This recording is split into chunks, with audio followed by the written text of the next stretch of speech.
Call this session to order. And Representative McKenzie, do you want to lead us in the pledge? To the flag of the United States of America and to the republic for which it stands, one nation, under God, indivisible, with liberty and justice for all. All right, welcome everyone to an exciting day of fun and adventure.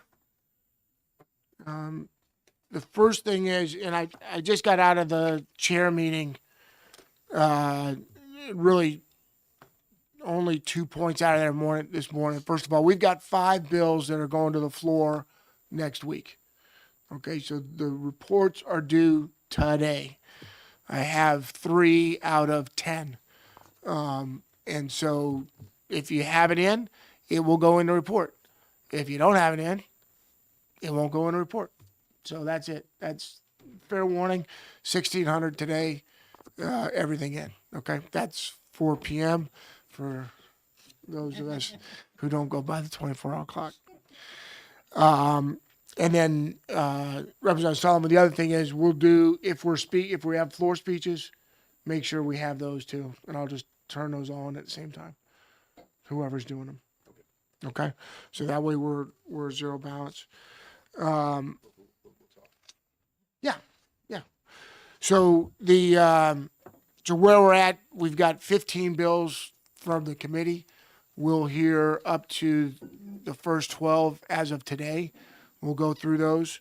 I expect, like I said, next week 5 bills going to the floor with reports, and then next week we'll exec 4 or 5 bills depending on where we're at.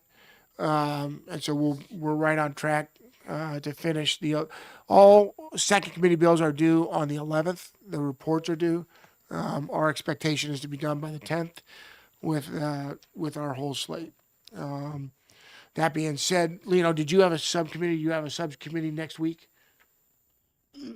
We should have one Thursday. We had one last week. We have this week to button up some of the requests that we made, and then probably one final one to come with a completely new bill or nothing. Okay, good. And we'll hear that on the 10th. Correct. Thank you. Okay.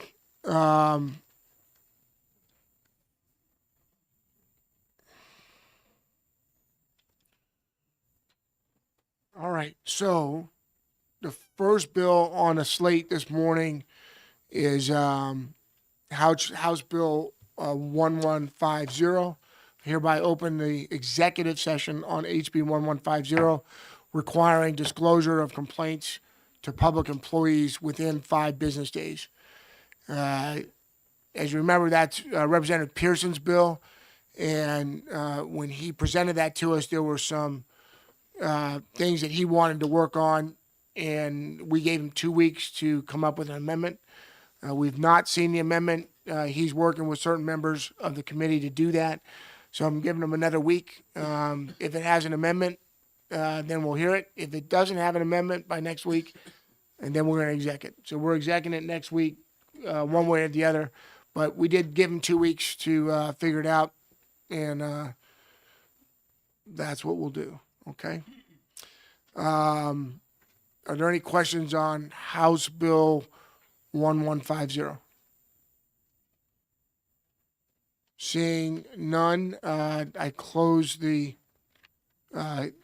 executive session on 1150 pending next week. Okay. The next bill, how much time do you think we got?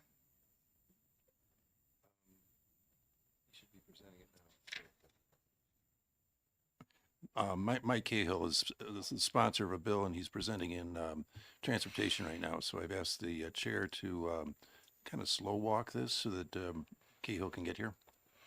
Recognizing that I don't slow walk things, so I'm completely out of my depth here. So let's give 5 minutes. Just give 5 minutes. Yes, Representative Flanagan. My apologies from the outer office.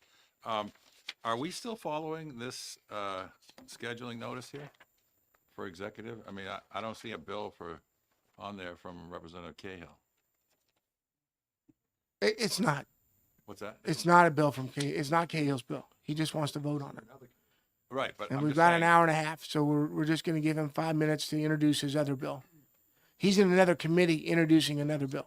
Okay, so did we already do this agenda then for executive? No, we just went through 1150 Okay, and we postponed that until next week. Maybe I'm confused, Mr. Chairman, because if we're waiting for Representative Cahill to introduce the bill or. He's not introducing.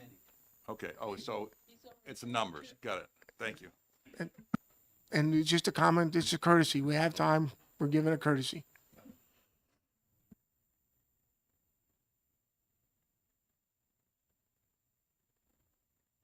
Did anyone go skiing yesterday?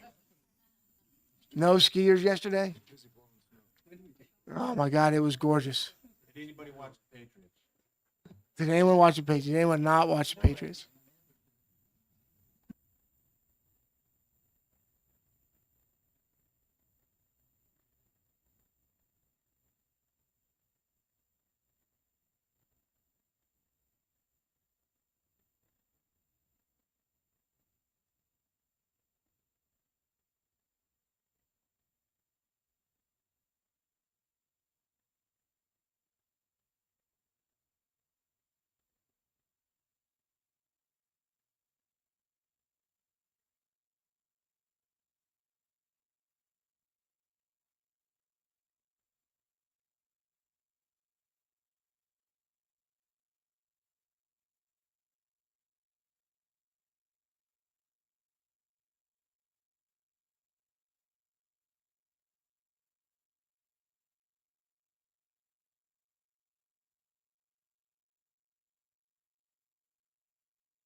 All right, welcome, Representative Cahill. We're thrilled to have you here. We're now ready to get started based on your blessed appearance.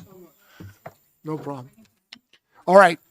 All right. Hereby open the hearing on House Bill 1168, or the executive session on House Bill 1168, relative to employer documentation requirements. Representative LaBrie, do we have a motion? Motion OTP. And Representative Warden, do we I'll have second that. And we have a second. Representative LaBrie, would you like to speak to your motion?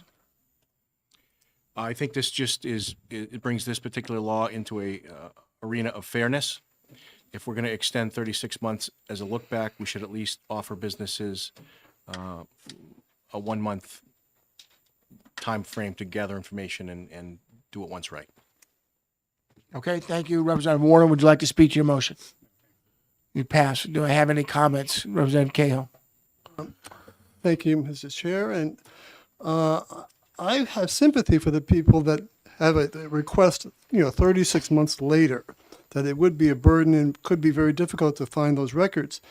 However, I reached out to the department with a proposal that we do it like a tiered system. If it's 1 year, then 10 days, 20 days for 2 years, like that. And they said that would be confusing and impractical. So I think what we have here is we should not change it, but leave it at 10, because most of the employers are going to have these claims more promptly. It's going to be as soon as possible. And that the department does grant an extension when warranted. And this is, certainly, getting a claim 3 years later would warrant an exception. So I think we have a good system, and I'll be voting against the bill. Okay, thank you. Are there any other comments? Representative Sullivan. I will also be voting in opposition to OTP. The basically, my issue is with the person who files their complaint relatively quick. They might file it within a week or 10 days or something like that. They shouldn't have to wait 30 days for a response. So I think, as Rep. Cahill indicated, it's a better system to simply utilize the extensions that the department routinely offers.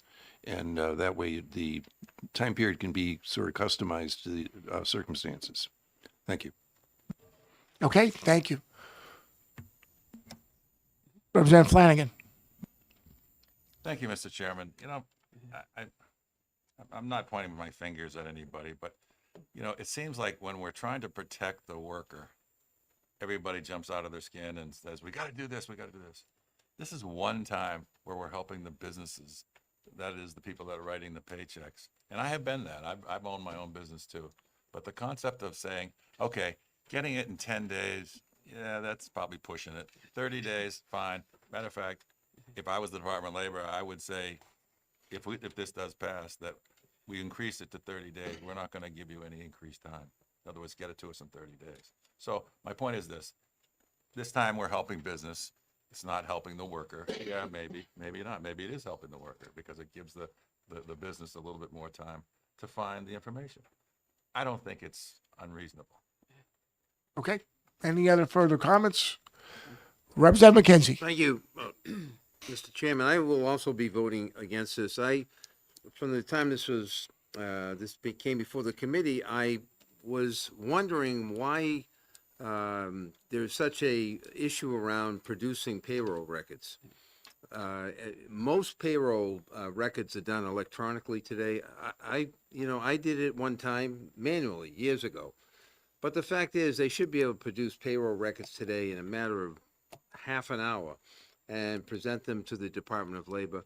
I share the concerns of my colleague, Representative Sullivan, that some people live in hand to mouth. If they're owed wages, then the faster we can get those wages to them, the better off they are. And to put somebody in a position where they're waiting 30 days, potentially, to get some kind of, well, that's just the beginning, but to get any kind of process done and paid for back wages, the longer we wait, the more difficult it is for workers. I appreciate the business communities and the comments of Representative Flanagan, but I do think in terms of producing records, today that's pretty easy to do. And you're filing electronically with the Department of Employment Security, you're filing with the US government, you're filing with Social Security, and we should be able to get these records fairly quickly and enter that process. If there's a dispute, there's a dispute, we'll get to it, but not back this up because of the reason we can't find the records. Thank you, Mr. Chairman. Okay, thank you, sir. And Representative Murphy.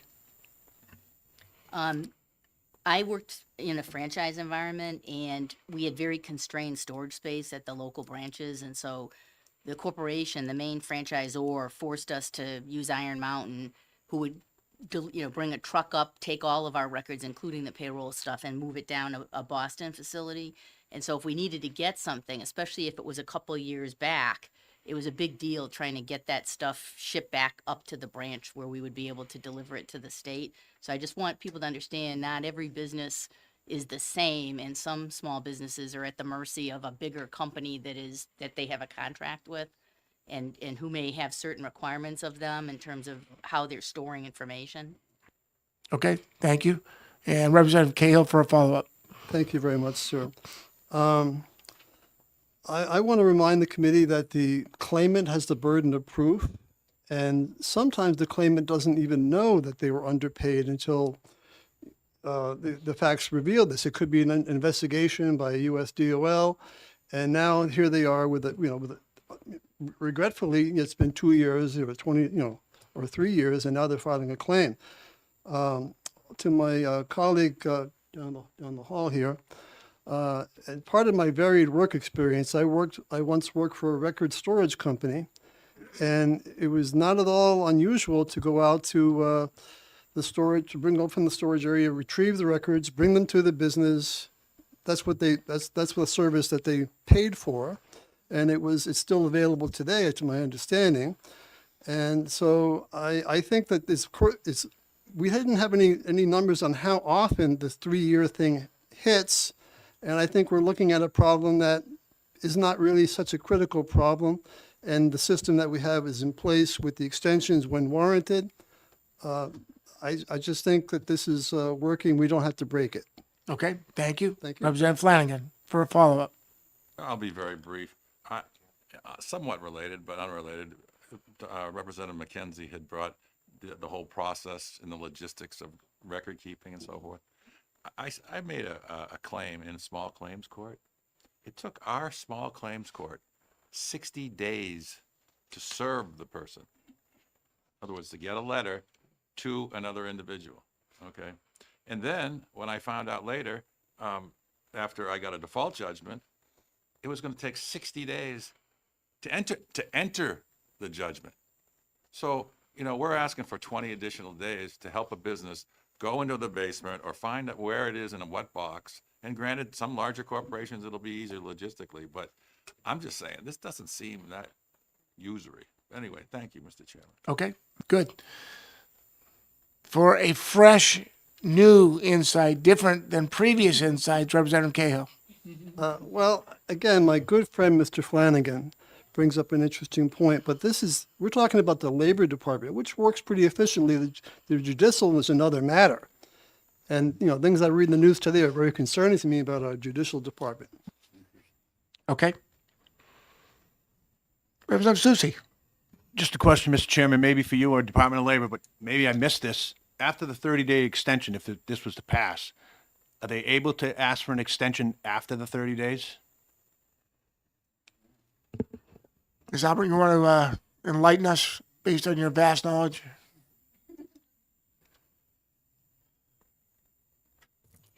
Good morning. I'm Danielle Albert. I'm the Deputy Commissioner of the Department of Labor. Just to assure that I understood the question as asked, the question was, if an extension was given, can further extension then be requested and approved? And nothing would preclude or prevent an employer from making such a request. Whether or not further extension would be granted by the department would be dependent upon the reason for the request, how long it had been pending, and several different factors that we look at whenever we're taking in and approving one of these extension requests. So it certainly could.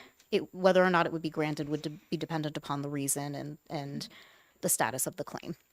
You're welcome. Thank you. Anything else? Seeing no further discussion, Mr. Clerk, could you call the roll? Okay, Rep. Avalani, Yes.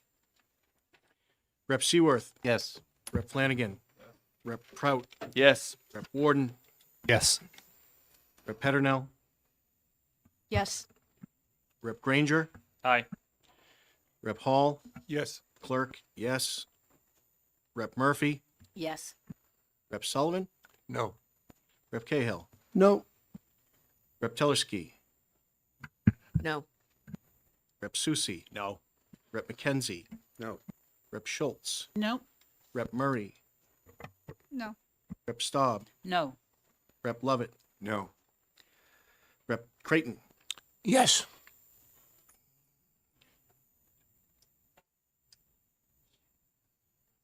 (11-9). Yes. And the motion of ought to pass for HB 1168 passes on a vote of 11-9.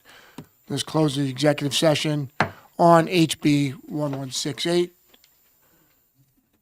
Ryan doing the, And Representative Labry, you're doing the, Yes. and minority report.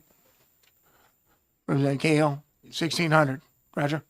He's got a lot to say about this. Yes, I can imagine that. So Labry, Cahill. I needed 1600 today. That's 4 p.m.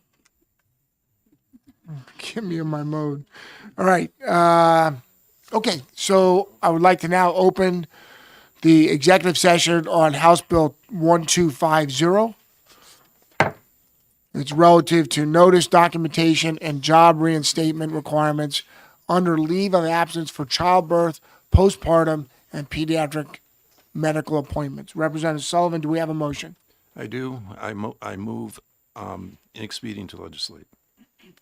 And Representative Avalani, do we have a second? second. Is there any discussion on this, or would you like to speak to your motion, Representative Sullivan? Sure. Thank you.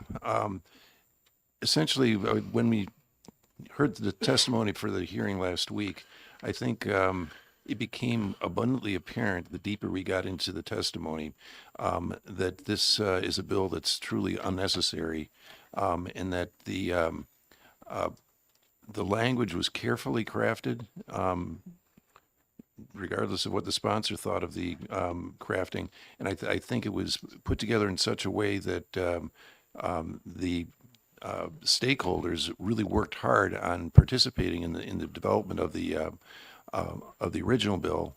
And frankly, I think we ought to let it function. If after five years or so there's issues with it, it ought to be looked at. But at this point, it's a brand new statute. We ought to let it function, not mess with it, and leave it alone. Thank you. And Representative Avalani, do you have any thing to add based on your second? I do, but Representative Sullivan said most of it. Okay. Is there anyone else who would like to speak to this bill? Representative Granger. Thank you, Mr. Chair. The language is going to be interpreted by people, and those people are probably reasonable. And so their interpretation of the language that is in statute is likely to also be fairly reasonable, even if some of the terms are fairly undefined. But it seems premature right now to be overanalyzed or breaking down and redefining what the term reasonable means, for instance, at this stage. So if it's a future year, then we might want to revisit it. However, right now, it's best just to see how it works out.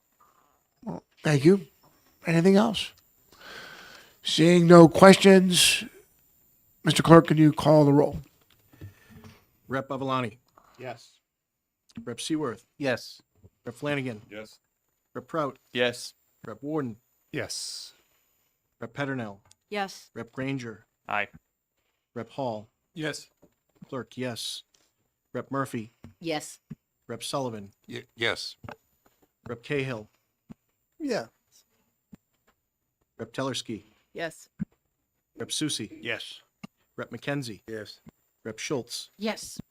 Rep. Murray, Yes. Rep. Staub, Yes. Rep. Lovett, Yes.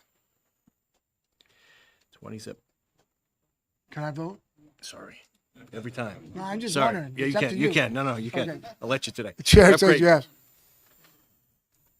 Okay, so 20-0. Rep Sullivan, you want to do the blurb? Or designate? Put it on the consent calendar. Any objection to putting on consent calendar? No objection. Seeing none, it goes on the consent calendar.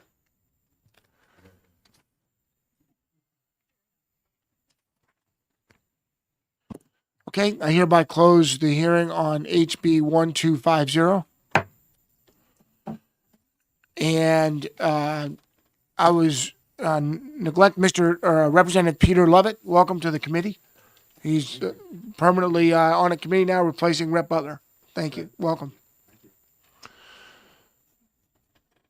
And guests, thank you so much for filling in. We appreciate your help. And then, well, no, not yet. The next thing is that on House Bill 1245, Rep Library has an amendment which is on your desk.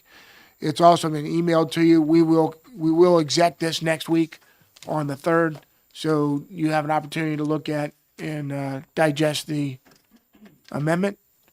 And now we will see you at 11:30.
So welcome back.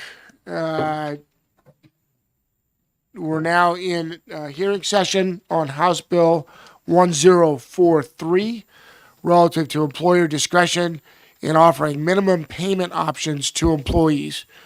Representative Labrie, do you want to introduce this bill, please?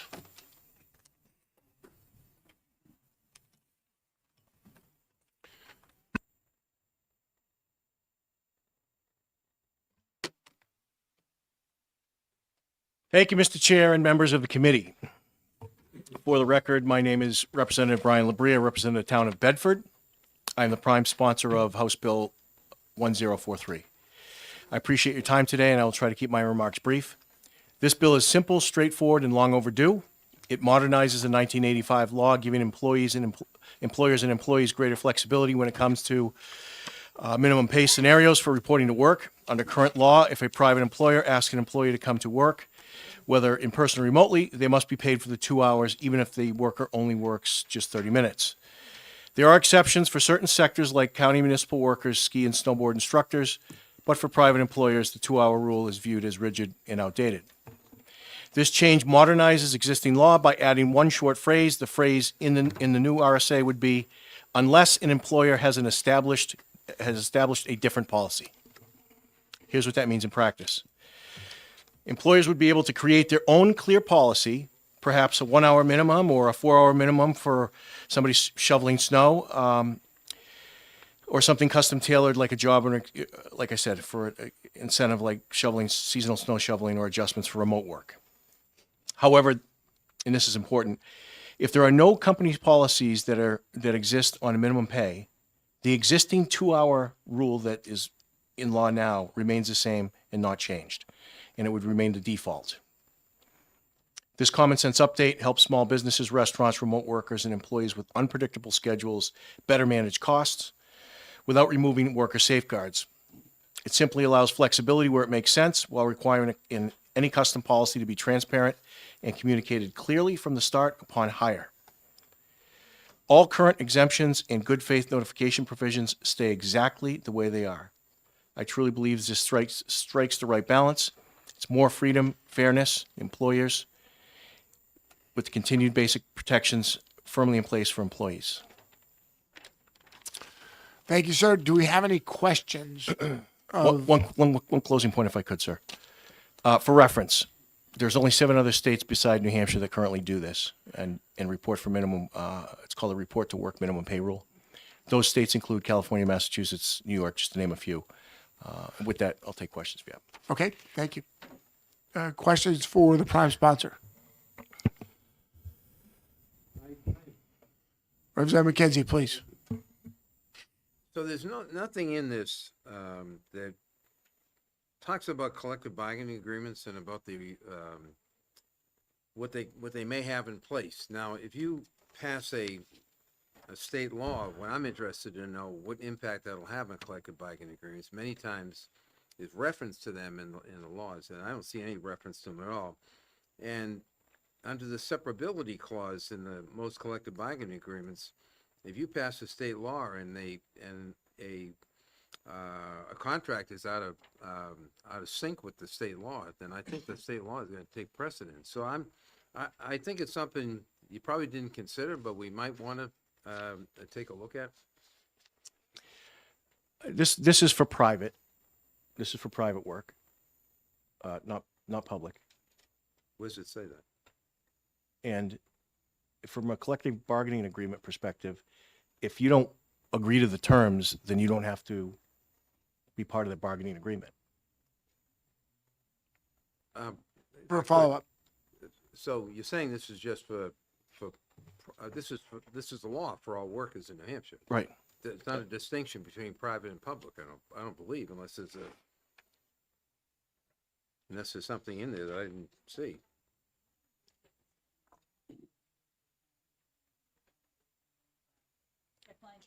Yeah, so it doesn't apply to municipalities and counties.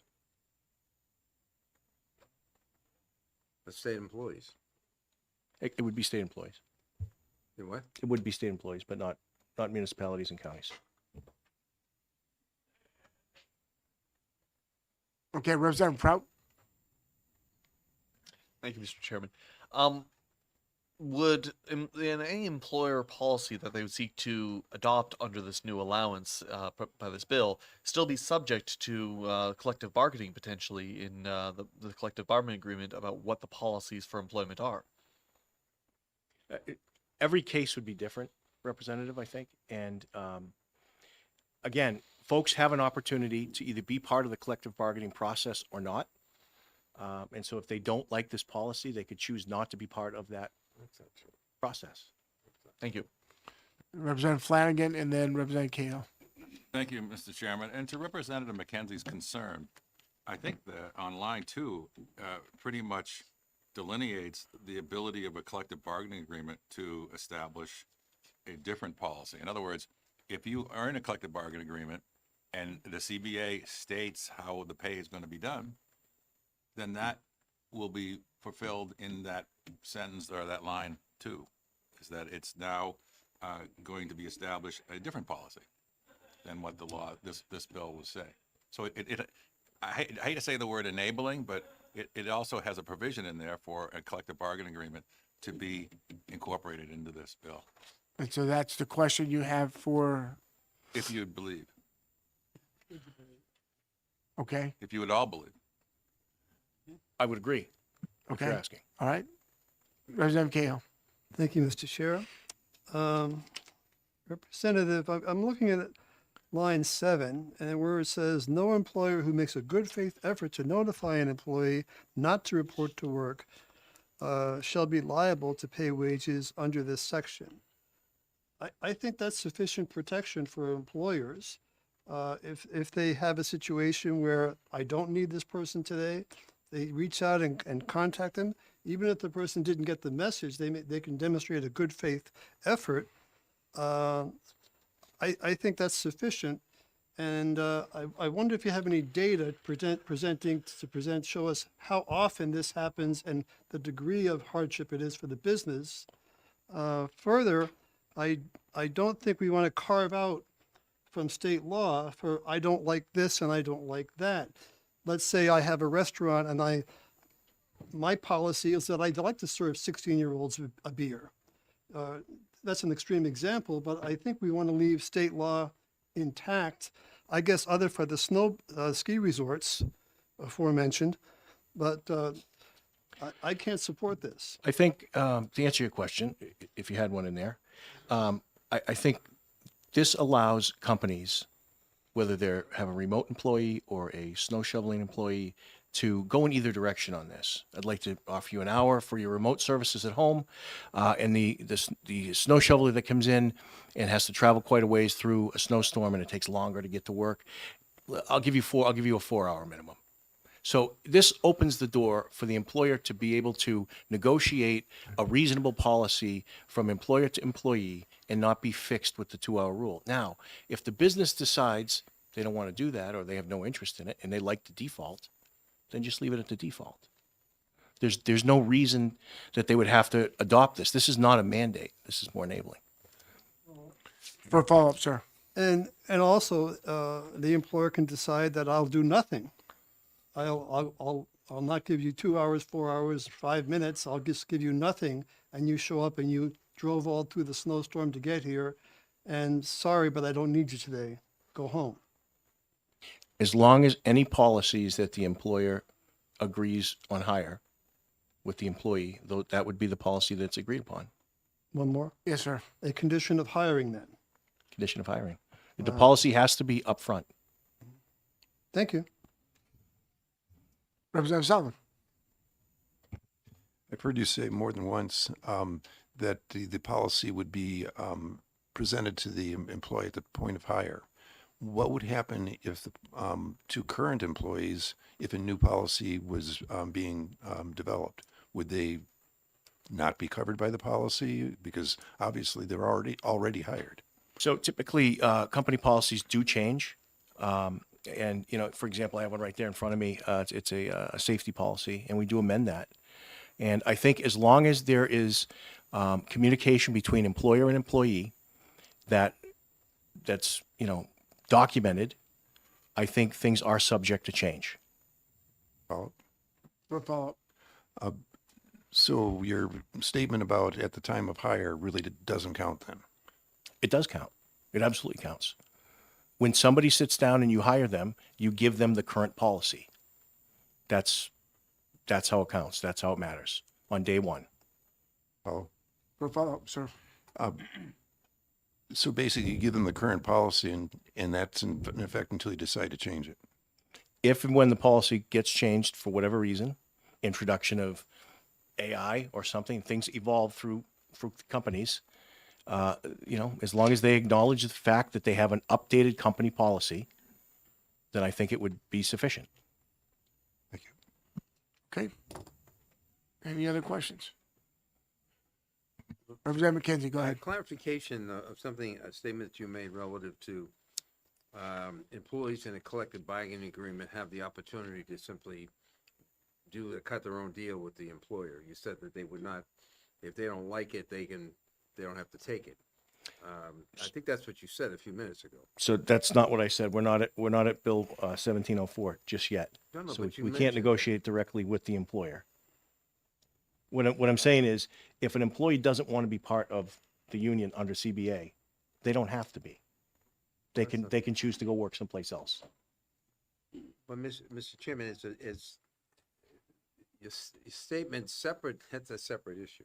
But in terms of this piece of legislation, are you saying that employees can cut their own deal inside of a workplace? So everybody would kind of be in a different position. If you're under the Potentially. collective bargaining agreement, then you can't cut your own deal with the state. You would have to go direct with the union Thank you. and try to speak to it. Thank you. So let me just rephrase it and see if this makes sense. So if you're a snow plow worker and you're ordered to come in and you have an agreement with your employer, but the employer also hires financial guys who can do their work from home, would they have the same exact agreement under that policy, or would they have different agreements? It would be, that's a good question, Representative.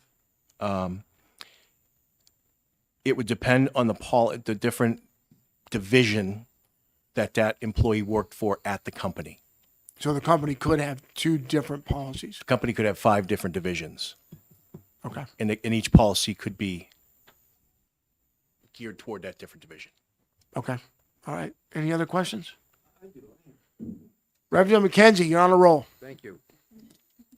So what you just said is that equal employees, if I understood your statement, is that each employee in a company could have a different policy.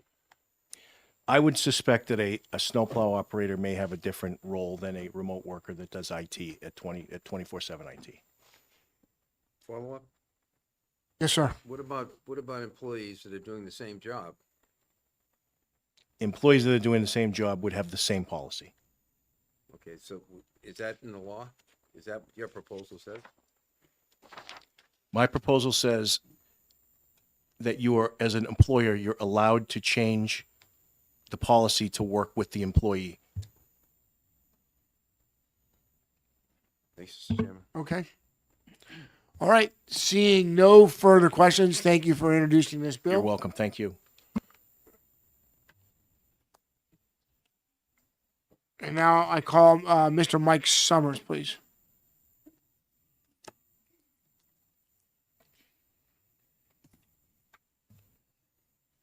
Good morning, Mr. Chairman, members of the committee. For the record, Mike Summers, President and CEO of the New Hampshire Lodging and Restaurant Association, here in support of this bill. As you all recall, there was a bill last year where we tried to get our arms around remote work, and I think there was an effort this year to do some work in that space. Representative McKenzie, I think this, frankly, is a kind of an interesting way that we could kind of get to this to resolve the same problem. Because if you recall in last year's legislation, our issue was that if I'm a remote worker and, I'm sitting in my house and I'm told, hey, you know what, we don't need you today, part-time bookkeeper as an example.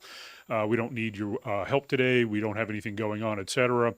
In my mind, this would allow the business the flexibility to have a policy for remote workers that you didn't leave your house, you invested no time, effort, or resources. So instead of being required to pay them for 2 hours of work that they legitimately didn't even get out of their pajamas for, that they could have a separate policy for that particular job position. Then in the instance of an employee that you would expect would be coming to your place of business, in our case, it would be a server or a cook or something like that, you would likely have a different policy in place where it might be a 2 hour minimum, et cetera, et cetera. So for those basic reasons, I think it creates that flexibility for the employer relationship with the employees, and we kind of like this approach. So with that, I'm happy to try to answer any questions. Okay, thank you for your input. Representative Staub, ma'am.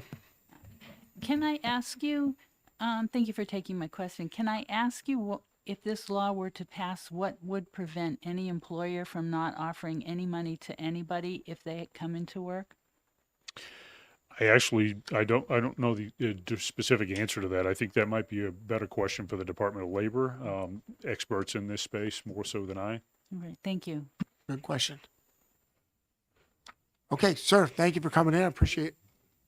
Representative McKenzie, a belated question. Thank you. I was so close.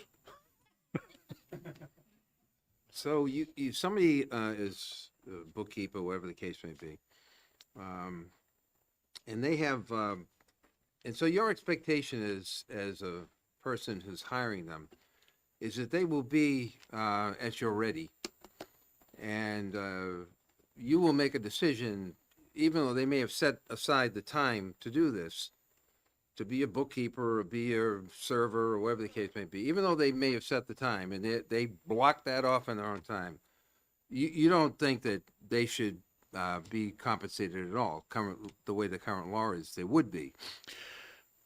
Thank you for the question, Representative. And again, my understanding of this section of statute was always to cover the time and expenditure of an employee who literally left their house, drove 30 minutes, an hour, whatever, to your place of employment, and for whatever reason you couldn't reach them back in the days before cell phones. I still remember those days, where they legitimately had invested their time, their gas, wear and tear on a vehicle, et cetera. The point was to compensate them for that effort. In this instance, when you're a bookkeeper sitting at home who may be, maybe by 9 o'clock on any given day, will make the call about whether or not, we need you to do half hour worth of work or whatever. And just for example, my wife's a stay-at-home part-time bookkeeper, and she knows she may have work on Monday, but she might not.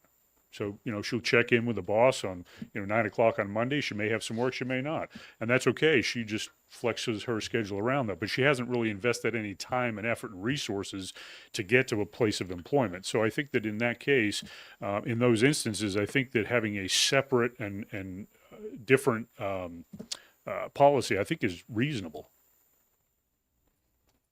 Okay. Mr. Chairman, Representative Staub for a follow-up. Thank you.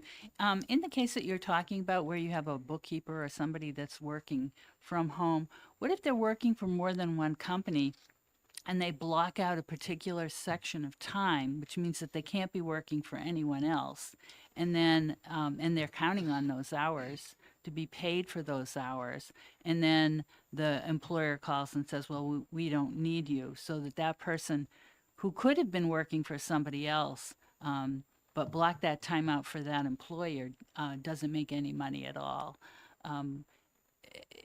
What would happen in a situation like that? Again, my understanding was that would be driven by whatever policy was agreed to between the employer and the employee.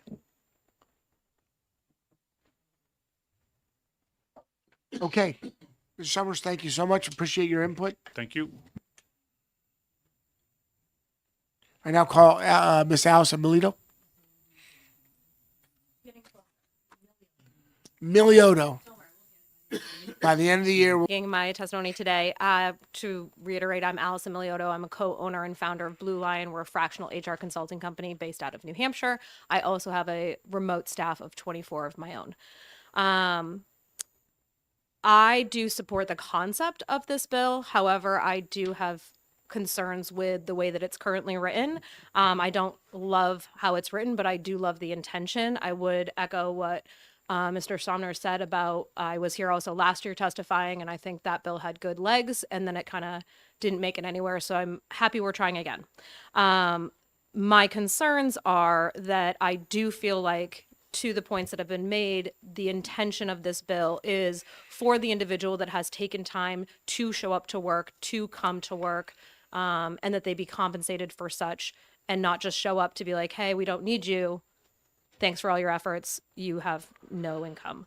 I think an amendment, instead of having it say something to the lines of that the 2-hour minimum is only applicable for times in which an employee is regularly scheduled. Absent of a schedule that is communicated to the employee, all time is considered subject. The reason that I think this language is important is I've been doing this for many years.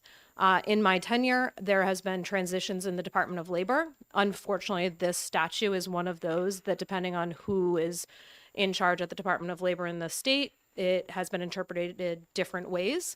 Under Michelle Small, it was interpreted that this was not subject for remote workers. And so everyone just acted as such. Well, then there was changes, and Lexi Rojas came in, and she was not wrong when she illustrated that this law does not say anything about omitting remote workers. And then they came down hard on it. Now they're taking the approach that they're enforcing it around the kind of what I proposed there, which is if you're scheduled. The thing I want you to think about is the remote worker, which I have several that are valuable employees. They enjoy the flexibility of working remote. It is in their favor. They love the fact that they're remote. They also love the company they work for, and they always want to do their best. I often have times that my employees will log in on Sunday for a half hour to get their week organized so they can hit the ground running on Monday. Based on legislation and prior interpretation, I would then have to pay them 2 hours. And the response from the prior Department of Labor, not current, prior, was that I was to write them up. So I'm supposed to reprimand a good employee for trying to go above and beyond. If this legislation were to be passed or be approached in the method I'm looking at, then I think you're protecting that. It also is allowing for people to have clear communication of your schedule. So under our bookkeeper example, if you are a flexible scheduled bookkeeper and our agreement is that you have a flexible schedule and I use you when needed, that's an agreed upon schedule and there is no 2-hour requirement. So I think it allows for all of the different things to be addressed where we're also protecting the employee that does take their time to show up to work on their scheduled shift with no prior communication and not adjusting that. A couple comments I just want to make about some of the questions that were being asked. Line 7 does talk about the good faith effort of notifying your employee, but again, it doesn't protect you from that awesome employee that just wants to punch in on Saturday for a half hour to help get her inbox cleaned up. The current proposed legislation of having a policy in absence of a policy, this would be the standard. That language is already used when it comes to our paid time off policies. So in the state of New Hampshire, if you do not have a policy about what happens to your vacation paid time off upon termination, you have to pay it out. But if you have your own policy, your policy could say you don't. So this type of language and having a unless a policy exists does already exist in our current state legislation. Someone also asked a question about policy changes. There is some different regulations around that, but typically an employer is required to give advance notice to a policy change in writing, and then the employee would approve said changes, and that's all policies. It's not just something specific to this. I've not seen it written in most policies, but it's an expected thing. The classifications, you can provide different policies for your employees based on their classifications is the right verbiage, and classifications can be defined based on your division, your position, your exempt status. So I could have a policy that is applicable for my restaurant front of house, and then a different policy for managers. I could have a policy for my snow plowers, and my office staff has different policies. That is very common in most workplaces to have different policies, especially when you have the trades where you have a set of individuals out in the field and a set of individuals working in an office atmosphere. They have very different needs and wants, and a lot of times their policies are different, up to and including paid time off policies.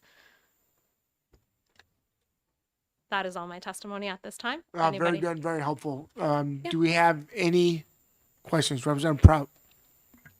Thank you, Mr. Chairman, and thank you for taking my question.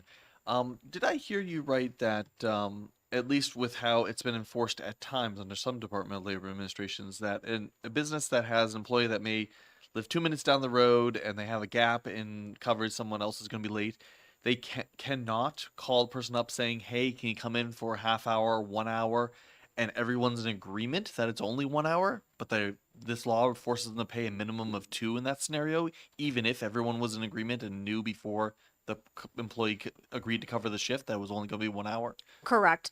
That is accurate. The other example, and that is still accurate in today's enforcement, is my understanding. They can verify. But the other example is an all-staff meeting. So commonly, especially facilities that have multiple staffs or restaurants, if you bring everyone on site for an on-site all-staff meeting, everyone is paid for 2 hours. Thank you for your question. Thank you. Good question. Thank you. Representative McKenzie, Actually, have a couple, but I'll start with this one. for your first question. Sure. When you mentioned the term show up, Yes. so can you explain what that means on Monday morning, it's 9 o'clock, I show up, I log on, whatever the case, whatever, I don't know how you determine what show up means, but they didn't leave the house, but that doesn't make a lot of difference because they show up. Yeah, so in my testimony, in what I was proposing to be an alternative solution, is it would be anyone that goes to work, punches in for their regularly scheduled shift. So it would be applicable to all of my remote workers who punch in at home and show up to work, even while sitting at their home office. Follow-up question, please. Yes, sir.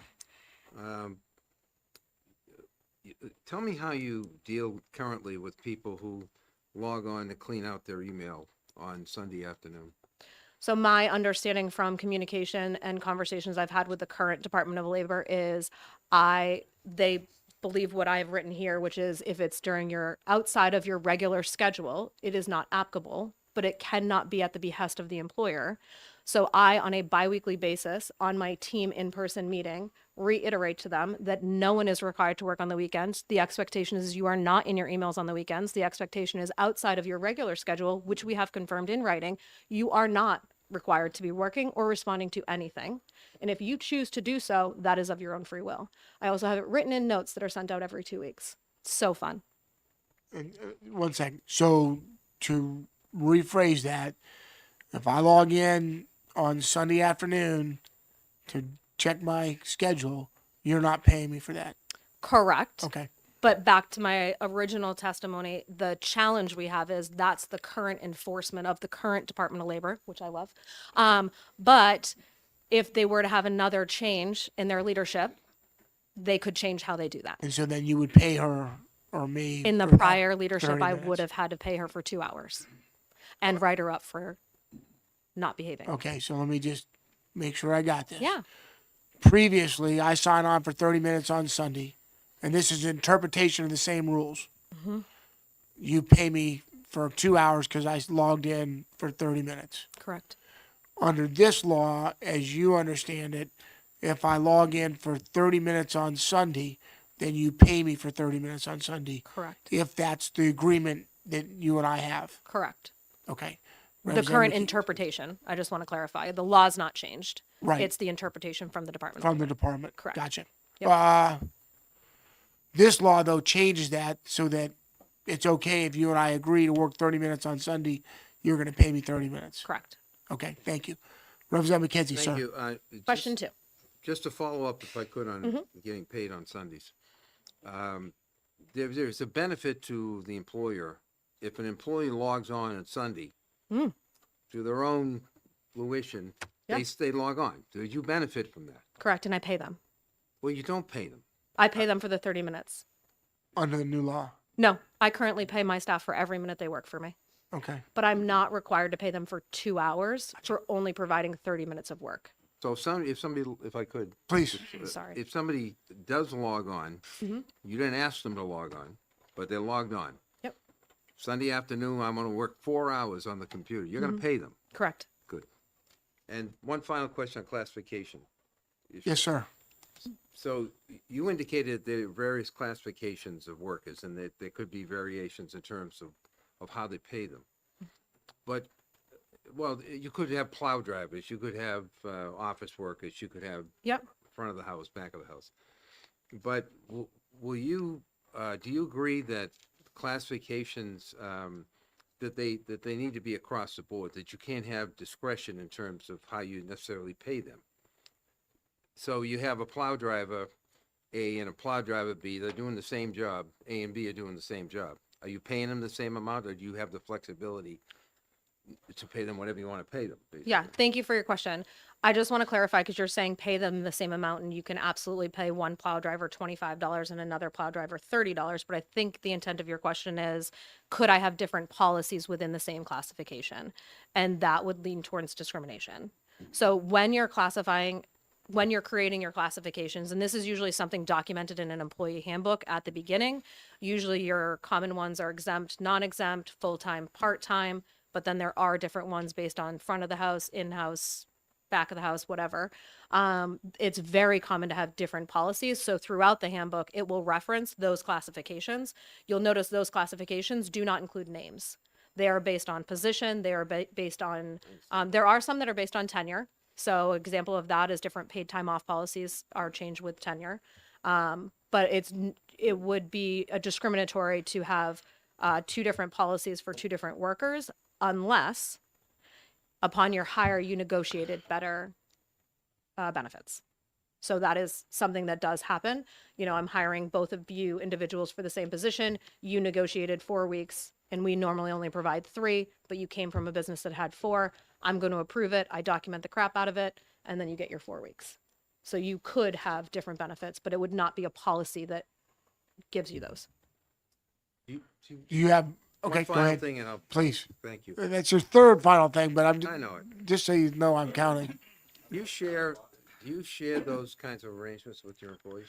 If they ask you what plow driver A was making, and plow driver C was making, and their plow driver B, do you share that information? Thank you for your question. Are you asking if I openly share transparently people's individual pay? Yeah. No. That would, in my experience, typically create a hostile work environment. However, it is protected by the National Labor Relations Board that I cannot tell my employees that they can't talk about it. So if my employees choose to share their compensation, work conditions, how they feel about their manager, they absolutely can do that with each other. I can't stop them nor advise them not to. And I believe it's a state law. relative Yeah, to that. I mean, it's federal too. Okay, Yeah. great, you. good question. Thank you. Representative Flanagan, Thank you, Mr. Chairman. for a question. For a question. When I was younger, I was constantly asked to fly on Sunday so I could be at a meeting on Monday.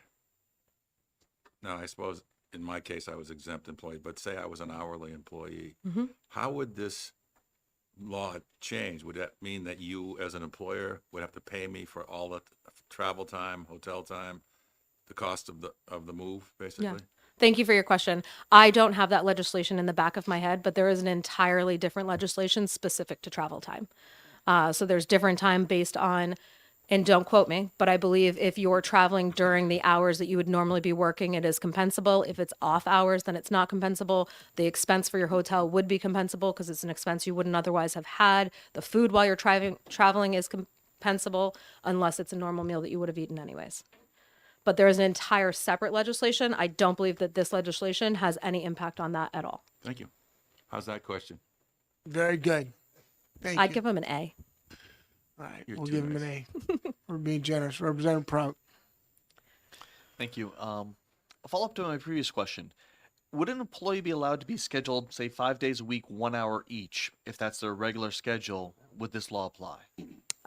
It happens all the time. So a great example of that is an instructor at a fitness center. So they're already omitted from this legislation as it's written now.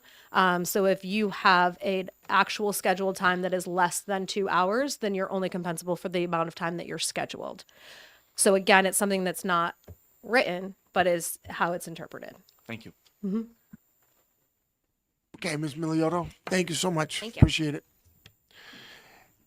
Mr. Kerrigan.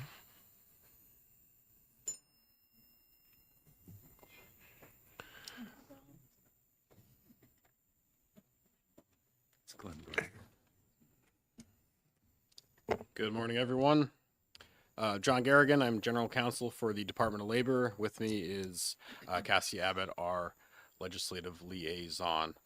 The department has reviewed this proposed legislation.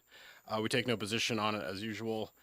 We do believe we can enforce this as written without issue. We do have one suggestion, which is to have the law require that the employer's policy be provided in writing to the employee. There are similar laws, there are similar requirements in law, which is RSA 275-49, requiring certain disclosures at the time of hire, things like rate of pay, date of pay, leave policies, stuff like that.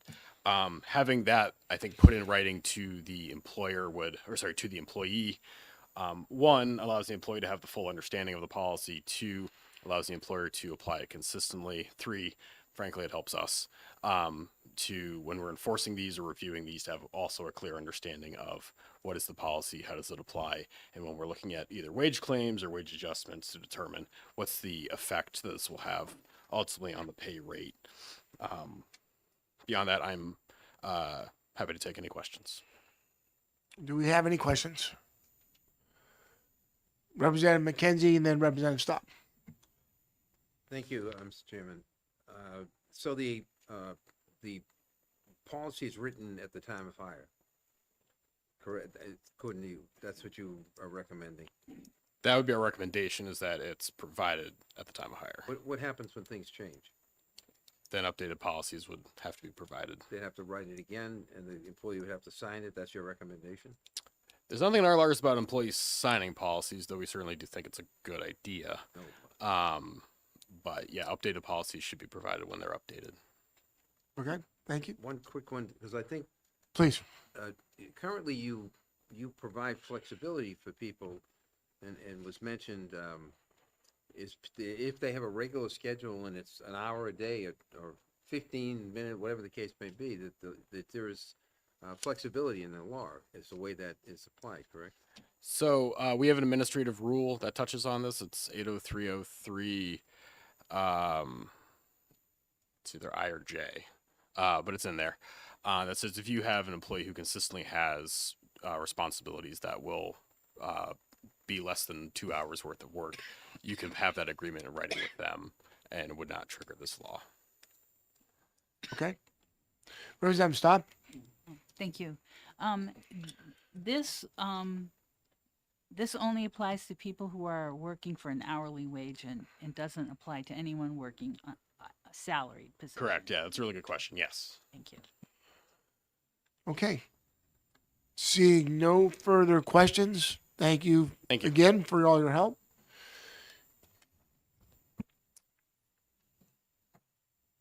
And Ms. Miliotto, if you could provide the verbiage to Representative Labrie for consideration that you read out, I would appreciate that. I'm not sure that we're going to do it, but if you could provide the language, then at least we have the language for us to consider. Okay. All right. This then concludes the hearing on HB 1043. We will reconvene at 145 for House Bill 1072. Have a good lunch. Is the cafeteria open now? Yeah. Yeah, I think it's pretty much full. I mean, it's What do you mean? full menu. Oh, good. Oh, so they did, that's Mhm. good. Yep. Yeah, the other side. Although I just had a bagel, but I could probably eat another. I brought my food. I would like to check out. Oh, it's for Republicans only. Yeah, you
Being that it is 1:45 and we have a quorum, we'll go ahead and first of all, an announcement. Next week, we're gonna cut lunch by 15 minutes. So we'll go from when we finish to 1:30 and then get started. Give us 15 more minutes on the backside. So I'd like to open the hearing on HB 1072 relative to employer notice of Department of Labor investigations. Representative Library, would you care to introduce this bill? Happy to, Mr. Chair. Thank you, Mr. Chair and members of the committee. Again, for the record, my name is Brian Labrie and I represent Bedford Hillsborough 2.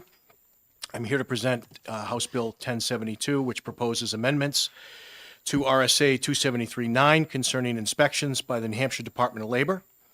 Under the existing law, originally crafted in 1911, the Department of Labor is authorized to conduct visits and inspections of any business establishment without prior notice, without cause, whenever it deems necessary to enforce or inspect compliance with labor statutes.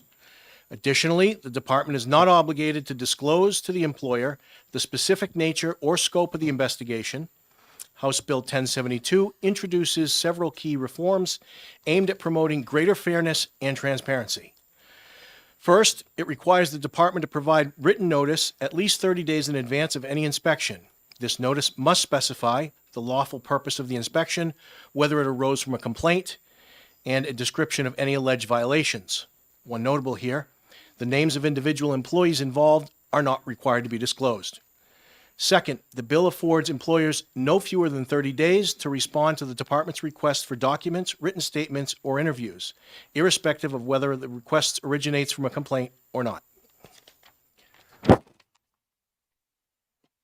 Simply put, this legislation moves New Hampshire forward in a more modern, balanced, equitable framework for labor inspections.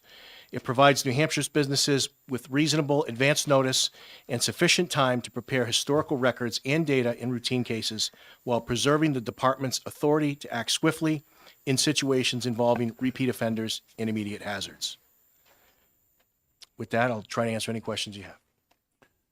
Thank you, Representative Labrie. Any questions from the committee? Representative Staub. Thank you, Mr. Chair. On line 3, it says the commissioner, starting on line 2, it says the commissioner shall at such time as he shall deem necessary and without notice. So the first paragraph here says that the inspection shall be done without notice, and then it goes on to say that notice shall be provided. So does that mean that this needs to be reworked? So, Representative, that's a great question, and I've had a discussion with our folks as well on this. We're actually going to give that question to DOL when they come up. Okay, great.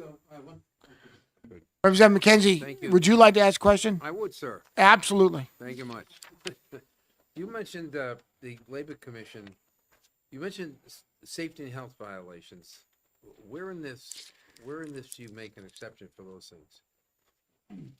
So if an employee were to call the Department of Labor, for instance, and say, "Look, I've got a hazard in the workplace," and the Department of Labor shows up to look at the hazard, does your legislation deal with that? Because I thought I just heard you say it does.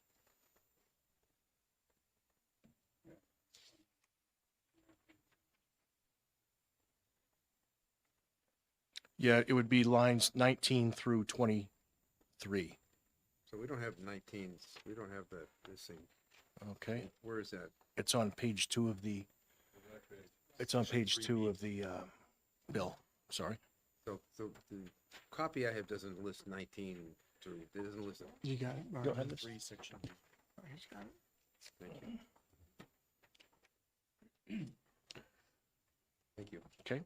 Yeah.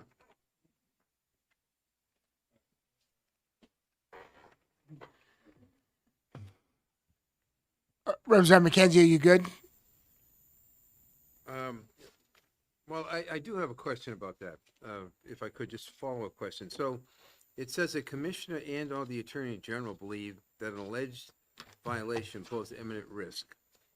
So what's the current process for doing it? So the Attorney General is gonna be engaged, and every time there's a imminent hazard, they're gonna have to go to the Attorney General? for So this? these timelines would be, permitted, only with the approval of the Attorney General upon satisfying, one of the following conditions. I'll just read it. The establishment has been found in violation of the labor laws by the Commissioner within the last preceding 36 months. The second one would be there exists reasonable belief of imminent risk to health or safety of employees, consumers, or the public.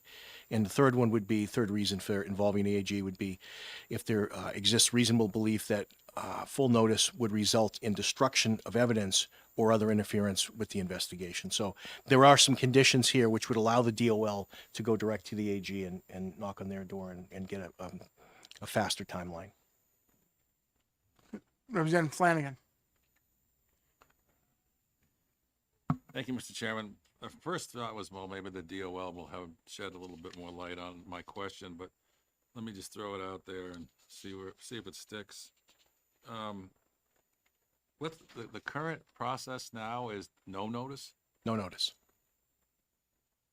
Follow up? Please. So basically, this tells them that they're going to be inspected for whatever the reason might be, specific to that phone call or letter or whatever. That's correct. And then it gives them 30 days to respond. It gives the employer 30 days to prepare and respond. Okay, thank you. Representative Cahill. Thank you, Mr. Chair. Does it also give you 30 days to clean up whatever evidence there might have been of a problem that was jeopardizing the health and safety of workers and customers?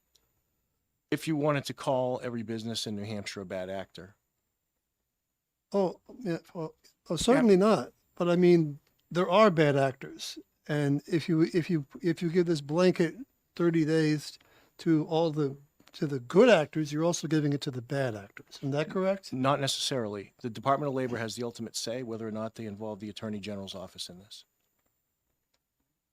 Follow up. Yes. So the department would then have to have some sort of intuition or evidence to go to the Attorney General with in order to get this waiver so that they could do an inspection unannounced. If you're suggesting that the Department of Labor would need some type of like probable cause, I would say you're 100% right. One more? Is it really just? Yes. Okay, thank you very much. Do you have data suggesting the scope of this problem? This is something that has been since, did you just say 1910 or 11? But I mean, is it a problem now that it was not before? I would let you hear those answers from the folks that are about to come behind me. I think they could answer the question better. Thank you. Good question. Thanks. Representative Staub. Thank you. Will we be hearing from the Attorney General's office about how they feel about getting incorporated into this process? I'm not sure of that, Representative. I don't have the pink cards in front of me. Okay, thank you. Okay. Good. Seeing no further questions, thank you Thank you. for introducing the bill, Representative LaBrie. And I would like to call Casey Abbott.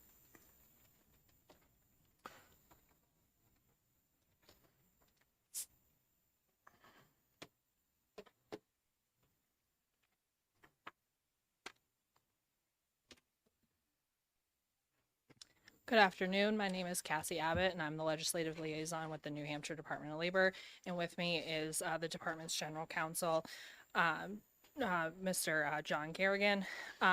So this bill is proposing new language in statute RSA 273-9, which is the department's inspection authority. So the proposed changes, the first proposed change is a requirement that the department give 30 days notice to an employer detailing the lawful purpose of the visit, whether the visit or inspection relates to a complaint, and outlines the alleged violation prior to instituting an inspection or visit.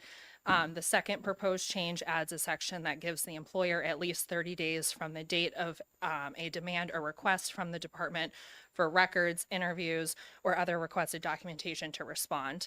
The third proposed change in this bill is authorizing the department to investigate, visit, and or seek records with less than 30 days notice with approval from the Attorney General's office in specific instances.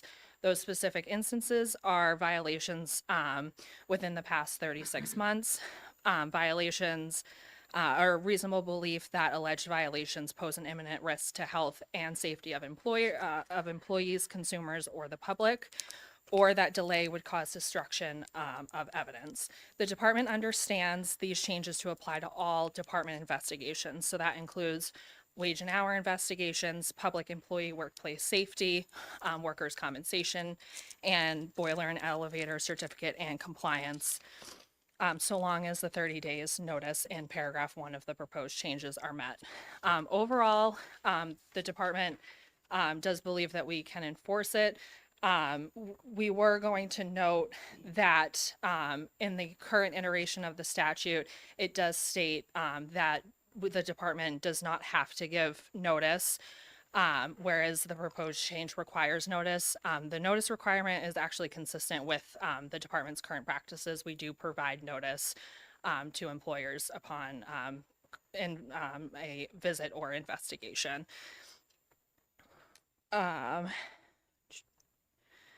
In paragraph 2, the department does not have any enforcement concerns.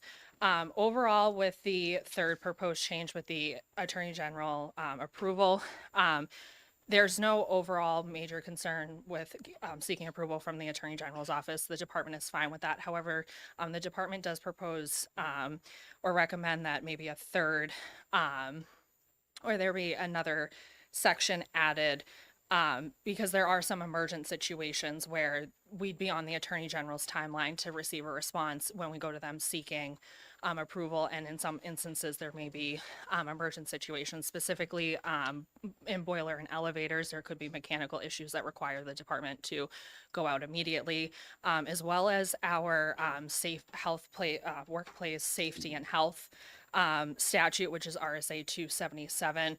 There are certain instances where it may be emergent for the department to get out there, and we do try to act swiftly in those situations, specifically looking at serious injury or death of a public employee. We would want to get out there very quickly, and there's no guarantee that the Attorney General could respond to us as quickly as we would need. I'm sorry, Ms. Abbott. So what you just said, how does that apply with the 3 exceptions? So safety, criminal activity. So You currently, wouldn't have to go to the Attorney General under those circumstances. yes, the way that the department interprets the proposed language, we would need to go to the Attorney General to seek approval for those emergent You situations. would, even if it applied to the exceptions. Yes, and I Okay. would also like to note in RSA 277, there are some statute conflicts between this proposed change and what's currently in statute. In some instances, and I'm sorry, I can't point to the exact section, but we are required by statute to respond in a certain amount of time, whereas this now would, if this proposed language were to pass, we would be in direct conflict with that, needing to respond, but also needing to seek approval to go out there in less than 30 days.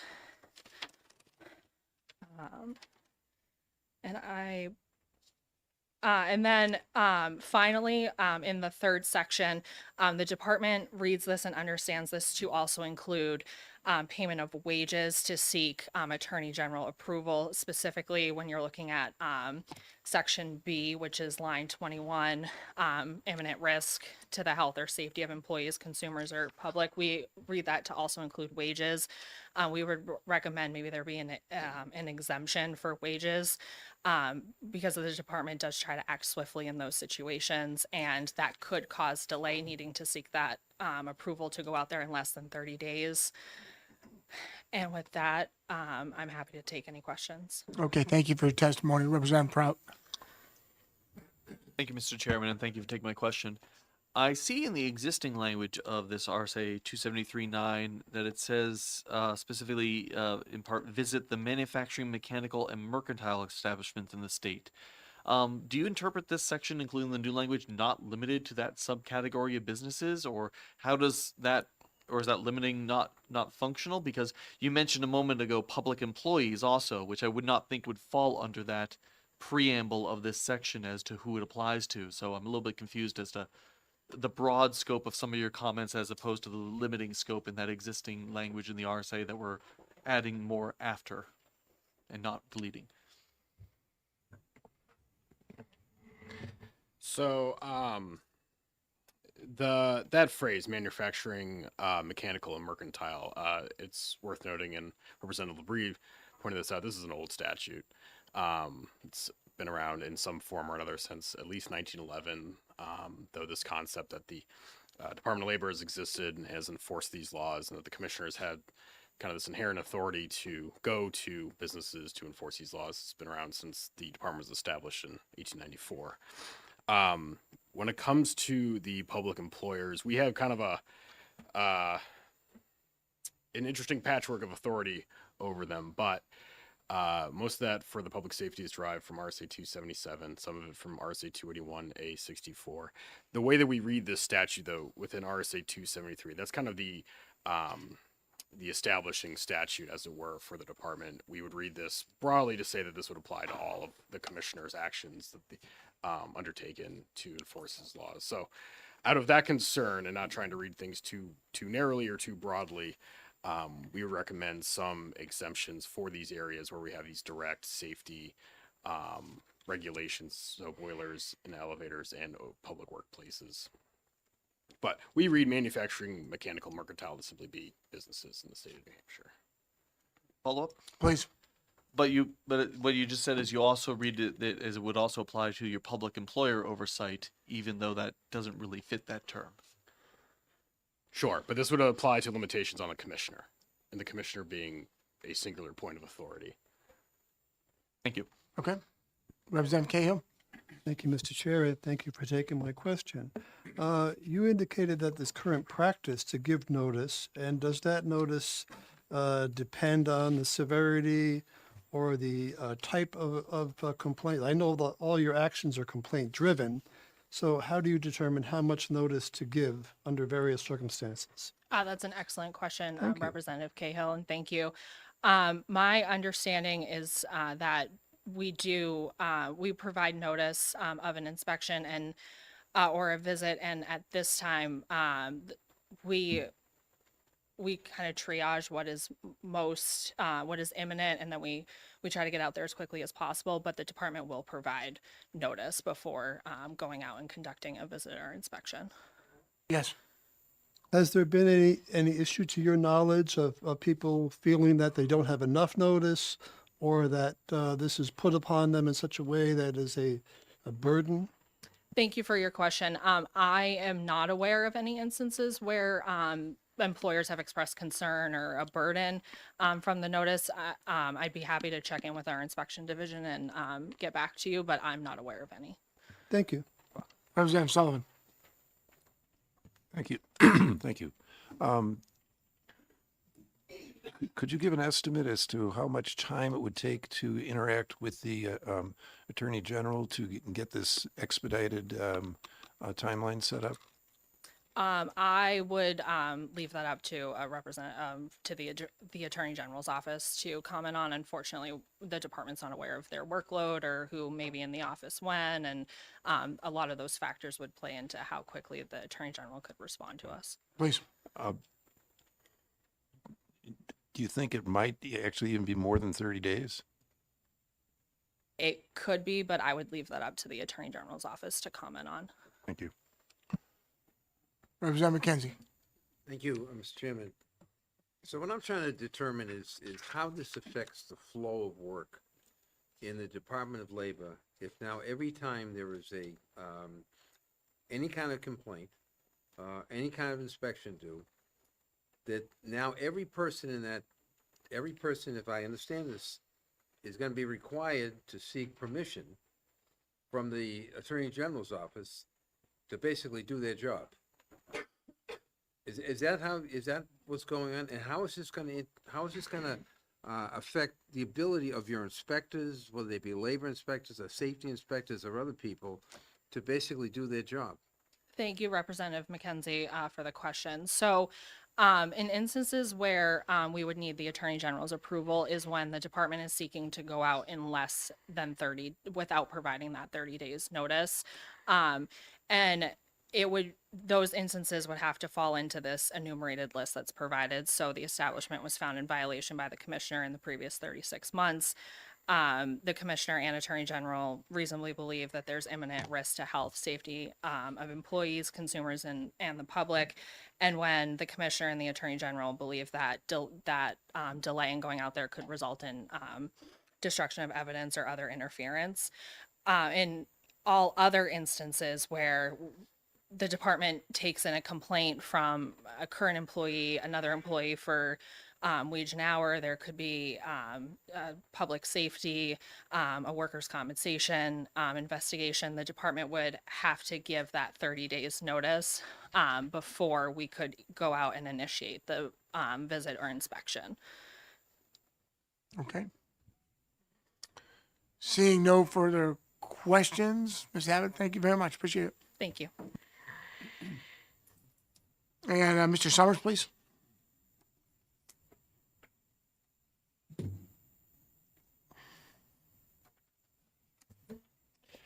Good afternoon, Mr. Chairman, members of the committee. For the record, Mike Summers with the New Hampshire Lodging and Restaurant Association. We're here in support of this bill. I'll be very brief.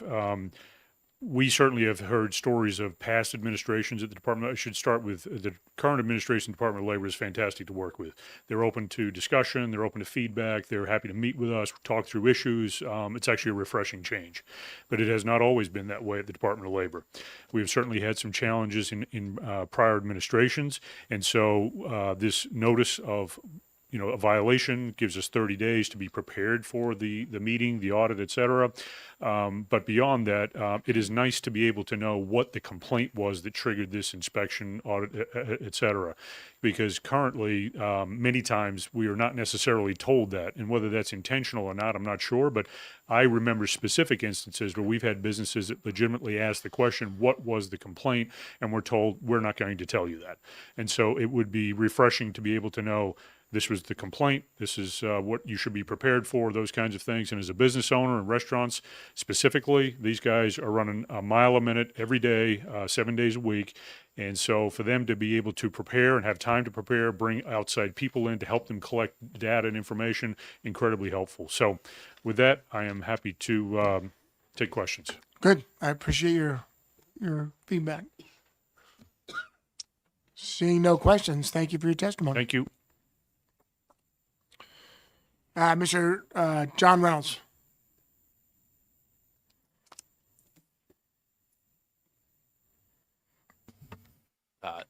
Thank you, Chairman Creighton and members of the committee. I appreciate the opportunity to testify today. I want to say thank you, John Reynolds, State Director for the National Federation of Independent Business in New Hampshire. I also wanted to thank Representative Labrie for bringing this forward. As I mentioned the last time I testified last week, going around the state this summer or last summer and this fall, I heard a lot of frustration from our members, small business owners, with their interactions with state agencies. And I heard a lot of different stories, and I'm going to assume because all of my interactions with the department have also been very pleasant and very professional. And I think they're great people. That perhaps this is a story from a prior administration, but one really stood out, and it was a small flower shop owner. I'm not going to say where because I don't have permission to share her story, but it's about halfway between here and Lincoln. And she shared the story. It's Thanksgiving week. She's just jammed with orders, making table settings, filling customer orders. She has 3 or 4 part-time employees. It's her and her husband that run the business. And an inspector shows up, demands to see payroll records, other employee records, and speak to all the employees. And she's flustered because she wasn't prepared for this. She didn't have any notice. She didn't see this coming. She's got all these orders to fill. And so she has to basically stop what she's doing, stop filling her customers' orders, go back to the office and pull out all this information, sit with the inspector, walk through all of it. And it costs her half a day or almost an entire day, during one of the busiest weeks of the year. Maybe not Valentine's, but, and that's just very, it was very frustrating. And I think whether it's her or any of our other members who brought this up, I think what they're looking for is, can there be some sort of structure where both sides understand what the expectations are? Because if you look at criminal law or civil law, and in other cases, administrative procedure in the state, right, there's a very understandable structured process that provides fairness to both sides, or to maybe all sides, I should say, if there's a complainant involved. structure and notice can benefit the state, can benefit the employee, it can lead to faster resolution, it can free up time for the department. There's a lot of positive to it. And then the last thing, this is not unheard of in state law. There are lots of places where there's this structured administrative process. One of the ones that stands out to me is in RSA 400B10. There is a very highly structured process if you are a large insurance company, and I believe that this is a model act created by the National Association of Insurance Commissioners, which is sort of a joint industry regulator association. That lays out kind of exactly what our members are asking for in something like Representative LaBrie's bill, a structured process. And, what that says to me is if you have, the money to hire an army of lobbyists, even though you have huge legal and compliance offices, you can come to the legislature, you can get structured process, but, a small business owner can't. So, and to echo Mr. Summers' concern, or not concern, but to echo what he said, right, administrations change, policies change, and it would be nice to lock in some kind of structured administrative process here in law. So thank you, and I'm happy to answer any questions. Great. Thank you so much. Representative Prout. Thank you, Mr. Chairman. Thank you for taking my question. Could you foresee issues with as you noted in your story, the no notice inspections where the right person to respond to the inspector or support the investigation is not in that day, maybe on vacation that week, or some other issue where because of the no notice, the business isn't really prepared to support the investigation? Yeah, thank you, Representative Prout. Great question, and absolutely, and I think like we've talked about in the past, right? There's lots of small business owners that are cutting flowers and making table arrangements, and also, working their books. But they might also be relying on a third party to help handle payroll or HR, or name your aspect of the business, or perhaps there's an employee who helps them with that that's not there that day. Exactly, right. So having this notice gives you time to prepare, and have the right information and the right people there to make this a quick, expedited process and hopefully take care of any issues, or maybe discover that there are no issues and everybody can be on their way. Thank you. Okay. Seeing one more question. Representative McKenzie. Thank you. So you mentioned a small flower shop. The Department of Labor gets a call that flower shop A, B, and C. Now, it's a complaint from an employee, for instance, and they respond to that by coming into the location. Now, how do you guarantee that that employee is not going to be whipsawed by the employer, fired by the employer? How do you protect them, those particular people who are trying to just, take care of themselves? You're going to give people 30 days now, and you're going to ask for where the thing came from, correct? That's what the law says. You want to know the nature of it, you want to know what the complaint is. So how do you protect an employee who complains that their pay was short, or that there is a hazard in the workplace? Thank you for the question, Representative McKenzie. I think as Representative LaBrie noted earlier, it's not required that they would disclose the name of the complainant. It's also, I think that there's a distinction between the nature of the complaint and specific details of the complaint. And then lastly, in the example of a wage complaint, the business owner is going to find out who's making the complaint, because you have to resolve that, so the concern about being whipsawed, I don't think would apply in the case of a wage complaint, because you're going to find out who the complainant is anyway. And again, giving somebody advance notice not only helps them have the right information there for the department to help figure out what's going on and resolve the dispute, but perhaps they didn't realize that there was an error, and they can resolve it right then. And instead of, so if the department was going to go visit you on I was going to use a non-leap year month or not. They're going to come visit you on April 1st, right? Regardless, if they give you 30 days notice and they tell you on March 1st, we're coming on April 1st, if the complaints result on April 2nd, or March 2nd, instead of waiting till April 1st, I think that's better for everyone, isn't it? Well, I'm not allowed to ask you questions, I think, so never mind the rest. Sorry. My interest is protecting the employee. That's my interest. I understand. There's something going on in that business, and I don't see in this legislation when that does that. Thank you. Thank you, Representative McKenzie. All right. Thank you, sir. Appreciate it. Seeing no further questions, I'd like to call Miss Miliota. Slow but trainable. Thank you, Chairman, and thank you for listening to my testimony. So once again, I'm Allison Miliotto, co-owner and founder of Blue Line. We're a fractional HR consulting company. I also have a significant other who owns a garage door business and employs 9 employees.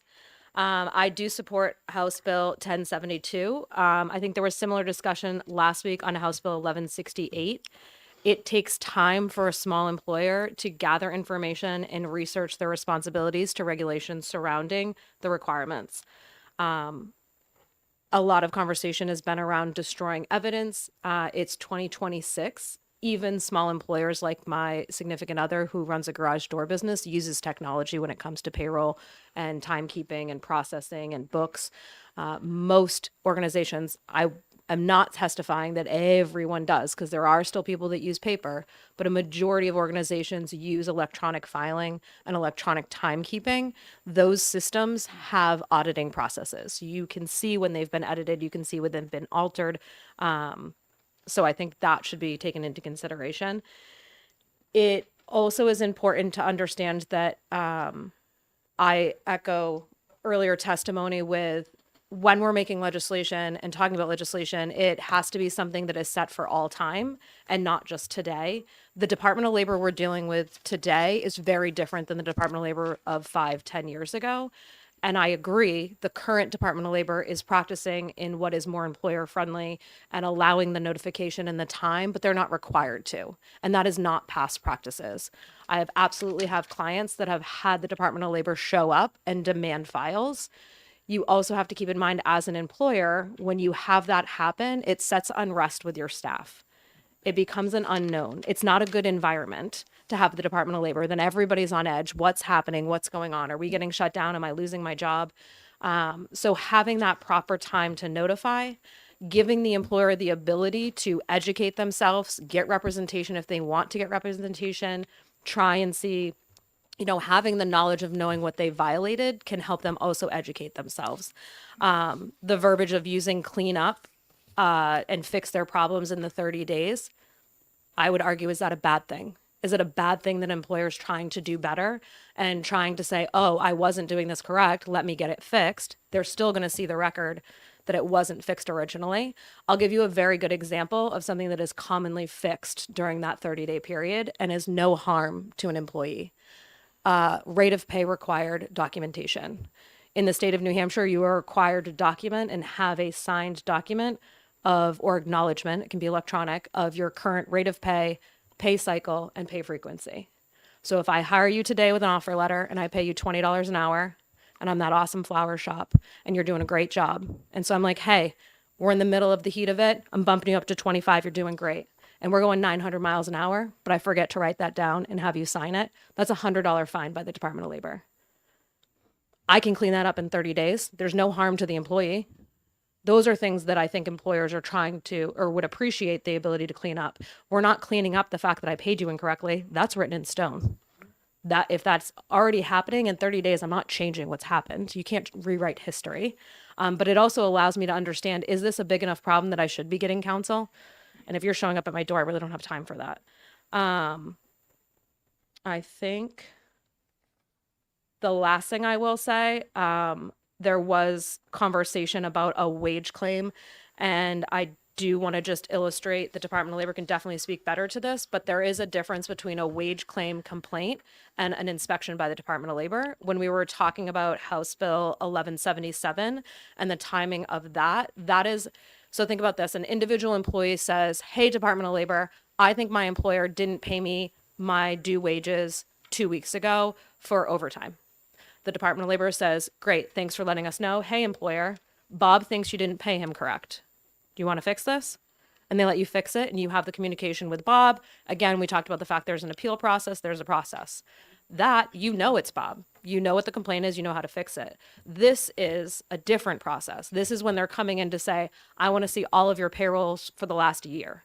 And I need to give them all of my payroll for the last year, all of my employee files. And they sit in a room and they go through your employee files and they go through your payroll, and they're looking more broadly to see what different types of violations you have. And I'm not saying it's a bad thing, it's needed. But these are two different things. And if you're having a claim for a specific reason, it would be good to at least know where that's coming from. Thank you.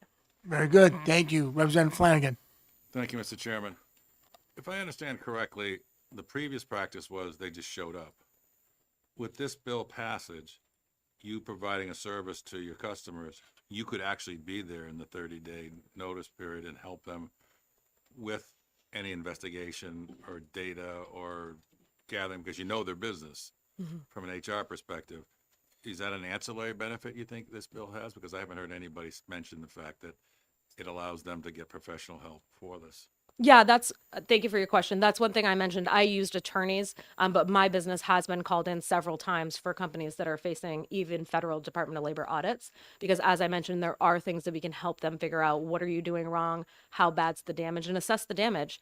I will say I am a small employer myself. When you start a business in any state, specifically the one I have, which is New Hampshire, there's not a class to teach you how to be an employer. You have to figure it out. And if you don't know all the right places to find your information, unfortunately, you're going to make mistakes. And it doesn't mean you're doing it intentionally. And 99% of the employers we work with, when we find they've made a mistake, they want to fix it. So yes, it allows the time to get the professional help, whether it be an attorney or an HR consultant or some other type of assistance to know what am I doing wrong and how can I do it better. Thank you very much. Thank you. And Representative Cahill. Thank you, Mr. Chair, and thank you, Ms. Pawala, for taking my question. Are you aware that the Department of Labor conducts seminars for free to tell business operators what sort of things to look out for, what they're required to do, and they do this a few times a year, and it's free of charge? Thank you for your question. I do know that that happens. I've attended several of them. I also know, unfortunately, in the past 3 years, they've been very sparse. I also would love it if they would send a written notification to all employers notifying of when they're available and how to access them. I think the education side of that is lacking. I can't speak to what they're currently doing because I haven't looked to see, but I do know that there was, unfortunately, a few years that they weren't being offered or were not available. Thank you. Follow up? Please. And you also know, I believe, that when there is a violation, there is a warning, not an immediate fine. And so does that ease the process for the employer to know, oops, I made a mistake and it's not going to cost me anything and I can just fix it here and now? Thank you for your question. Unfortunately, that is also up to the interpretation and how the current administration wants to enforce.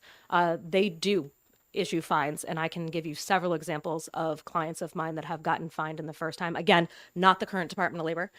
Current Department of Labor is acting more of like you had stated, where they're trying to work with employers and help them do what's right. But in past, that has not been the practice. And when you have a wage violation, in case you weren't aware, if I owe someone $1,000 due wages because I messed up, they actually are going to get $2,000 worth of due wages. It's automatically doubled in the state of New Hampshire. And then I also have a fine on top of that. One more. I'm not sure that's accurate, but the question was, my next question was, do you think that, I know we hear a lot about businesses and there's one size fits all that doesn't really work well. Do you think the department needs some discretion about how much how much notice they should give in one situation or another? It's sort of what's goose for the gander, that's sort of that logic. Thank you for your question. Am I understanding your question to state that they should have different notice periods based on organization demographics? Yeah. For clarification. Yeah. Yes. What I mean is that certain situations may say, oh yes, I should give them 20 days notice.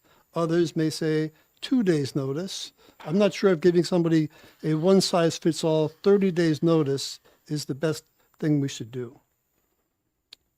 I can appreciate your question. I think that one size fits all in this case would be fitting because I think with the way the legislation is proposed with these different circumstances, it's going to protect the employees, the public, and from, safety and health. And you also have your repeat offenders that have had a violation in the last 36 months are not in this. So I think that allows the carve out for them to have the ability for that flexibility. I don't think it is, and I can tell you this from my experience, I don't think you can look at an organization on the outside and know what's going on the inside based on size, industry. I have clients with 125 employees that don't have in-house HR, don't have in-house counsel. I have clients with 45 employees that have both. So I think it's very hard for the Department of Labor to know what their preparedness is for an investigation. And that's really what I think this bill comes down to, is the ability for an employer to be prepared appropriately to respond to these questions. It's really small. Yeah, but earlier you did say that your significant other with a very small company has everything on computer. It's all payroll is all there, so it's accessible. Is it not? Thank you for your question. I can testify that my significant other has absolutely no idea how to pull his reports out of payroll, nor does he know how to process payroll. So that's the challenge you have, though. They do use the systems, but they don't know how to use the systems. Going in and saying, process payroll, yep, these timesheets look good, process payroll, is very different than knowing, am I doing everything right? How do I pull the right reports? And things like that. And also, back to the flour analogy, there's so many small businesses that the business owner is working the front lines in order to make the business run, to have them be pulled out of it. And I've heard, again, not in your current Department of Labor, but in prior years, you know, walking into a restaurant, even on a lunch hour, and they're already short 2 people, and then you're pulling the manager off the floor, who's the owner, to go pull paperwork in the back, like it's not good for anyone. Thank you. Thank you. And Representative McKenzie. Thank you. I guess we can stipulate to the fact that the Department of Labor has been responsive to the industry and to the various representatives in the sense that you are saying that the relationship is better, that that they are cooperating, that they've adjusted their operation. Can we stipulate to that? Because it seems to be the consensus of the room. Yes. That's the way things are going, which is good. I just wanted to get that on record. And let me also say that I haven't heard one, and maybe they're in the room and they haven't testified yet. I haven't heard from one business that has been affected, that has been subjected to or is able to testify to the fact that they have been abused in some way or another by the Department of Labor. I've heard a lot of associations. Is that a question, Representative McKenzie, or is that? Well, I've heard a lot of associations coming in, and the question I have to everybody in this room is where are the actual businesses? Yeah. Thank you for your question. So as a small business owner, one of the things, and also the president of a local association for Southern New Hampshire home builders, one of the things that associations like the labor, or like the lodging, like the home builders, like the BIA, one of the things that they preach as a value to their members is that they come and sit in Concord so that they can keep working. So I would voice, just as a business owner, I am a part of 4 different associations because I know they're keeping my interest in mind when it comes to things like this. I've been paying attention to the legislative process, and as an individual business owner, it's very hard to keep up with. And your notification is less, usually a week and a half before you need to testify. Most small business owners may not have the ability or capacity to come. But I do appreciate your question, and I could probably find at least one that I know of that has had, again, in previous administration. And back to your earlier question about our current relationship with the current Department of Labor, that's why I started my testimony with remembering that legislation lives beyond your current administration in the Department of Labor, and that's what we need to be thinking about. Yes, everything is sunny skies and we're sitting on a beach today, but with one quick change of administration, then we're back to knocking down doors and not in a good place for employers. Okay, seating. Okay, seeing no further questions, ma'am, thank you so much. And Ms. Abbott, do you want to come here and answer a question for us, please?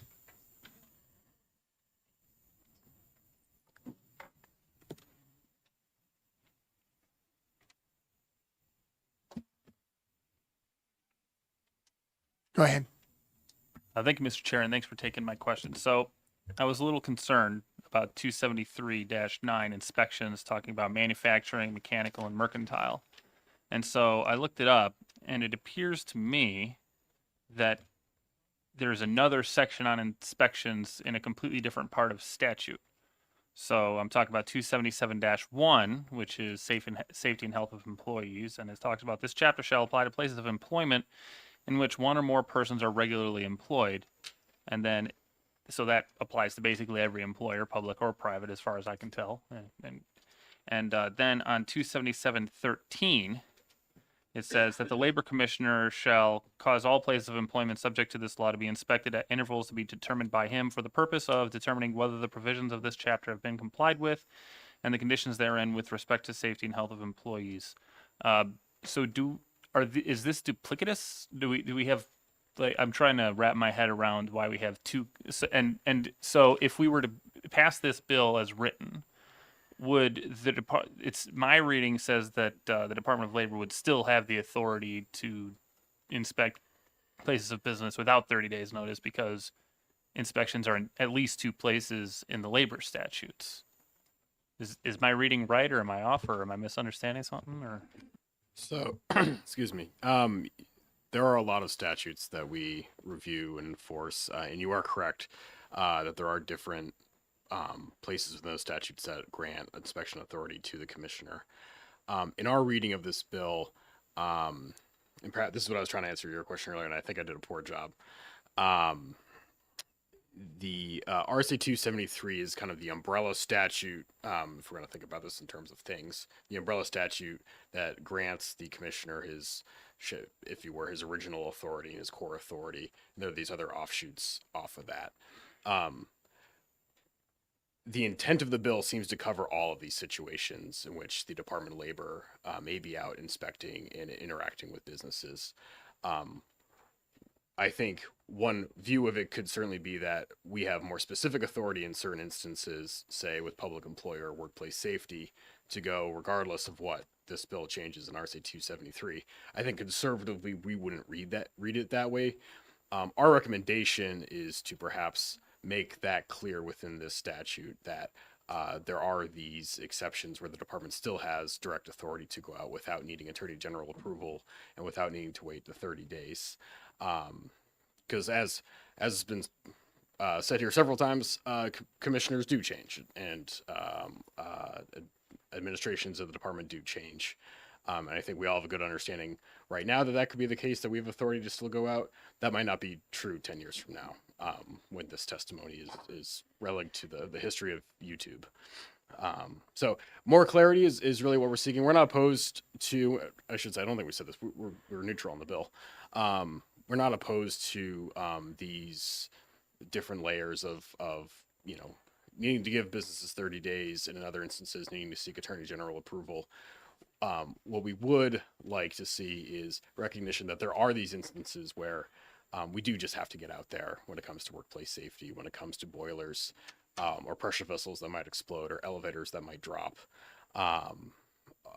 where it would be good to clarify where those fit into this overall scheme of, do we give notice, do we not give notice? A good corollary to that is in 273 11A, which is our general civil penalty statute. That statute requires generally, again, that we provide warnings in first instances, and then before we proceed to fines and subsequent violations. There is a list of exceptions to that. That list covers a lot of different areas of Department of regulation. So for instance, and it was just amended this past year to add a couple more. But when it comes to documentation for like your I-9s, right, your documentation for eligibility to work, when it comes to any threat from or any threat that an employer may not pay the person, we don't need to give a warning first. When it comes to violations of work compensation statute or youth labor laws, and there's a few others. So if we added this clarity in, or if you added this clarity in as to where this piece is supposed to fit amongst this whole scheme of laws that have been kind of glommed on and added on like a little Lego set over the years to the department, it provide a lot of clarity to both the regulators, us, but also businesses who are going to read one law and try to figure out kind of like, what can the department do, what can the department not do, and also future lawmakers. I think it helps everybody. So that's our recommendation for the clarity aspect of that. Okay, thank you. Okay, great. Thanks for coming back up. Representative Sullivan. It occurs to me that there was a question asked earlier that I don't think got addressed. If it did, I missed it, and I apologize. But basically, the existing first paragraph indicates that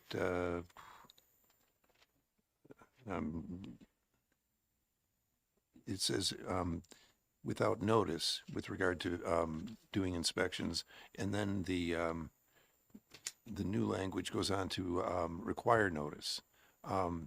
That appears to be a conflict to me. You can do it without notice, or notice. So where do you come down on that? Yeah, that appears to be like on a technical level a conflict to us. Okay, thank you.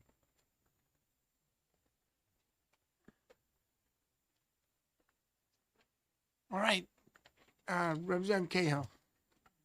Chair, and thank you, Mr. Garrigan. Do you think it's probably a good idea not only to have communication between businesses and the department, but between legislators and the department when thinking about passing legislation to see what works, how it works, that sort of input and exchange of ideas? To the first question of is it a good idea for the department to have communications with businesses, we highly encourage communications. In fact, many of our cases that proceed to enforcement are largely the fact that we don't get responses, and therefore we don't have really the information we need to fully vet or situations based on other than what we have from what allegations are. In terms of legislator communication, I'll defer to the legislators on the best strategy. Though we certainly welcome and encourage communication. We're always happy to answer emails or pick up the phone or have you over to meet with us in our we always use the nice conference room, not the other conference room. Thank you very much. Thank you. Yes, sir. Thank you, Mr. Chair. I am enjoying my 4.5 hours on this committee, my first 4.5 hours. Whether it's now or when we deliberate ourselves, I'd love to know about the inspection division and just what kind of inspections they do and how many a year and how many people in the division and how busy they are. I don't know. It just, we can talk, we don't have. That's a good question. I don't think it's germane to this discussion, but I'm more than willing to schedule a discussion about that. Absolutely, yeah. Representative Prout. Thank you, Mr. Chairman. You mentioned a couple different things that you'd want more of the immediate inspection authority added.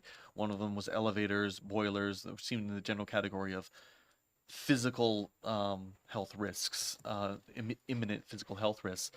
And you also mentioned, I think, child labor complaints and something about threats to employees. Is that, you think, the full list, or can you elaborate on, if we're going to look to draft language to try to include everything you're thinking, what would we want to have in that list? Is that what I just said, or is there anything else that wasn't what I just mentioned?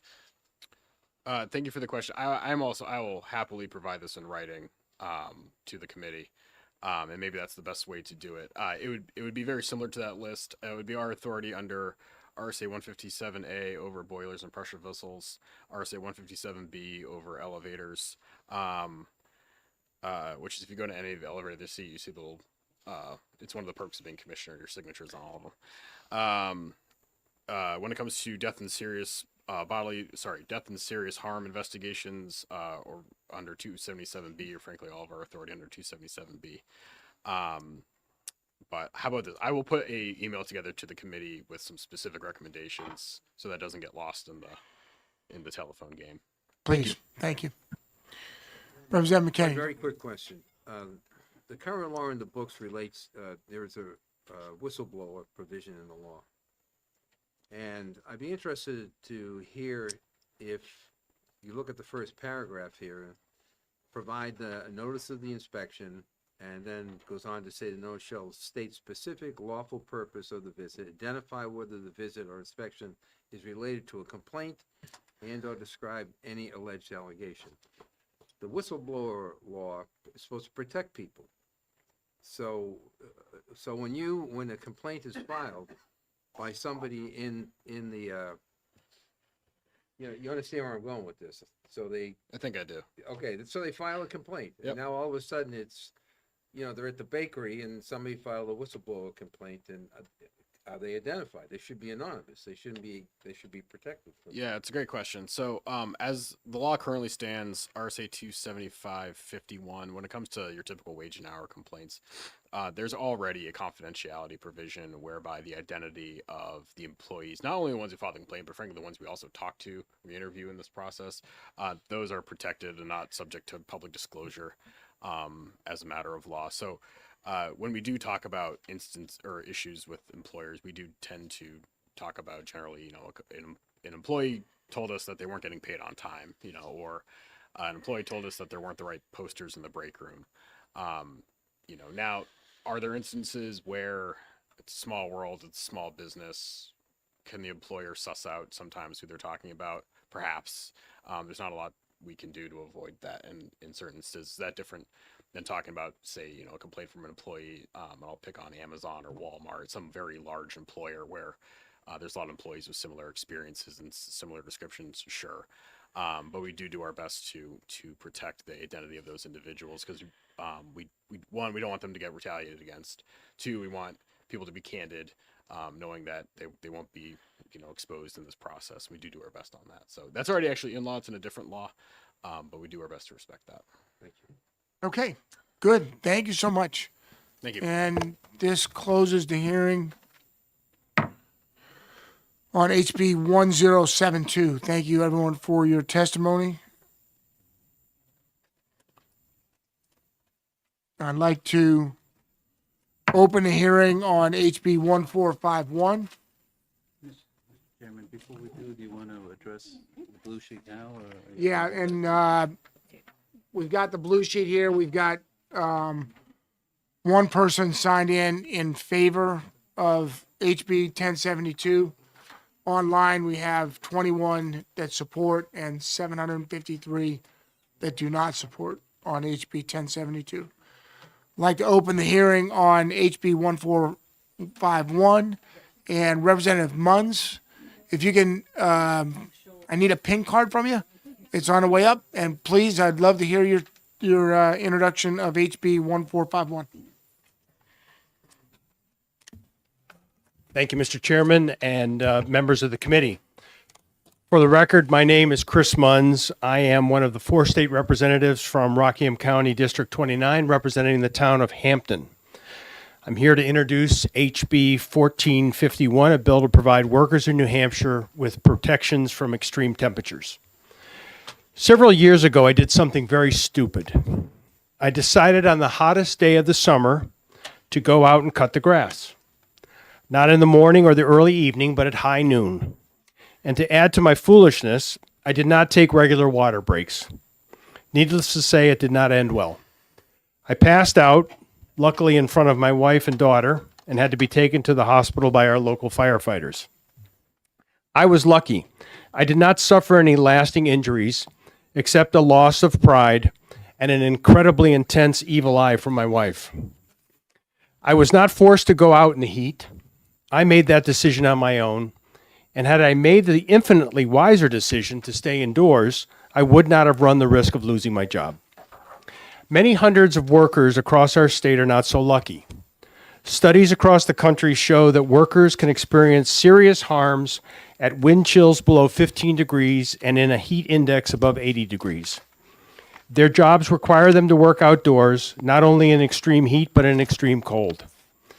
Then there are the workers such as teachers who must work in outdated facilities that lack air conditioning or adequate heat in the winter, or workers who must spend a significant portion of their workday in refrigerated environments. Days when it is either real hot or very cold are becoming more common. Just this past Sunday, we saw temperatures in Concord dip to 9 degrees with a wind chill of -6, and that was warm compared to places further up north.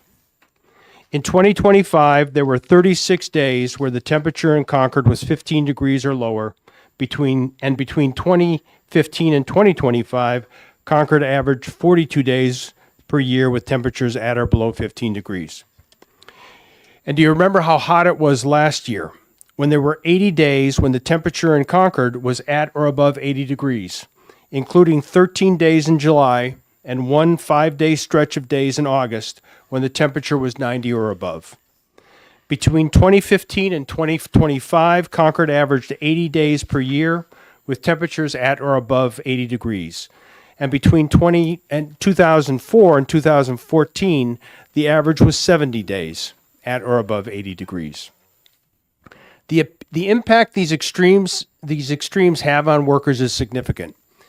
Here in New Hampshire, most of us are very aware of the dangers of exposure to extremely cold temperatures and wind chill factors, where frostbite can occur within 10 minutes if the body is not properly protected.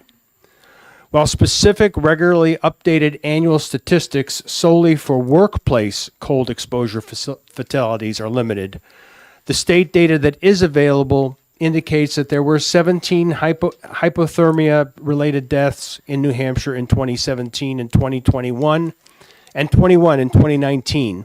And in 2021 and 2022, there were 115 and 61 emergency visits, respectively, for cold-related, worker-related injuries. Less of a focus in New Hampshire are the injuries from exposure to heat. From 1992 to 2022, a total of 986 workers across all industry sectors in the United States died from exposure to heat. This represents an average of 34 deaths per year. In New Hampshire, a 2021 report from the Granite State News Collaborative found that more than 1,400 residents went to the ER for heat-related illnesses between 2012 and 2019. Some recent examples of workers affected by heat right here in New Hampshire during 2024 and 2025 include in Northfield, in June of 2024, workers painting part of the pavement experienced lightheadedness, nausea, vomiting, dizziness, and dry heaving after working in direct sun on a 91-degree day. In Rye, also in June of 2024, on an 87-degree day, food workers at a snack bar were exposed to intensified heat hazards in the form of a hot grill and a fryer while taking and filling customer orders. And in Merrimack in July 2025, workers at a construction site had only one break on a hot day. It is expected that extreme weather events will occur with greater frequency and intensity in the future. As that happens, we can expect the number of weather-related injuries and deaths to also increase. It is important, therefore, to ensure that the health of all workers, but particularly those who work outside, is protected. RSA 281A:64, as it is currently written, requires that every employer in the state provide their employees with a safe place to work and provide some general requirements that must be met. These have been codified in Administrative Rule LAB 602.01. That RSA and those rules, however, do not specifically address protections from extreme heat or cold in the workplace. Neither do workplace safety regulations from the Federal Occupational Safety and Health Administration. In 2024, OSHA proposed a rule that would require employers to provide water, rest breaks, and shade when the heat index hits 80 degrees, with additional measures at 90 degrees Fahrenheit, but that rule has not been finalized. HB 1451 is a fairly straightforward bill to fill that gap and provide public and private sector workers at risk of heat or cold stress in New Hampshire with some basic additional protections. It requires that each employer develop and implement a written plan to provide necessary protections for workers at risk of heat or cold stress. 3 key requirements are that the plan include additional mandatory rest in a temperature-protected area and provision of fluids when the temperature or heat index is 80 degrees and above, or the temperature or wind chill is 15 degrees and below. Emergency procedures for employees exhibiting symptoms of heat or cold stress, and a requirement to review the plan with all employees at least once a year. Rather than be very prescriptive in terms of exactly what the Department of Labor and individual employers must do, HB 1451 provides the Commissioner of the Department of Health with broad rulemaking authority to implement rules and procedures that will work best here in New Hampshire. HB 1451 will apply to all private and public employees until such time as OSHA puts in place specific rules to protect private sector workers from extreme heat and cold. Should that happen, then HB 1451 would only apply to public sector employees in New Hampshire. 7 states, California, Colorado, Maryland, Minnesota, Nevada, Oregon, and Washington, have enacted laws addressing the hazards to workers that can arise from extreme heat. Washington and Minnesota, however, are the only states that have worker safety standards which address potential hazards to workers in cold weather conditions. While we cannot be the first in the nation in protecting our workers from extreme temperatures, we can be the first in New England. More importantly, if we pass HB 1451, we will be providing workers in our state with some additional protections that just make common sense. I urge you to recommend HB 1451 as ought to pass. Thank you for your time, and I would now be happy to try to answer any questions you may have, and the operative word there is try. Thank you, Representative. I appreciate you introducing this important bill. Representative Granger and then Representative Prout. Thank you, and thank you for introducing the bill and answering questions. So there are about 700,000 employees in the state of New Hampshire, and there's 8,760 hours in a year. And so if I did my math right, that's so for 1 year of this implementation, assuming that the training is 1 hour long, it would cost 80 years, right? My question is very simple. Is it worth it? I guess the answer would be is, if we're able to save one life, is that worth it? For a follow-up. Well, a typical human life lasts less than 80 years. Okay, that's not a question. So is it worth it in that context? I would suggest that, anything we can do to save any life is well worth it. Thank you. Thank you. Representative Prout. Thank you, Mr. Chairman, and thank you for taking my question. Back in session year 2022, we had House Bill 1386, which was establishing a committee to study the effects of heat and high temperature on employee working conditions. Is the legislation before us now, subject to this hearing, related to that previous effort in any way? I was not aware of that, and so the answer is no. Thank you. Okay, thank you. Representative Labrie. So I would imagine you've already spoke to the Department of Labor about this. Yes. Okay, and did they tell you that they require small businesses to have documented safety program books on file? I am aware that there is a requirement that there must be a safety program. Okay. But I do not believe that requirement includes specific language that addresses exposure to heat or cold. Okay. Thank You have a follow-up? I do have a follow-up. This is, I own a small business in Merrimack, and this is our safety manual. And we do identify heat temps and fluids to drink and safety protocols and tailgate meetings and things like this that would be right up your alley. So I don't know that this is, in my opinion, a specific bill that needs to go forward. I think it might be already happening in a lot of folks' safety manuals. Okay. But I do appreciate the concern. Right. May I just respond quickly? Yes, you may. Okay. However, I'm not a ma'am. Sorry, I didn't mean to say that. At least not last time I checked. No, I think that's great, and I think the fact that a business like yours is doing that's commendable, I hope that more companies are doing that. In which case, the requirements of this bill would have minimal impact on them. Thank you. Okay, seeing no further questions, sir, thank you for introducing this bill. I appreciate it. And if we can have John Reynolds.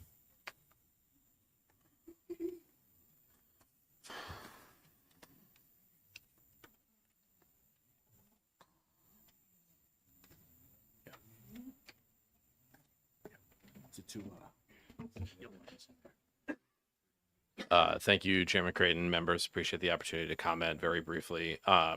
John Reynolds, State Director for the National Federation of Independent Business in New Hampshire. We certainly appreciate the emphasis on worker safety. It's critically important. It's important for our members, not just because it's the right thing to do, but because it's hard to find workers. So you want them to be happy and healthy whenever possible. We do believe that the requirements of this bill are largely covered under existing OSHA regulations. If you go to OSHA, if you just Google heat stress and hold on a second, heat exposure and OSHA heat exposure, cold stress, you'll find lengthy requirements or lengthy guidance on how to handle employees in the situation. Also, as Representative LaBrie mentioned, there are existing requirements for workplace safety workplace safety plans that include equal representation from employees, employers, or labor and management. And then lastly, or a couple of last things, the Heat Injury and Illness Prevention Act, the rule at the federal level, is still pending. It hasn't been withdrawn. So I think this has the potential to further duplicate existing requirements or potentially end up conflicting with that. And then lastly, there is rulemaking authority in this bill, and to the point that the parts of the discussion that we've had previously, we are concerned about what that could look like under, this or any future administrations. So thank you. Representative Schultz. Thank you, Mr. Chair. Are you aware that OSHA doesn't apply to all employees in New Hampshire? I am aware. Oh, thank you for the question, Representative Schultz. I'm aware that it applies to all private sector employees in New Hampshire, and there are very limited exceptions only with regard to record keeping for the smallest businesses. Follow-up? For a follow-up, Are you not aware that public employees are not covered by OSHA at all? I am. Thank you for the question, Representative Schultz. I am aware that we don't represent any public employers. So sorry. Yeah. But Okay. no, I'm sorry. I should have realized what you were getting at. Any further questions? Seeing none? Thank Thank you. you, sir.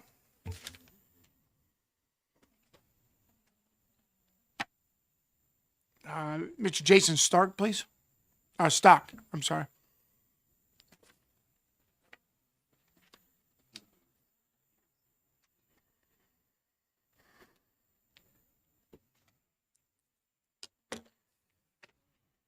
Well, good afternoon. For the Welcome record, I'm back. Jason Stock. I'm the Executive Director of the New Hampshire Timberland Owners Association. We represent landowners, loggers, foresters, sawmills, any type of wood processing facility. And our busiest time of the year is right now. This is when you log. We love to see cold weather. That's in fact a best management practice for logging. Freezes up your wetlands and wet areas, and that's when most of the work gets done.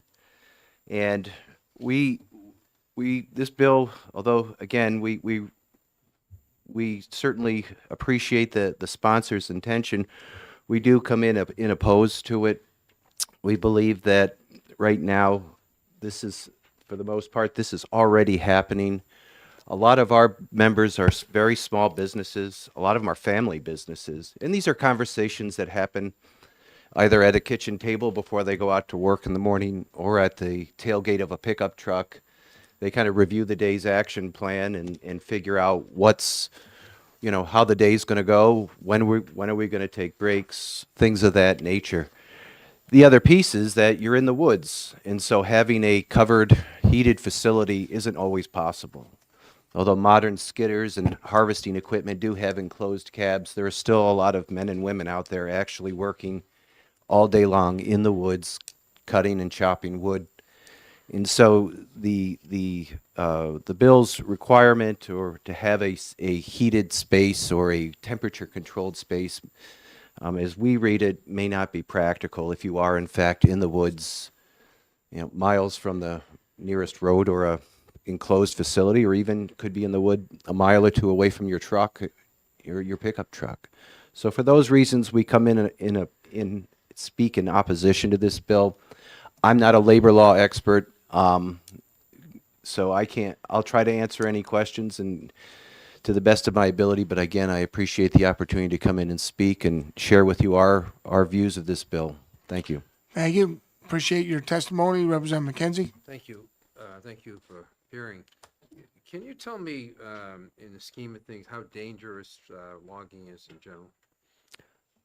Depending on the statistics, timber harvesting is one of the most dangerous occupations. I think the last I checked, Representative, I think roofing and offshore fishing and crabbing is dangerous. It's probably more dangerous from a loss perspective. I know many of the losses come from accidents, felling accidents, things of that nature. But it is a dangerous occupation, no question. And further question, real quick. Please. You have one of the highest mod rates for workers' compensation in the state, probably the highest logging. So with this legislation, you don't have any sense that this helps minimize some of those the dangers that people face in that very dangerous profession? Yeah, when I reviewed this with my committee, and I have logging contractors that use mechanized operations, which is as well as conventional cutting. So those are two, it sounds like you're very familiar with the mod rates. Those are two very different mod rates, two very different risk factors. In both instances, the feedback that I got from my members and my contractors was that this would not, this was not necessary and would not have really much of an implication on that. That was the feedback I got. Thank you. Okay. Any further questions? Seeing a statement. Would you believe, sir, that the second riskiest job is roofers, but 3 stories are greater? I would Okay, believe that. that was important to the testimony. Thank you. Thank you. Thank you, Mr. Stock, for your testimony. And Mr. Grace, please.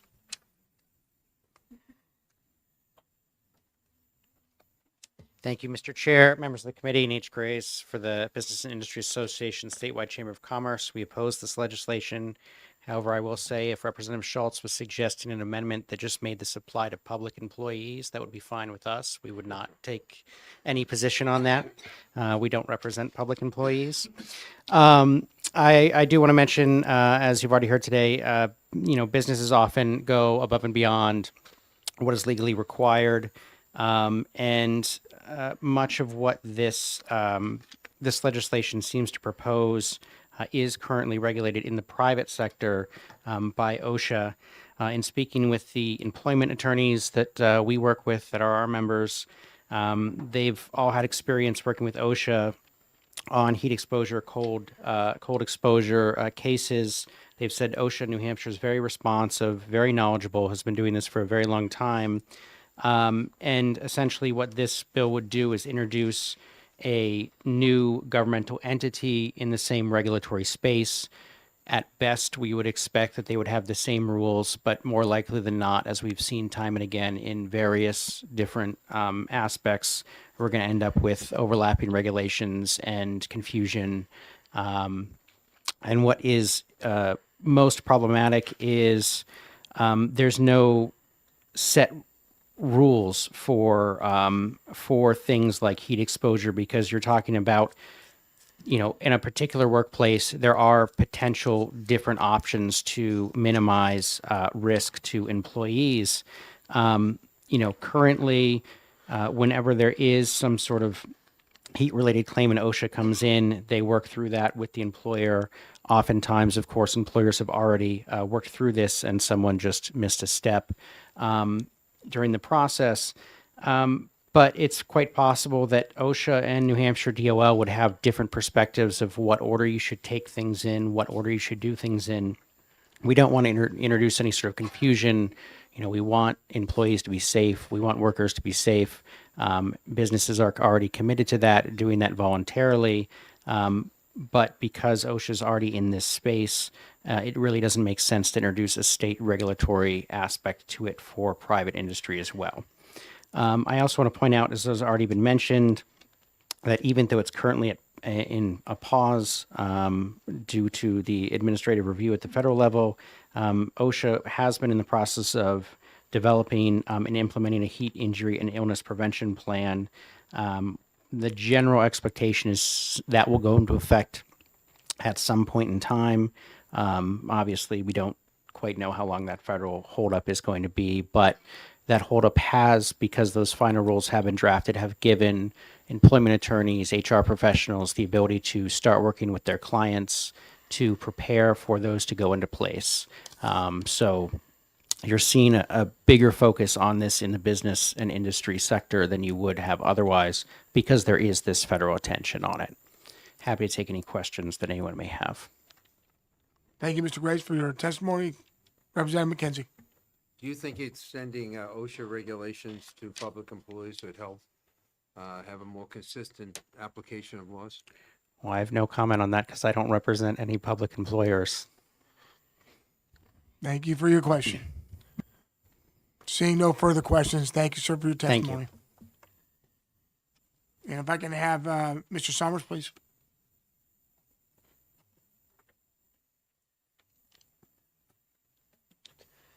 Good afternoon, Mr. Chairman, members of the committee. Again, Mike Summers with the Lodging and Restaurant Association, here in opposition to House Bill 1451.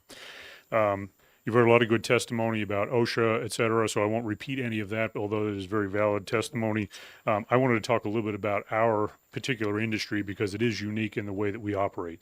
So really where we would see this, first of all, 80 degrees for me is a beautiful spring day. So I'm not sure how 80 degrees is extreme temperatures. So I would hope that that number would be changed somewhat to make it somewhat more palatable. But that aside, the two areas where this would affect our industry would be outdoor dining situations and our kitchen production folks in the kitchen.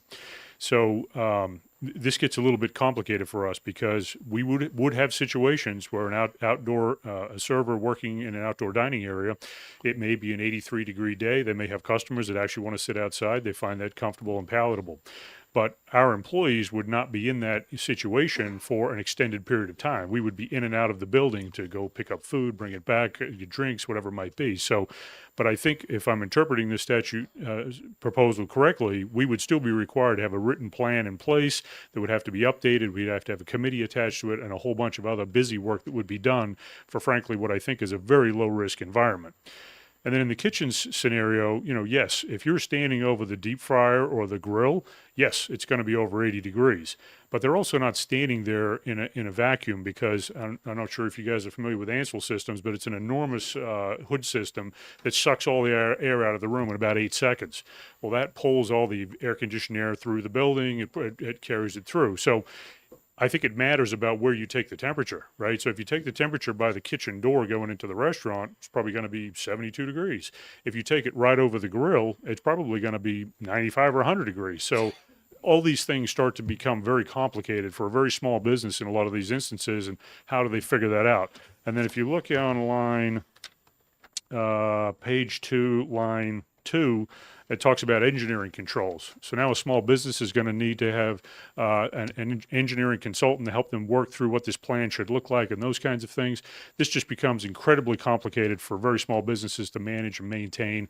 And frankly, I'm not sure it really provides a benefit to our employees specifically. Again, our kitchen guys are in and out of walk-ins and freezers all day long, collecting food, bringing it out, producing the food, et cetera. So but unfortunately, I think this just applies to us. Now, if we were to be exempted from this, that's a discussion we'd be happy to talk about. So with that, happy to answer any questions.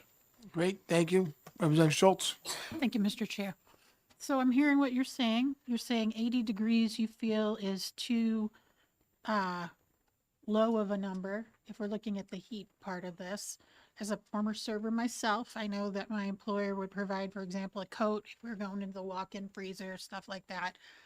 Maybe all the folks in your that affiliate with your organization, maybe they're all great. They probably are. What would be then a better average high temperature that would be more acceptable if you were to rewrite that part of the legislation? Again, I'm hesitant to provide a number because it depends on how we're looking at this, right? Are we measuring it directly standing over the grill, or are we measuring it in the middle of the room? Are we measuring it in the restaurant? So I think I'd be hesitant to give a number because I don't know what the standard is that we're trying to get at here. Sounds like common Okay. sense to me, but okay. Any other questions? Representative McKenzie. It's 95 degrees. You have an event, you got a tent up, and you have a whole staff of people out in the outside taking care of serving food and picking stuff up and selling beer, whatever they do out there. What kind of protections do you offer those people? In those instances, we wouldn't have an event because the customers won't sit out there when it's 95 degrees and humid. So that's the other Well, if it's a mitigating wedding, factor. If there's a wedding. If there's a wedding and it's under a tent, there's some sort of air conditioning provided, because otherwise, I mean, you would have issues with elderly guests that would pass out, and you'd have all kinds. The issues would be much worse for our customers. So in those instances, that rarely is going to happen. We're going to provide mitigating. So, and the employees get kind of scooped up in that. Same with outdoor dining. So if I'm sitting, nobody sits outside when it's 100 degrees. Those outdoor dining areas are closed. So that just is a natural mitigating factor that we're going to have. Thank you.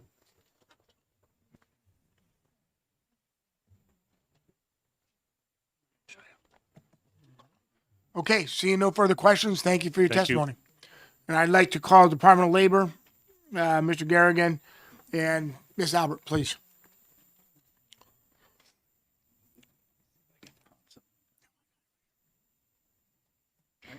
Good afternoon. Thank you for having us. My name is Danielle Albert. I'm the Deputy Commissioner of the New Hampshire Department of Labor, and I'm here with Attorney John Garrigan, who is our General Counsel. The department has reviewed the language proposed in House Bill 1451. We are neutral on the bill, and we do believe we understand the intent of the proposal as written. Just by way of summary of what the particular proposal is doing, it is amending the workers' compensation statute by adding at RSA 281A64 relative to safety provisions, a new section that is requiring employers, both public and private. I heard testimony previously solidifying that this does apply to all forms of employers, so it's not limited to the public or the private sector. It will encompass both, to develop and implement written plans that are protecting employees from specified heat and cold conditions. The department would note, relative to employers, there is no qualifier as to what makes a qualifying employer for the purposes of this proposed section. If you look at other areas, the two preceding sections in 281A64, there are qualifiers as to the size of the employer who must be subject, who are subject to the requirements. This would cover all employers regardless of size. So that's our understanding of that particular requirement. Relative to the plans themselves, we understand the proposed language to require employers to put 5 specific conditions or factors within those plans, and to do so in conjunction with the Department of Labor. Relative to the requirements in the plan, the one technical point that we would note, and it is on page 2 at line 1, there's a requirement that the plan include the use of I'm going to mispronounce, forgive me, the hierarchy of controls, and also references engineering controls and administrative controls.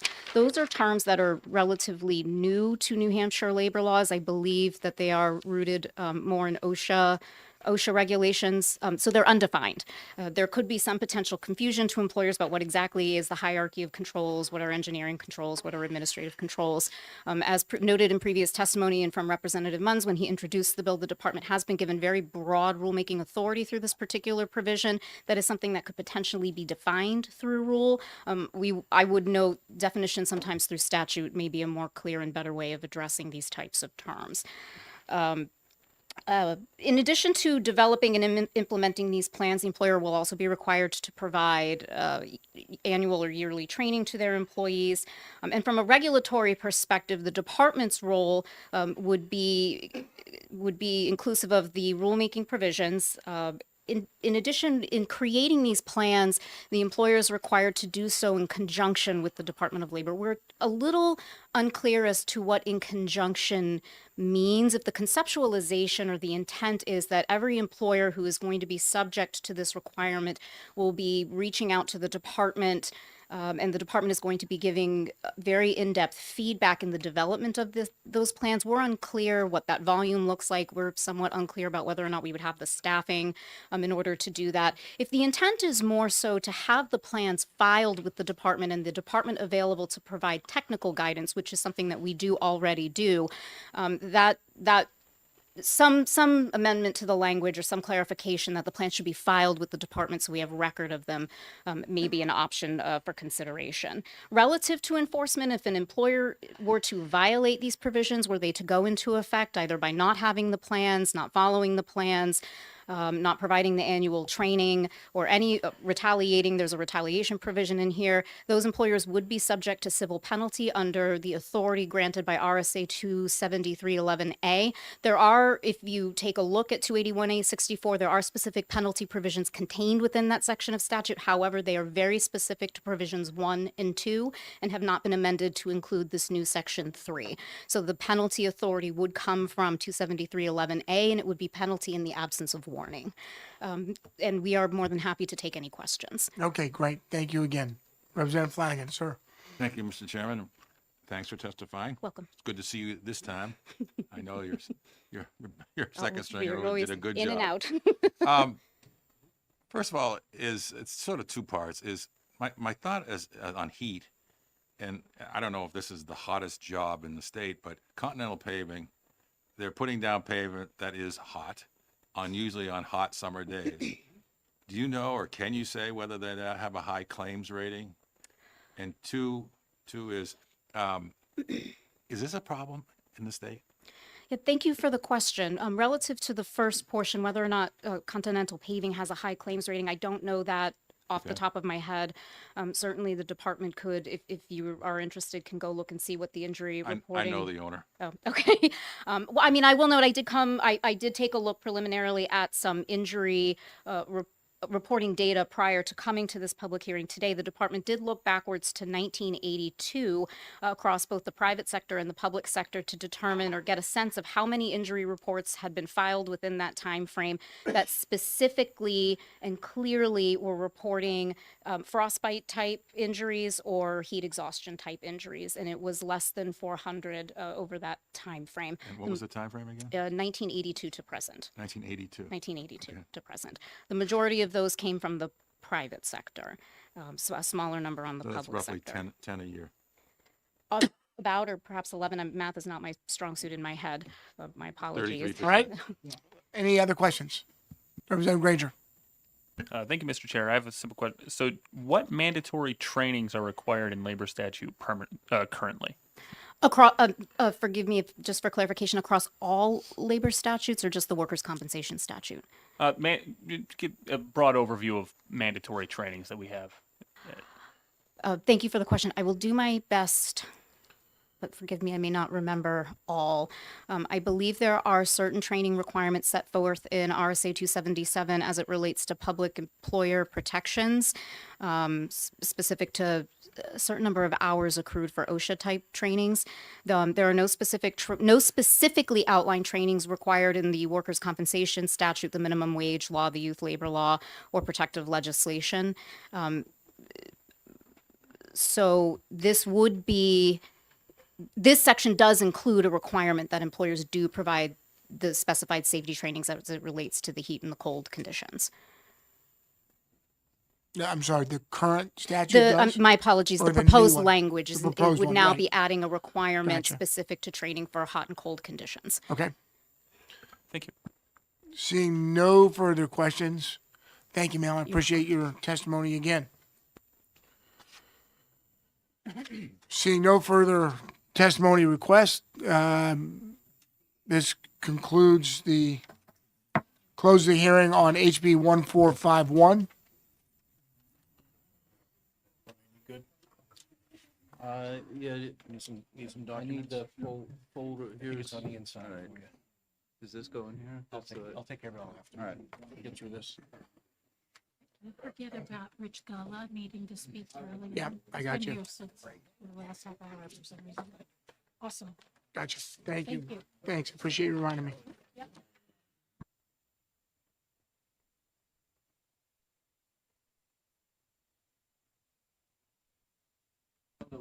Hey, guys, we're going to start in 2 minutes. We're going to take a quick break and then get going. These are new cards. Yeah. And these are the blue sheet for the last bill. All right. And a blue sheet for the last bill 1451. There were 4 in favor and 2 opposed. 97 supported and 1 opposed online.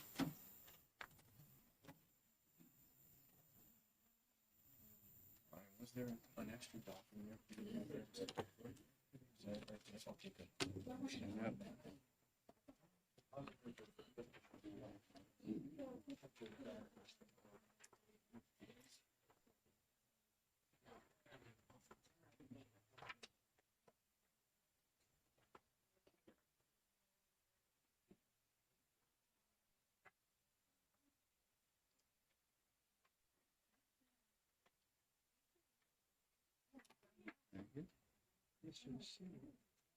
Either in the remaining 2 minutes or other time of convenience, take a look at some of the written testimony that's submitted on the bills. I'm finding some that had nothing to do with that particular bill, it's on the wrong bill.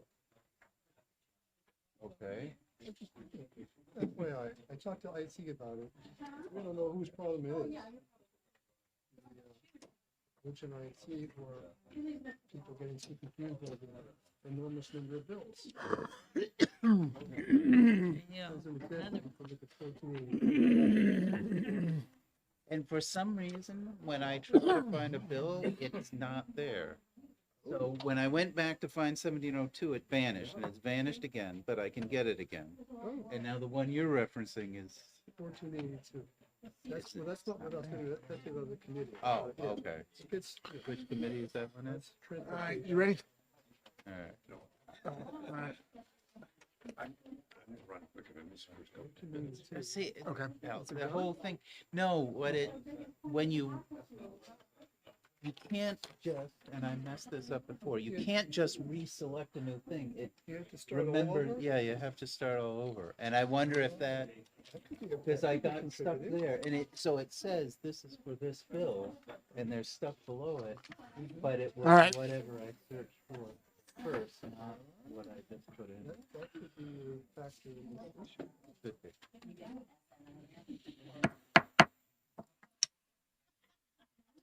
All right, everyone. Welcome to our last bill of the day, one that we've been anticipating with much excitement and joy.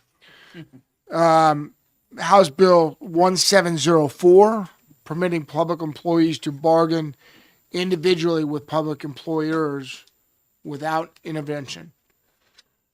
And Representative LaBrie is here to introduce this bill. Okay.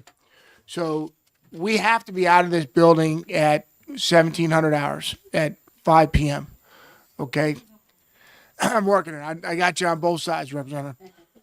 And so after the bill is introduced, I am imposing a 3-minute testimony on all testimony, and Representative Seaworth, the deputy, will enforce that 3-minute timeline. I would ask you that to recognize that all of your testimony is important. All of your testimony we want to hear. But if you're repeating what the person before you has said, then please consider that it's already been said. Okay.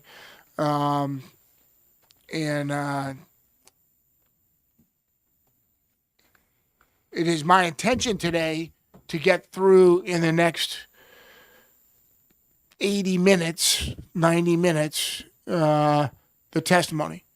If we are not able to do that, then we will reconvene next Tuesday, and that will be published in the House calendar.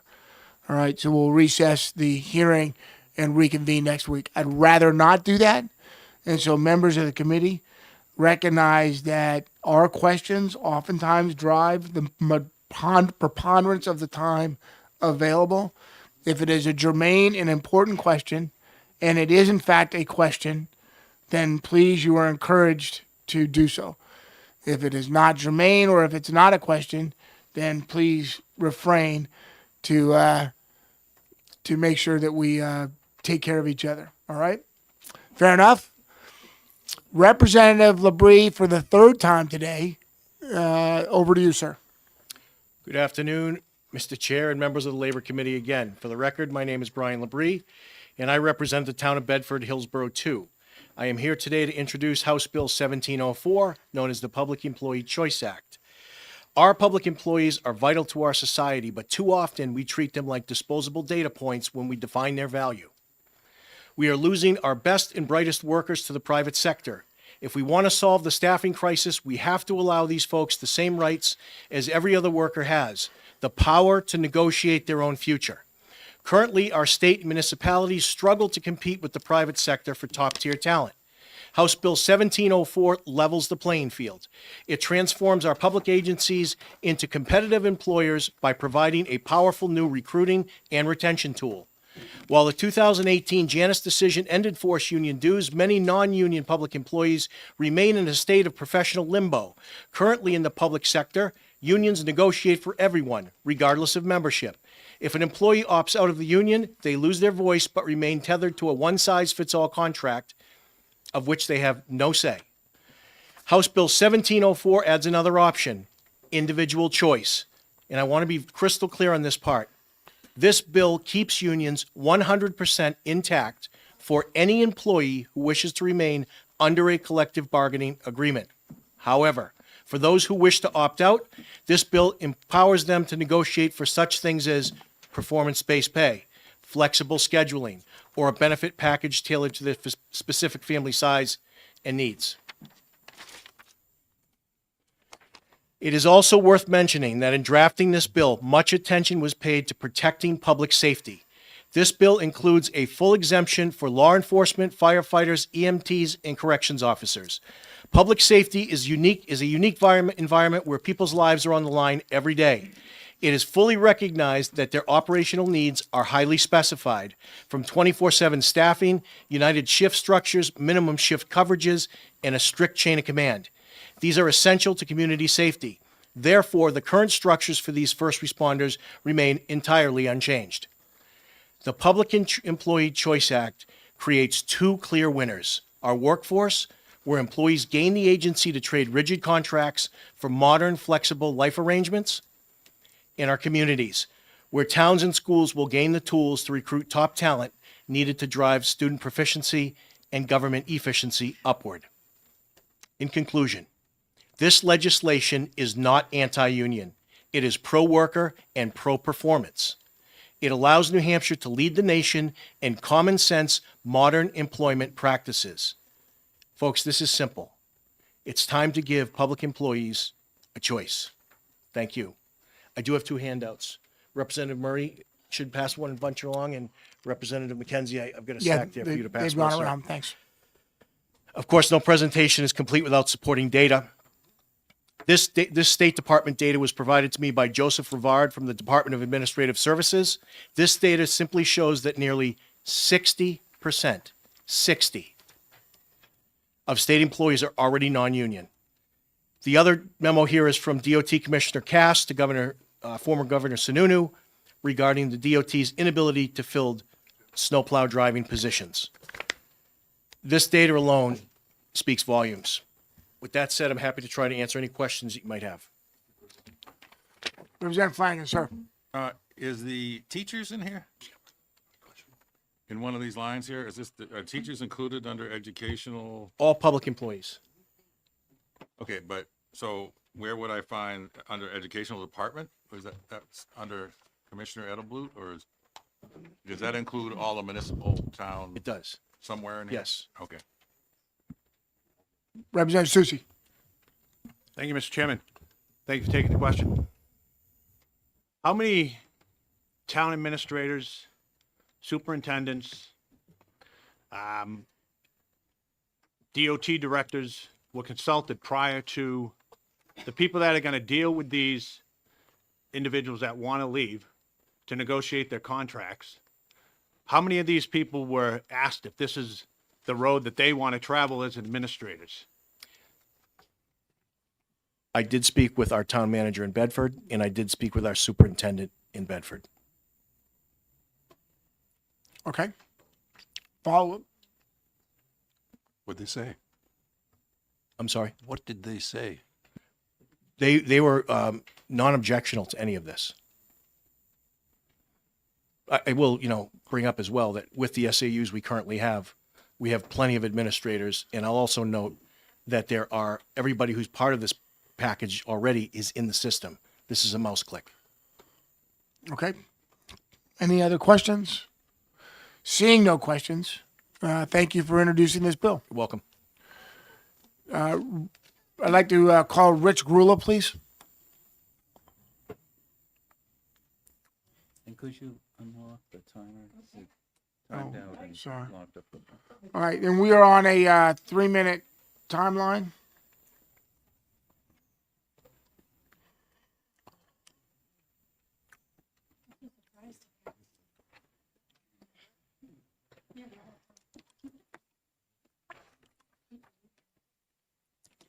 Chairman, members of the committee, my name is Richard Gulla. Could you turn the mic on, please? Sure. Thank you, Can Mr. you hear me Gullo. now? My Yep. name is Richard Gulla. I represent 15,000 public, state, and private employees throughout the state of New Hampshire. I've submitted written testimony, so I just want to highlight a few things. I'll be very brief. House Bill 1704 doesn't fix vacancies or retention. New Hampshire's workforce shortages are driven by pay gaps, understaffing, and workload, not collective bargaining. Allowing individual bargaining does not raise wages, reduce caseloads, or improve staffing levels in corrections, probation and parole, DCYF, or DOT. RSA 273A provides stability. House Bill 1704 replaces it with uncertainty. Current laws create clear, enforceable rules and predictable dispute resolutions.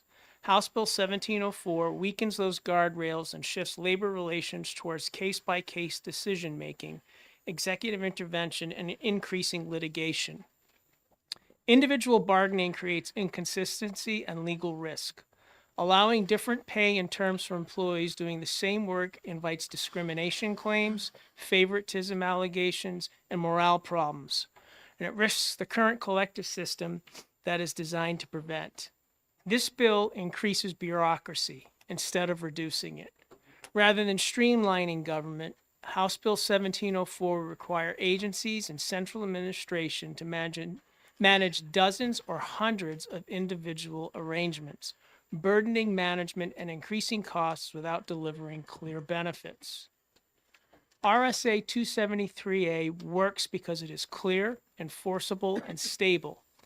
House Bill 1704 replaces that system with uncertainty and risk without addressing the real causes of our workforce challenges. And you have my full written testimony. Thank you, sir. I appreciate it, and we do have your testimony. Okay. Are there any questions? Representative Staub. Thank you. As I'm looking at this list of state employees, are there different ways that someone can become a state employee? For example, a person who's appointed versus a person who applies for a job and comes up through the step system. And in terms of looking at how many people do that versus how many people are appointed, what's the ratio?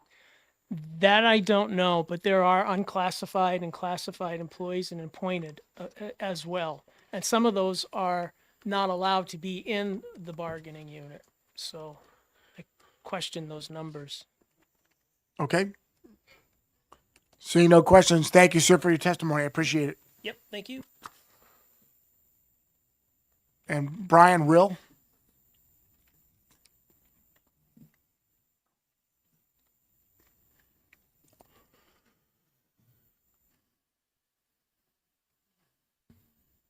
Good afternoon, Mr. Chairman, members of the committee. For the record, my name is Brian Rill, the president of the Professional Firefighters of New Hampshire, and I represent approximately 2,000 active and retired firefighters, paramedics, and dispatchers throughout the state. This bill is branded as the Public Employee Choice Act, implying that it expands freedom by attacking what it calls monopoly collective bargaining. Let's be clear that this is simply right to work by another name. It is a bill designed to destabilize the workforce and weaken unions under the guise of employee choice. The unintended consequence, however, is that it also undermines the structure that allows public employers to function. By allowing employees to bargain outside of a certified collective bargaining unit, HB 1704 replaces one clear, enforceable agreement with dozens or even hundreds of side deals, exceptions, and private arrangements. State and local governments depend on uniformity to operate effectively. That is why we have standardized pay scales and benefit packages, job classifications, standard operating procedures, and collective bargaining agreements. These things provide predictability, ensure fairness, and allow public employers to budget, staff, and comply with the law. HB 1704 would dismantle that structure and replace it with a free-for-all system where employees doing the same job are governed by different rules, negotiated at different times, under different standards. This alone invites confusion, inequity, administrative overload, and legal exposure. This bill also undermines workforce stability. When employees are encouraged to pursue individual deals, they are inevitably pitted against one another. Morale declines, collaboration erodes, and turnover increases while employees are encouraged to routinely seek a better deal.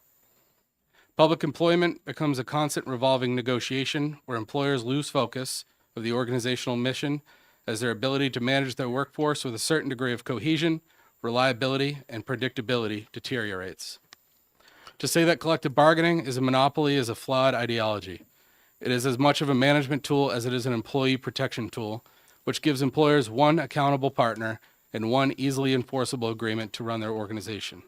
1704 strips away that clarity and replaces it with fragmentation and chaos. Although I acknowledge that firefighters are exempt from this particular bill, that exemption offers little comfort as it simply masks a broader effort to systematically weaken collective bargaining. Should this concept prevail in its initial form, it will progressively dismantle the workforce and public employment across New Hampshire will be at risk. For the sake of effective government, fiscal responsibility, and organizational integrity, I urge you to reject House Bill 1704. Thank you. Thank you for your testimony. Thank you for your time. Are there any questions, Representative McKenzie? Thank you. In a matter of disclosure, I'm a member of his organization, so just. Fair enough. Have you heard from any town administrator, fire chief, commission member that has supported this legislation and thinks it's a good idea? I have not. In fact, anecdotally, I would say that it is most convenient for a town manager or a city council or a fire chief to negotiate with one group or one representative. Okay, thank you. No further questions. Appreciate it. Thanks. Brody DeShanes, there you are.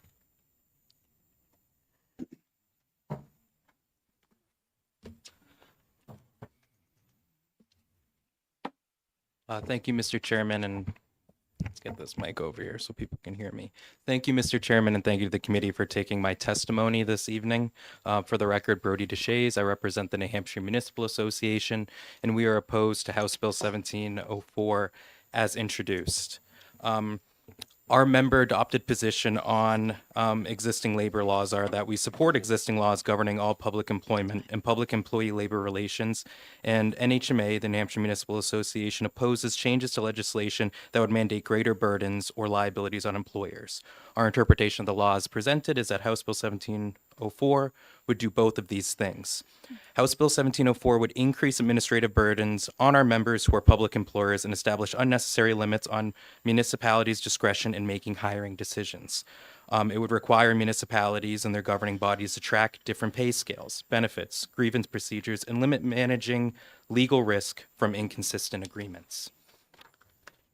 Additionally, municipalities would be required to negotiate with individual employees, even if they preferred only negotiating with a certified bargaining agent or unit, and would be prevented from setting contractual terms for employees not employed under a collective bargaining agreement that match the exact wages and working conditions in existing collective bargaining agreements, which potentially makes it harder to predict budget impacts when considering labor cost. It also could increase pay equity, lawsuits, discrimination claims, and allegation of favoritism. It would also force municipalities to deal directly with grievances from independent employees, which is a process that would either need to be negotiated in every individual contract, or a policy would need to be established by the municipality for independent grievances. This would be very onerous and costly to the municipality and ultimately the property taxpayers. I want to flag nothing in law currently prohibits a municipality from negotiating with a bargaining unit over which employees are covered under the terms of a collective bargaining agreement. The bill also has retroactive application section, which would retroactively nullify sections of existing collective bargaining agreements and could be construed as unconstitutional. Municipalities can always privatize or use contracted services if permitted under the terms of a collective bargaining agreement to meet any labor needs or increase flexibility. And I just want to end on this final note. The ambiguity on who would negotiate is very open to interpretation. Would it be a department head? a town admin or manager, or the governing body. The bill seems to suggest a public employer, which in its existing statutory scheme would be a select board, town council, city council, or aldermanic board. So the way we would interpret this law is you'd be requiring every governing body to enter into an independent negotiation with any employee who would determine that they would like to, which could be extremely onerous, especially as municipalities become much larger and require more employees to carry out essential government services. And with that, I appreciate you guys taking my testimony this evening, and I'd be happy to answer any questions. Thank you. Appreciate it. Representative Sullivan. Thank you. To be clear, you represent employers, is that correct? Yes, I represent the New Hampshire Municipal Association. We are a voluntary, nonpartisan association made up of the 234 cities and towns in the state of New Hampshire, and they all would be designated as public employers in this state under law. Thank you. Follow up? For a follow-up, sir. It's my understanding that collective bargaining agreements, the cost factors in collective bargaining agreements have to be placed before the legislative body, the town, basically, and have to be approved by that legislative body. How would these individual, the costs related to these individual agreements, how would those be approved by the legislative body? It would, thank you for the question, Representative. That would be complicated. It would, obviously with the collective bargaining agreement, it's negotiated, you meet the statutory deadlines, it's placed on the warrant, and if it's approved, all those cost items over that time period of the duration of the contract, there's appropriations that are made, it's approved by the voters. I think it would be complicated if it was a multi-year employment contract, and I'd have to do some more research and get back to you. My assumption is they would have to include all the cost items in the budget, which then creates potential issues for is that considered a contracted cost under a default budget in SB2 town, or what if you can't get enough appropriations in a town meeting form of government? So there could be some additional complexities regarding municipal budgeting if for some reason you're struggling to get the resources to meet your contractual obligations for these independently negotiated contracts. Thank you. All right, Representative Seaworth. Thank you, Mr. Chairman, and thank you for your testimony. Of the municipalities you represent, do any of them employ people who are not represented under union contracts? And do you have an estimate, if so, do you have an estimate of what that ratio is between union and non-union? Thank you for the question. Oh, thank you for the question, Representative Seaworth. So I don't have an exact ratio. It is true that there are municipalities who they employ non-union employees, and how they deal with those contracts is up to their determination. This bill would actually create an inhibition where if you have a collective bargaining agreement and if employees who aren't covered under that collective bargaining agreement, you try to provide them with the same benefits as those under the collective bargaining agreement, which is pretty typical to try to prevent any legal issues. The way we would read this bill is that would be prohibited. You couldn't just offer that employee the exact same benefits, pay scale, et cetera, which is a concern that creates, again, liability for our members who are public employers. Okay, Representative McKenzie. Cities and towns are constantly doing studies about wages and hours and working conditions. Manchester just went through a big study. One of the things that came up here is that labor unions, unionized employees, and places where that collective bargaining agreements in place is hurting communities in terms of their ability to attract good people. Have you heard that from anybody in all of the organizations that you represent? Have anybody said that to you? Thank you for your question, Representative. In my time at the New Hampshire Municipal Association, I have not received any feedback from any of our members who feel as if that the collective bargaining agreements that they've negotiated have inhibited their ability to hire individuals. I will flag too that the municipality, the public employer, can request that collective bargaining agreement be, additions be added to the collective bargaining agreement before the next time it's required to be negotiated to establish incentives to hire more public employees, or they will typically address that when they're required to negotiate another contract again. So, and as a point to also make. The New Hampshire Municipal Association has historically been opposed to evergreen clauses in contracts to ensure that these negotiations have to happen so the governing body can ensure that these contracts are meeting the labor needs of the municipality and the taxpayers and the residents. Thank you. And Representative Flanagan, sir. Thank you, Mr. Chairman. Two-part question. I'm good at two parts now. How does somebody hire a police chief without going through a union? And two is, how does private business hire and do all these reviews on people's salaries and performance?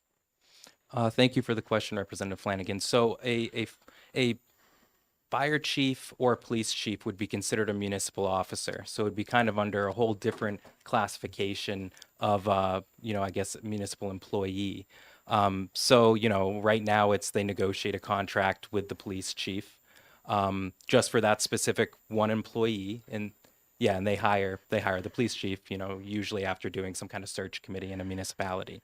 Your other question regarding it had to do with private companies. How does the private sector do all of these things that you're saying that can't be done in the public sector? If you're talking about wage studies and wage scales, municipalities can do that already.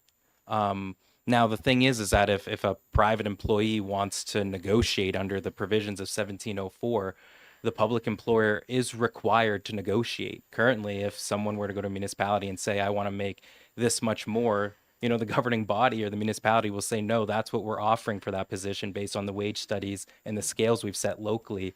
We're not going to negotiate. Under the provisions of this bill, it would seem to imply that the public employer would have to negotiate. And that's one of our concerns. Okay, good. Seeing no further questions, thank you, sir. Appreciate your testimony. And if we could have Representative Howard, please. Oh, Howard or Halyard?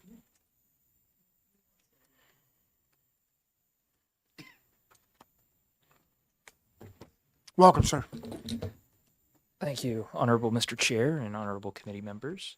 I hope you're doing well today. For the record, my name is State Representative Heath Howard. I represent the communities of Stratford and Barrington in Stratford District 4.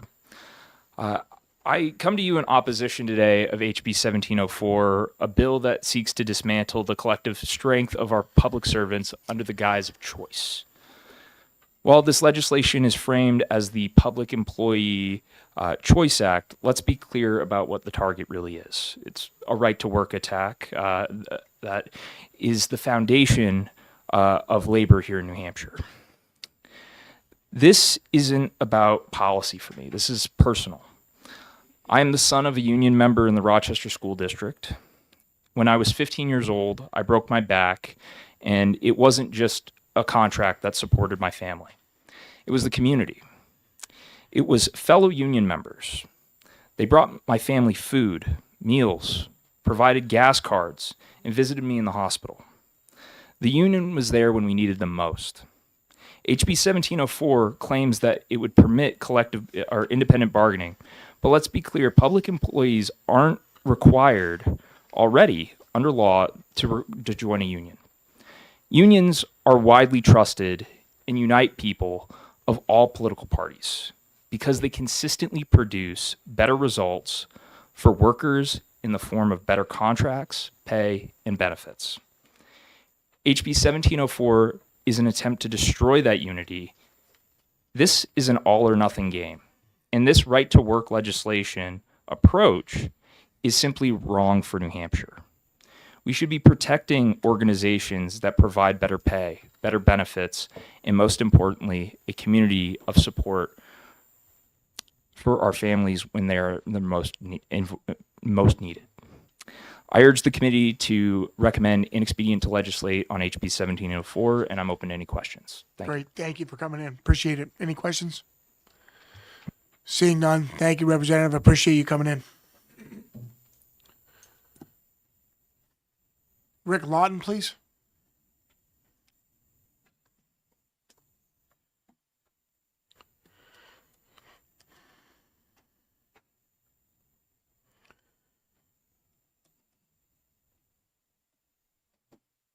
Left his phone. Oops. Good afternoon, everyone. Welcome, sir. Sorry I don't have my sport coat on. I was in the field today. Yeah, you're looking good. You have my tie. And if you could turn your microphone on, please, sir. Okay, my name is Rick Lawton. I'm a Dover resident, born in Dover, and lifelong New Hampshire resident, 48-year member of the Teamsters Local 633. I was a concrete truck driver for 25 years. I've been a business agent for 22 years, negotiating contracts all over this state, public sector, private sector. I can tell you anything you want to know about a public sector contract versus a private sector contract. I can also tell you that most public sector contracts that we deal with, there's an attorney sitting across the table. So if we're going to have a bunch more contracts in every city, town, county, does that mean the attorney has to come for every individual one of these contracts that may be negotiated? We represent approximately 5,200 members here in the state. About 1,600 of them are public sector. We actually represent the Bedford Highway Department, as a matter of fact. We have a lot of public sector. We have 32 law enforcement groups. So this wouldn't affect them, but we do have school principals and librarians and the people that take care of the Manchester runway. So it's very difficult to negotiate in the public sector as it is now with the attorney costs and trying to set things up. I couldn't imagine one single person that I've dealt with in the past 22 years on the management side that said, geez, I would like to have some more negotiations. We don't have enough. I'd like to have some more attorney costs because we don't have enough. This is a great idea. Now, the other, so many other problems. I'm only going to mention 2 or 3. Does this bill take the people out of the bargaining unit? Because, even with Janice, we still have to represent people that are in our bargaining unit. That's the federal law. That's what we have to do. So if these people are removed from the bargaining unit, do they not have any representation but themselves? That's a question that really needs to be looked at and think about for a minute, because we defend non-dues paying members all the time. We have to by law. Does this bill address that at all? The other thing, too, in some of our contracts, we don't have what a lot of the public sector insurance are. We have a private insurance. We have a Legion Care in Manchester. So how would this one person go to a Legion Care in Manchester, which we have in several of our contracts, and say, oh, I need a plan for me, just for me, because I have my own plan. I'm my own person. It makes no sense. I don't understand how you could possibly do that. And I just don't understand, we don't understand how this bill has anything positive other than causing more confusion, more cost to the individual cities, counties, towns that we represent, school districts that we represent all over the state of New Hampshire. And again, just in closing, I cannot possibly imagine one town manager, city manager, mayor that I've spoken to for 22 years that said, boy, I wish we could just have some more negotiations. So Teamsters Local 633 speaks against this bill, and I'd be glad to answer any questions anyone has. No, thanks for coming in. I appreciate your testimony. Representative Cahill, sir, over to you. Thank you, sir. You said if you had that single employee that wanted to go to the Allegiant healthcare that you have, would that be on the individual market, like the Obamacare? I have no idea where they would go because we don't deal with that. I mean, I can't imagine where they would get their insurance. Thank you. I don't know that question. Okay. Thank you, sir. Appreciate you taking the Thank you, time to come everyone. down. Have a good day. And Aubrey Friedman. Some of those don't have a union at all. Is it rotated shifts? Is that what you were talking about when you said? I mean, there's a whole bunch of conference. Mr. Chairman, committee members, Aubrey Friedman, I live in Bridgewater, private citizen. I speak in support of this bill. What would it hurt if some public employees get an opt-out to not contribute to the union? They're adults. They've got the ability to negotiate. They're not babies. I mean, that's how the rest of the private industry has been doing it for years and decades, actually, probably hundreds of years. You just negotiate directly. And I myself have done it my whole life, never belonged to a union, and it's not that hard. And I'm not even that smart, to be quite honest. So, but if you felt that, you needed extra protection or whatever, if there's the union there, then you could just join the union. It's an extra option. One size fits all, I don't think is benefiting government or industry or anything. People are different. They have different abilities. Some are smarter than others, some work harder than others, some are more creative, have more initiative. One size fits all doesn't work. I think this gives more flexibility to the workplace and to governance, our towns and school districts and everything. And lastly, this bill, it already exempts, the 4 categories that has already been mentioned. So it actually doesn't even cover that many public employees. So what is the harm if some employees have an extra option and they can still choose the union if they want to negotiate directly? What is the harm? I don't see it. And an opt-out is a good thing, I think, for everybody. And I think it works well in private industry. And I think we should open that up to public employment also. Again, those 4 categories are exempted. And that's why I support the bill. More choice is a good thing. Thank you. Appreciate you coming in. Any questions for Representative Seawood? Thank you for your testimony. It says on your card you have written testimony. Do Yeah, you have yeah. something to turn in for Yes, the I record? will. Thank you. Okay. Seeing no questions, sir, thanks for your time. I appreciate your Thank you. testimony. And if we could have the Reverend Kenny. Ma'am, it's a pleasure to see you again.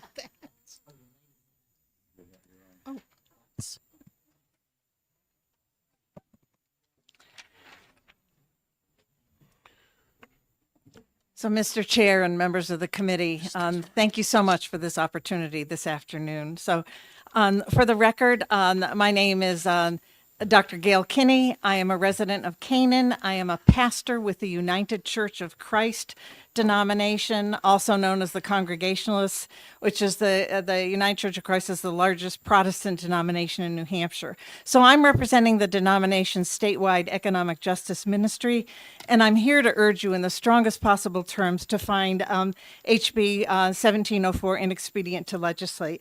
Our denomination believes strongly in in collective bargaining whenever it is democratically chosen by a majority of workers in a workplace.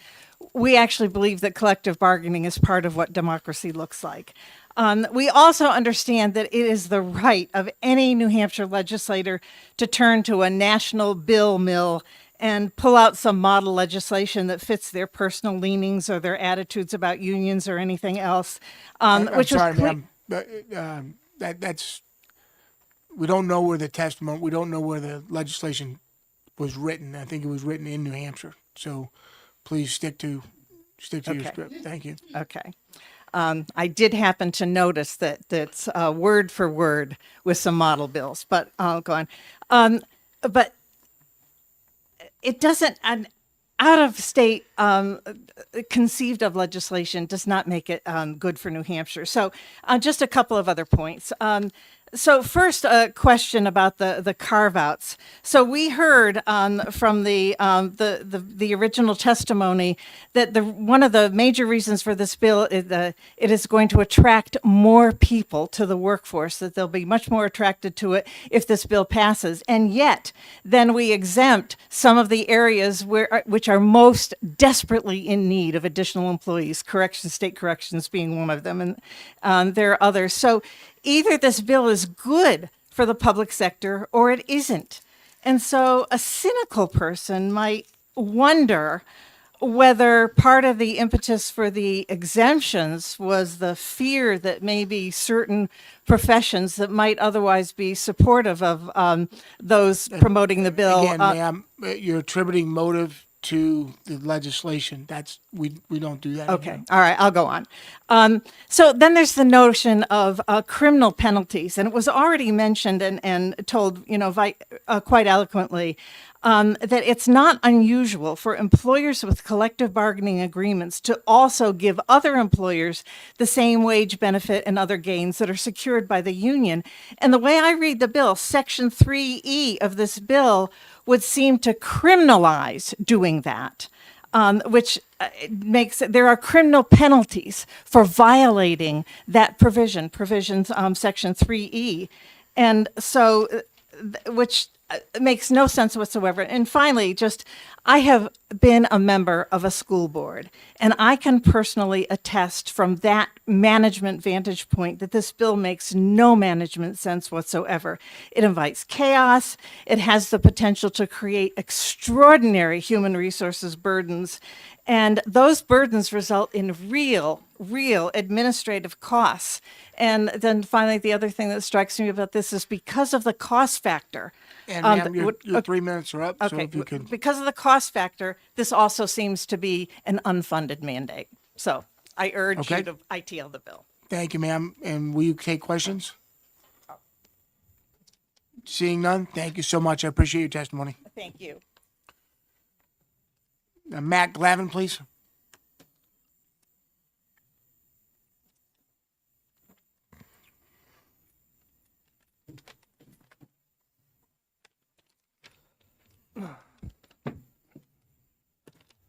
Good afternoon, Chair and members of the House Labor, Industrial, and Rehabilitative Services Committee. My name is Matt Glavin. I'm a business agent for Ironworkers Local 7, and I urge you to oppose HB 1704 FN.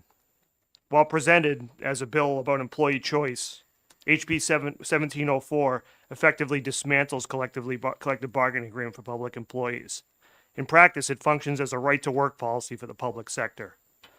This bill undermines exclusive representation, the foundation of collective bargaining, by allowing independent bargaining outside the certified bargaining unit.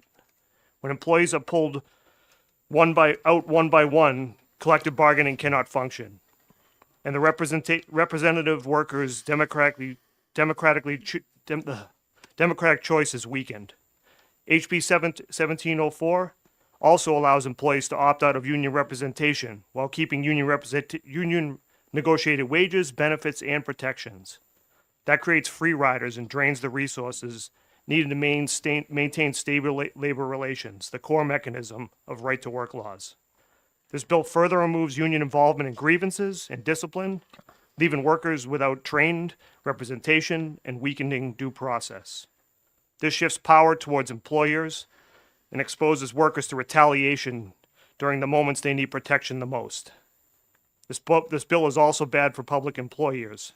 It replaces one collective bargaining agreement with potentially hundreds of individual ones, increasing administration costs, legal risk, and exposure to pay equity and discrimination claims. These costs do not disappear. They are passed on to the taxpayers. HB 1704 criminalizes normal labor union activity, voids existing contracts, and imposes a one-size-fits-all mandate from Concord on local governments. Even the fiscal note admits the cost is indeterminable. So I will close with this question. When municipalities are forced to hire more HR staff, more lawyers, and defend more lawsuits, how will that not lead to higher property taxes across the state? For these reasons, I respectfully urge the committee to find HB 1704 FN inexpedient to legislate. Thank you. Excellent. Thank you for your testimony. Representative Flanagan. Thank you, Mr. Chairman, and thanks to come out and testify. Now, you said you were the business manager for the Ironwork? Business agent. As a business agent, can we recognize the fact that 40% of the employees on the public sector are negotiating for the other 60% that aren't members because of Janus or whatever the reason? I believe so. I'm not really sure how public contracts work. I deal in the private Follow up. sector. Follow up.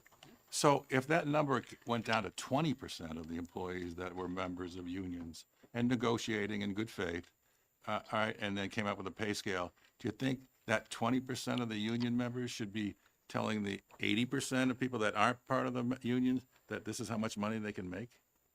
And it's a somewhat rhetorical question, but you know, if the numbers keep going that direction, and by the way, for the public, I did not vote for right to work, so go ahead. I mean, if you can answer that question, I don't know, but it just seems a little odd that we're trying to negotiate pay and the number of members is going down. That's all. So, I mean, I don't really know anything about public sector contracts, so, yeah. Thank you. Yeah.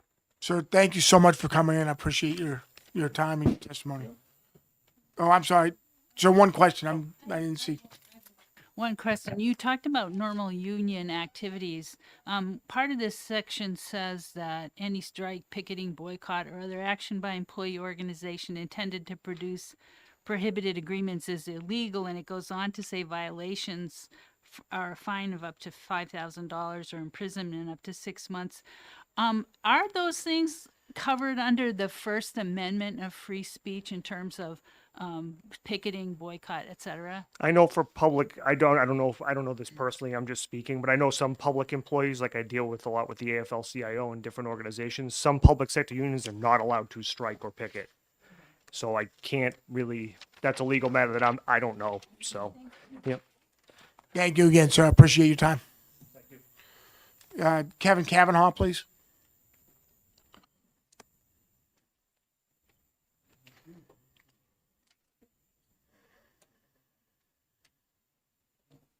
Hello.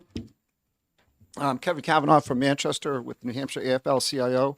Today I'm here at the request of Representative Mike Boards, State Representative and Mayor of Laconia, to read his remarks into the record. And I did time them. They were about 2.5 minutes.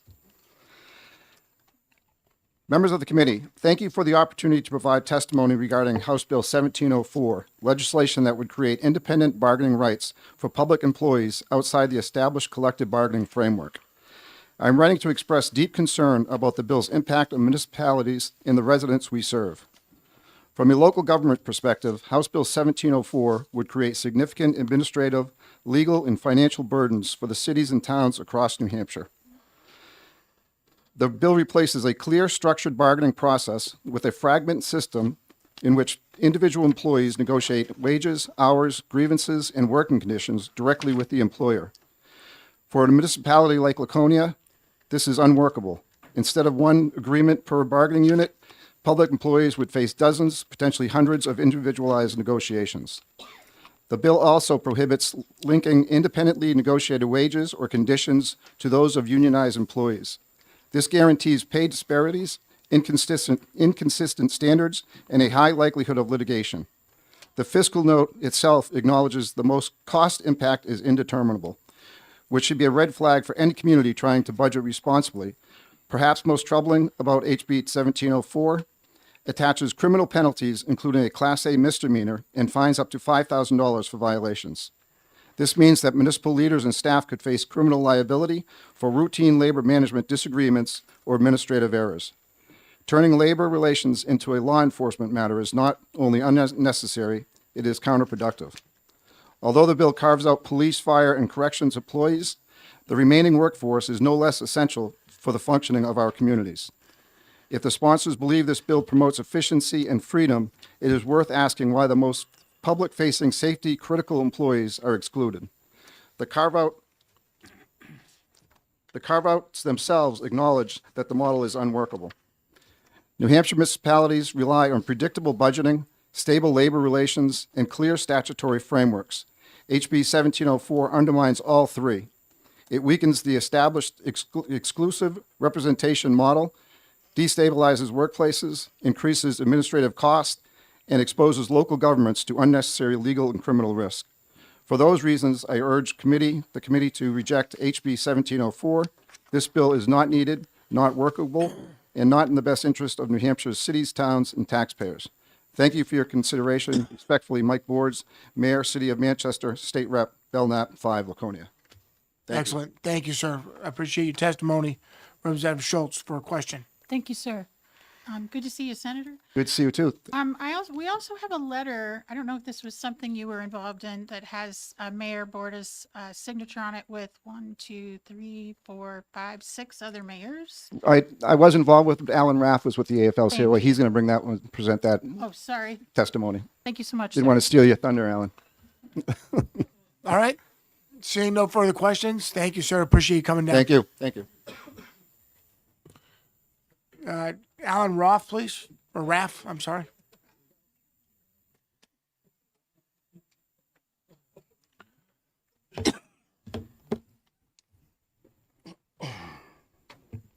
This is on right now? Okay. Sure. Thank you, Mr. Chairman, honorable committee members. My name is Alan Raft, and I'm representing the New Hampshire AFL-CIO. I come before you today to voice our organization's opposition to HB 1704, a bill that, should it become law, will raise property taxes for granite staters, expose cities and towns and their leaders to criminal legal liability, and create administrative chaos at the local level. I know that there was some discussion about this being a model bill. I will say that in 5 other states, a bill with this exact language, copy and paste, has been introduced by the American Legislative Exchange Council. And in every one of those states, it's been defeated in a bipartisan manner. In no state has this bill passed. So this is just another example, I think, of an out-of-state special interest group coming into New Hampshire to try and diminish the strength of our workforce, which is evidenced by the 755 people who've registered their opposition to this bill as of me being back there a minute ago, to the 21 who've signed in support of it. If 1704 becomes law, employers would have to negotiate hundreds of individual contracts, track multiple pay scales, benefits, and grievance procedures, as people have mentioned, which will undoubtedly increase administrative workloads, costing municipalities more money and raising property taxes even higher. Public employers would expose themselves to legal liability for discrimination lawsuits when 2 workers doing the same job earn different pay or benefits. Not only would employers be risking this legal liability, but this bill also includes a criminal penalty, which we've discussed, for violations. You'd be making towns, cities, and their leaders criminal defendants, exposing them to huge legal liability, and that will increase costs, ultimately property taxes. This bill will turn routine labor disputes into law enforcement matters, as we've mentioned. As an attorney, this bill, the contents of it raise some constitutional questions, as I think we've mentioned. For example, the 14th Amendment, equal protection concerns raised by employers' different treatment of employees. And then Section 5 of this bill also makes constitutionally protected illegal activity illegal in violation of the First Amendment of the Constitution. There was some discussion with Brother Glavin talking about what is protected and not protected. I can tell you that in some circumstances, for some unions, the strikes are not allowed. However, picketing and the other activities that are listed in the bill, I think, would run up against First Amendment constitutional violations. There was also mentioned the retroactive impact on contracts. That also raises constitutional concerns with regards to Article 1, Section 10 of the Constitution. Lastly, I'd like to point out that if this bill and choice are so great for every public employee, as the sponsors have stated, and it will demonstrably improve the efficiency for public employers, why weren't these first responders, police, firefighters, corrections employees carved out of the bill? And despite our brothers and sisters in the firefighters union and teachers union being carved out, they oppose this piece of legislation because they know it will destabilize our towns and cities and diminish worker protections across the state of New Hampshire. I did present the committee with a letter from some bipartisan coalition of mayors from across the state, and I'd just like to read off who they are. It was Mayor Robert Cohn of Berlin, Mayor Jim Donchis of Nashua, Mayor Dale Gerard of Claremont, Mayor Mike Boards of Laconia, Mayor Declan McEachern of Portsmouth, Mayor Chuck Grassi of Rochester, Mayor Matt Girding of Somersworth, and Mayor Jay Kahn of Keene. He signed on earlier this morning, and some of them don't have his signature on there, but he did, and he signed in opposition to the bill as well. They oppose this bill because it will hurt them operationally, they said, and because it'll make them more difficult for them to run their cities efficiently, and it'll raise property taxes for their constituents. Bottom line is that this bill doesn't really seem to represent a choice or freedom. It seems to be unnecessary government overreach into cities and towns' business that will destabilize contracts. Sir, your 3 minutes is up. Yep, You're that's doing your fine. work then. Just thank you for having, and any other questions you guys have. Do we have any questions? Representative Staub and then Representative Sullivan. Yeah, thank you, Mr. Chair. Mr. Raff, is there anywhere in the United States of America where people can be fined or sent to prison for up to 6 months for engaging in union activities? Not to my knowledge, no. Thank you. Okay, Representative Sullivan. Thank you. We've already heard testimony that employers have not been clamoring for this this bill. You represent employees. Have any of your union members or employees of other sorts been clamoring for this type of bill? I can say with the brief stint that I did working for the state senate here and the legislature that for the past 11 years I've worked for the AFL-CIO, and I've never had one member of our public employees come and ask to bargain outside of a unit. And I think that's typically because the benefits and pay that they get when they are bargained for are much better than when they actually would try to go and do this independently. I know it sounds like it's an easy thing to do, but there's a lot that goes into it, as I'm sure you guys know who are employers or have dealt with contracts before. They get a really good deal, and that's why they want to stay in them. Okay. Representative Flanagan.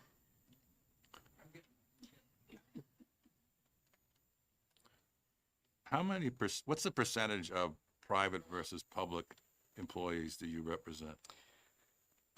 I think it's I give it off the top of my head, it would probably be inaccurate, but I would guess that it's probably about 60% are public and 40% are private.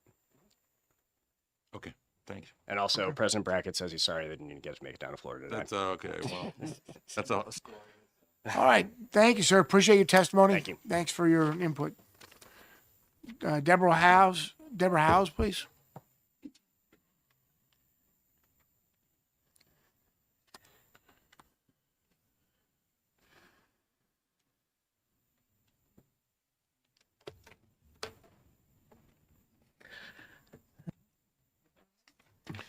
No, if you push the button Other right way. in front of you. Okay, thank you. Good afternoon, Chairman Creighton, members of the House Labor Committee. My name is Deborah Howes. I am president of the American Federation of Teachers, New Hampshire, and I am pleased to be here this afternoon testifying on this bill. We have about 3,500 members across the state, mostly in pre-K through 12 public education, as well as university faculty, both public and private, and city and town employees. So most of them are indeed public employees, and we do indeed impose this bill. We find that this bill would create chaos in public sector workplaces. It would, regardless of what the intent of the bill was, the effect would be to undermine collective bargaining and to undermine the voice of our members in their workplace. This is not about choice. It creates chaos in the public sector workplaces. It would create a second pathway for bargaining where individuals could come up and bargain with their supervisors, with their employers. So you would have, a whole network of negotiations going on, tying up the time of HR, payroll, benefits, bargaining individually with employees who think they can get a better deal. And that would do a lot to workplace unity. If you think someone who's doing the same job as you is getting paid more, or someone who they're not having to do as much, and how do you do flex time in a school? Okay, sorry, I'm not going to come in for my second graders. They have to sit there by themselves because I negotiated a different work schedule. That doesn't work. It dilutes and undermines the voices of our members. It invites favoritism and retaliation by supervisors. And it creates a mess for every town administrator, for every school district, for every city. It is not a workable solution for those who would like to get paid more. Nobody has to join a union, so nobody is forced to join a union, but that is how we organize our public sector, so we have unity in the workplace. This bill is a paperwork factory and a money pit, and it will indeed cost all of our cities, towns, and school districts more if it goes through, because you will have this myriad of negotiations, and you will also have lawsuits over the prohibited First Amendment activities. Because yes, indeed, the kind of public sector employees I represent can picket informationally over working conditions or other items. What you heard about before was, I believe, Hatch Act issues where government employees have different prohibitions on them. But we urge you to find this inexpedient to legislate because it's going to cost it's going to cost employers a lot more money, which means taxpayers pay a lot more money. It's going to weaken the voice of public sector employees, because our unions will be weakened by this. It's a mess. Please find it inexpedient to legislate. Thank you. Thank you, ma'am. And I Appreciate do your represent testimony. Do we have any questions? Seeing none, thank Our you so teacher, I'm much. getting out to pass papers out already. Please do. We would love to see him. If I can have James Durkin, please.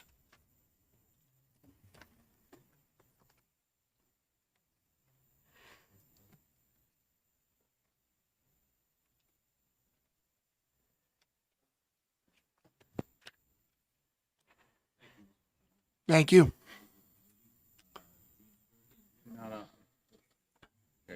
How's that? Thank you again, Mr. Chairman, members of the committee. James Durkin here on behalf of AFSCME Council 93. We represent about 4,000 public sector workers here in New Hampshire. And Mr. Chairman, per your request, I've been working hard, marking up my testimony, trying not to restate the many cogent arguments already stated. The trouble with going last is I've essentially gutted my testimony here. So I'm gonna get to one thing that I think is important to raise. A few people preceding me have talked about this being phase 2 of right to work or part 2 of right to work. And there's also been some question about where this legislation originated. Where it was actually drafted here, whether it was New Hampshire, I don't know, but I can tell you this. You can find the text of this legislation right now on the ALEC website. And you'll see it was first adopted as policy in 2004 and readopted in September of 2019, a little over 1 year after the Janus Supreme Court decision proved to be a failure in terms of it resulting in a predicted 40% drop in the public sector union membership. And here's the other thing that's important. You'll also see on that same webpage the following note from ALEC, which says, and I quote, "It is recommended that this legislation be introduced after or in conjunction with ALEC's Right to Work Act."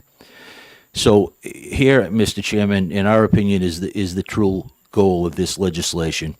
It's a tool designed to drive a wedge between public sector workers and ultimately weaken unions. Objection, Mr. Chair. He's implying motive. Fair. Thank you.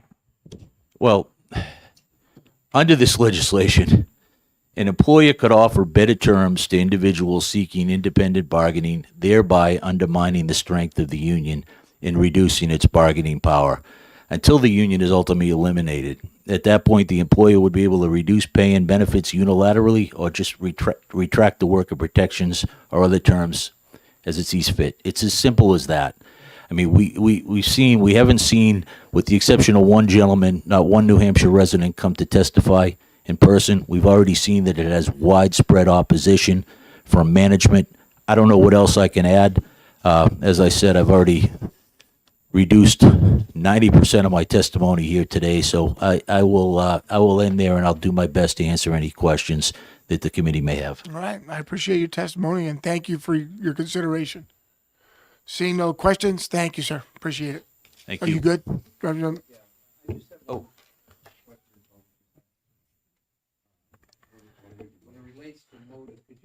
Can you use the mic, please? So I'm not quite sure I understand what just happened. Is that the member of this committee questioned the testimony of a witness? Well, it was the implication of motive of why someone else did something else. And that's the way I read it. And so by House rules, the use of motive as implying what someone else was thinking is not admissible. That's the way I interpreted it. Thank you. Yep. Just to respect to Representative McKenzie, do you remember on the House floor when I said something and someone got up and accused me of what was the word? Questioning my motive. I'm basically saying it was a motivation from someone else, and I had to retract it, but I did say it was my opinion, which doesn't mean it's false. Okay, fair enough. Let's press. Thank you so much. Appreciate it. Thank you, sir. Appreciate your testimony and thank you for your consideration. And Megan Tuttle, please.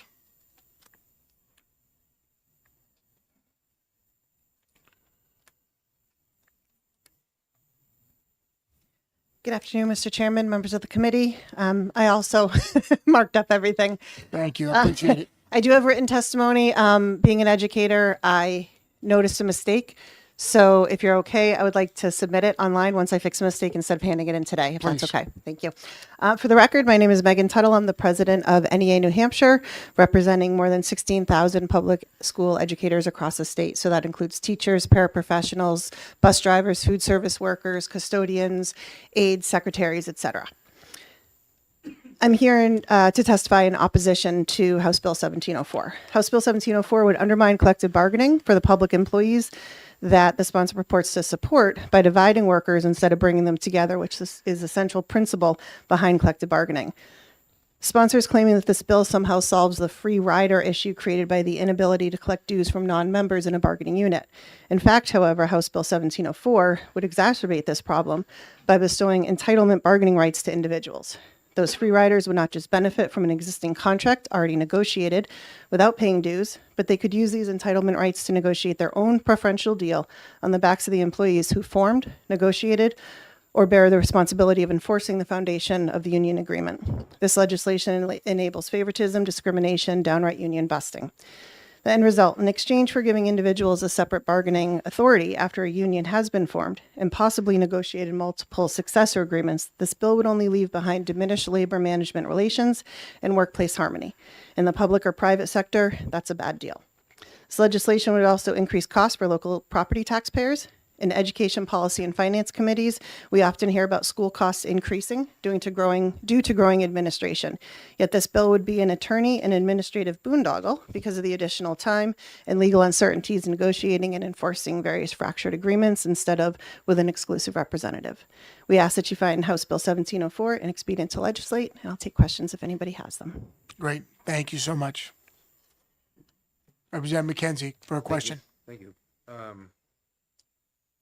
What is the option for a unit of teachers who decide they don't want to be part of the union anymore? There's a mechanism within the law that allows them to decertify, correct? Yes, And there what is. would that mechanism be? It would have to go through, like you said, thank you for the question, the law, and they would decertify. We've decertified different locals for, various reasons in the past, but that would be what they would need to So do. they have the choice as a collectively as For a 30%. follow-up. So the bar for the requirement for that is that they have 30%, not half of it, just to file. Correct. And then it's 50% to get out. Correct. Thank you. Thank you. Okay. Thank you so much. I will ma'am. have that submitted within the next few hours. Beautiful. Appreciate you. it. Thank you. Cassandra Manzour.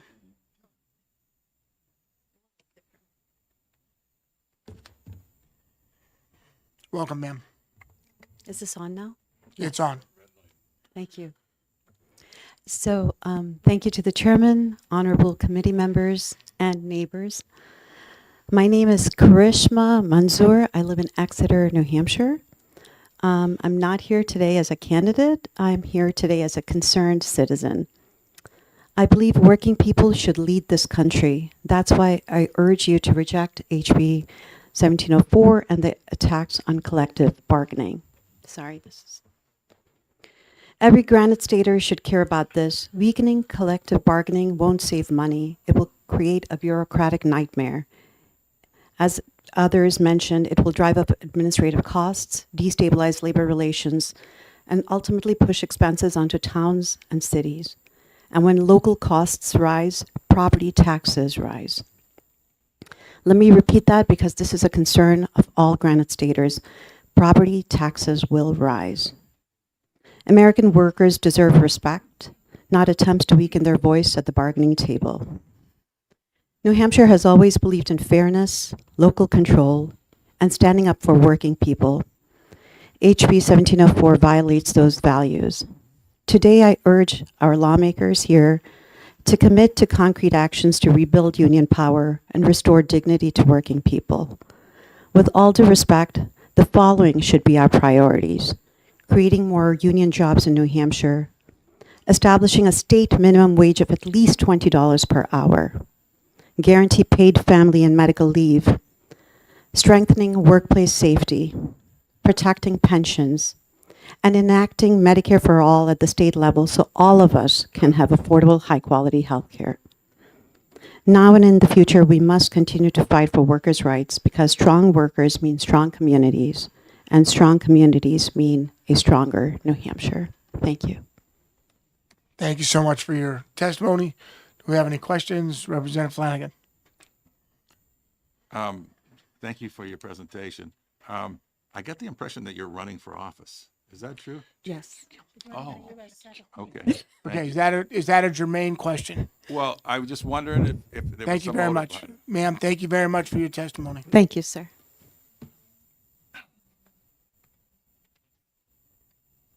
And Mr. Andrew Horn, please.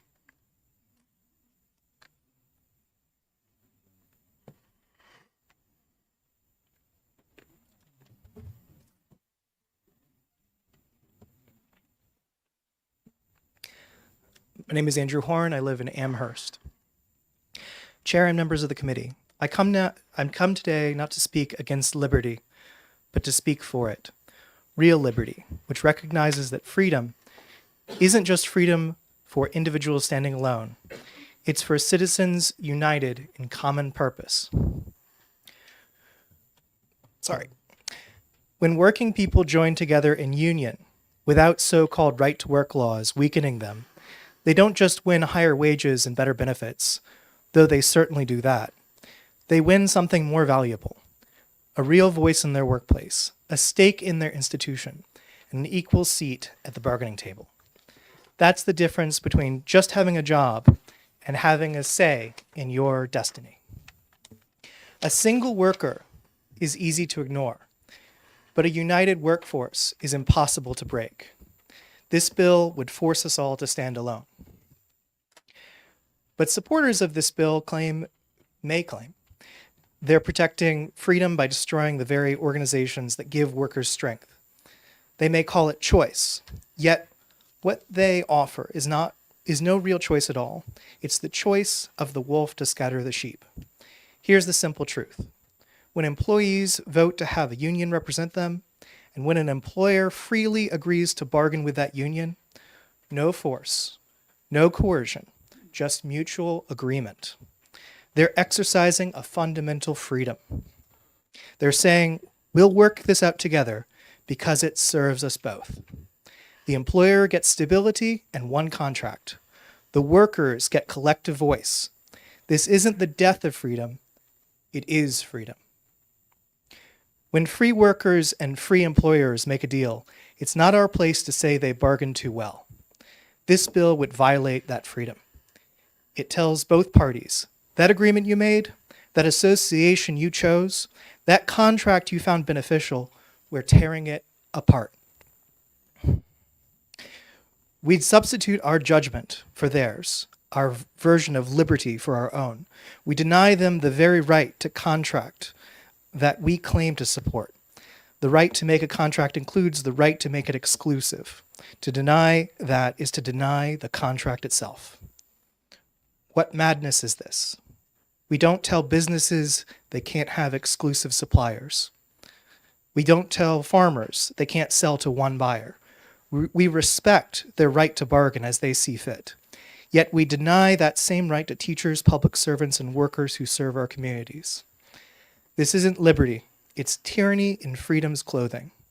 If someone promises you a better deal by breaking your existing contract, look for the catch. Let's not be fooled by pleasant words. The real test of a free society isn't whether each person stands alone, but whether free citizens can join together to shape their future. We were sent here to protect people's right to choose, not to cancel the choices they've already made. Destroy that right, and you destroy the foundation of American labor. I urge you to vote ITL on this bill. Thank you for your attention. Okay, thank you for your considered remarks. Do we have any questions? Any questions? No questions. Thank you, sir. Appreciate it. Thank you. And I'd like to call Sarah Chedzinski.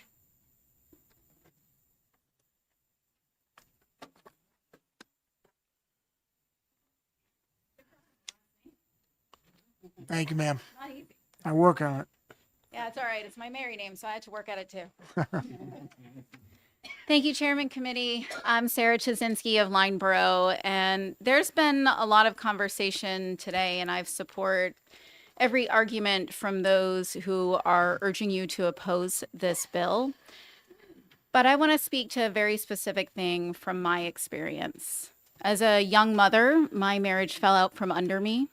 I'm a state certified teacher. I had a kiddo. I wasn't part of a union.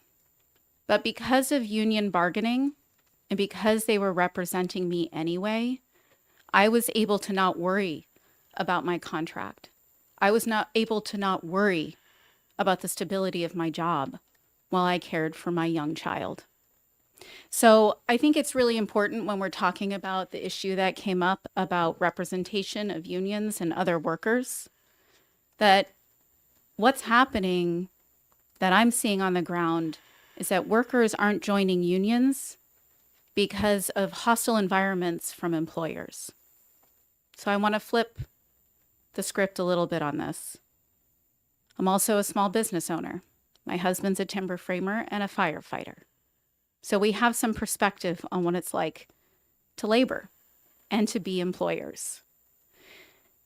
Unions represent strong labor laws that we don't have in place at the state level. They are the protection for people like my husband, who work incredibly hard with their bodies to deliver change, to build roads. All of our construction projects, our incredible teachers. Putting this legislation in place would completely undermine the protection of workers. There's a lot that has been said, and I don't need to repeat it. But what I think is really important is that here in New Hampshire, from my understanding, we want to grow our skilled labor force. We want to grow our workforce. Unions provide an avenue for people to have a safe and well-paid representation of work. So thank you for hearing me today. Ultimately, we need to have an effective standard operating procedure, if you will, from a business standpoint on how to get things done. Unions provide that. I echo all of the conversation and comments that have stated that this would cause more chaos, more cost, more confusion. We don't need that in New Hampshire. We need to be able to have streamlines to good work and to support our up-and-coming labor force. I'm open to any questions, and I ask you to find it inexpedient to legislate this bill. Thank you, ma'am. Appreciate you coming in. Absolutely. Do we have any questions? Comments? Seeing none, thank you. Appreciate Thank you coming you. in. Mike King. Michael King.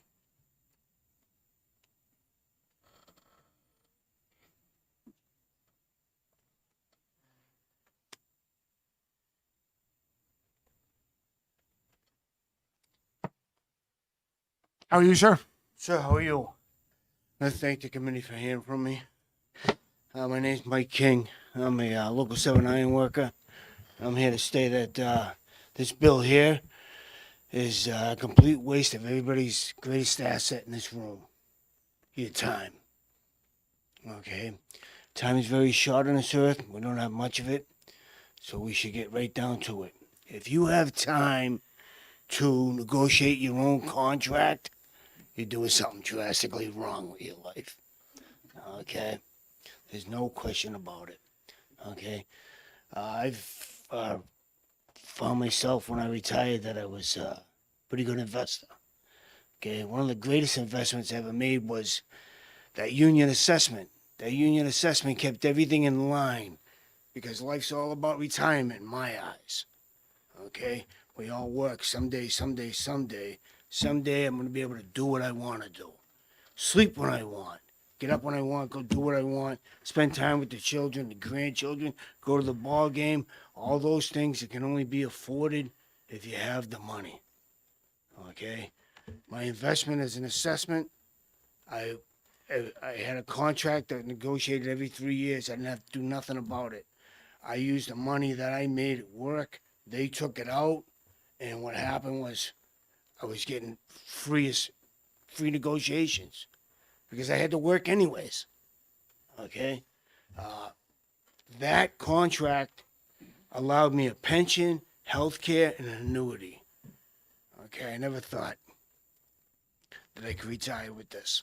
Okay? These things are great things. If you have time to negotiate your own contract, like I said, you're doing something wrong. You should spend time with your family, okay? Preparing for another good day of work, taking care of yourself, okay? This bill here is a complete waste of time. Every couple of years, we come up here and do the same thing, okay? Right to work needs us. We don't need them. We are the healthiest state in the union. We all read. We're all well-read people here, okay? We have the second highest quality of life outside of Washington State. Okay? These things are irreplaceable. They're priceless. Okay? Right to Work wants to put us on their belt buckle and say, because we would be the crown jewel. They'd be, we got New Hampshire, blah, blah, blah. We don't need them. Okay? They need us. Public unions are a great thing. Okay? I pay high taxes like everybody else, and I love it. You know why? It keeps out the riffraff. Okay?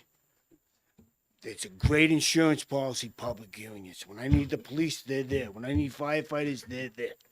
Okay? Teachers, EMTs, grossly underpaid occupations. Okay? Teachers frame the minds of our children. Okay? For a better tomorrow. How can you put a price on that? Okay? An EMT saves your life. All right, sir, you got your 3 minutes. Sir, thank you. I appreciate your time. And may I say something? Not against anybody, right? That 3 minutes, sir, that's rude. Okay? How do you put a timetable on an argument for somebody's peace of mind? Thank you, sir. Thank I you. appreciate your testimony for a question. Oh, excuse me. I'm sorry. Okay. Thank you. Thank you, Mr. Chair. What was your name again? I just want My to name is remember, Mike King. because I think you've been here before. I'll remember next time. Thank you. Thank you. Thank you, Mr. King. I appreciate you coming in. Thank you, sir. I appreciate your time. Absolutely. Have order, please. Mr. Shirley, I'm sorry, Miss Shirley Harentio. I'm missing this one. Harantado?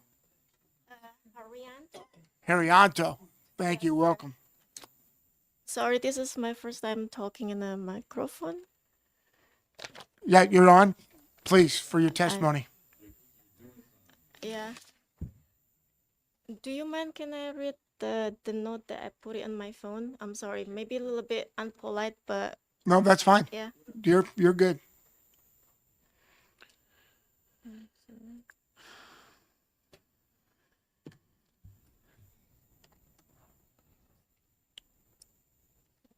Where is it? I'm sorry, 1 second here.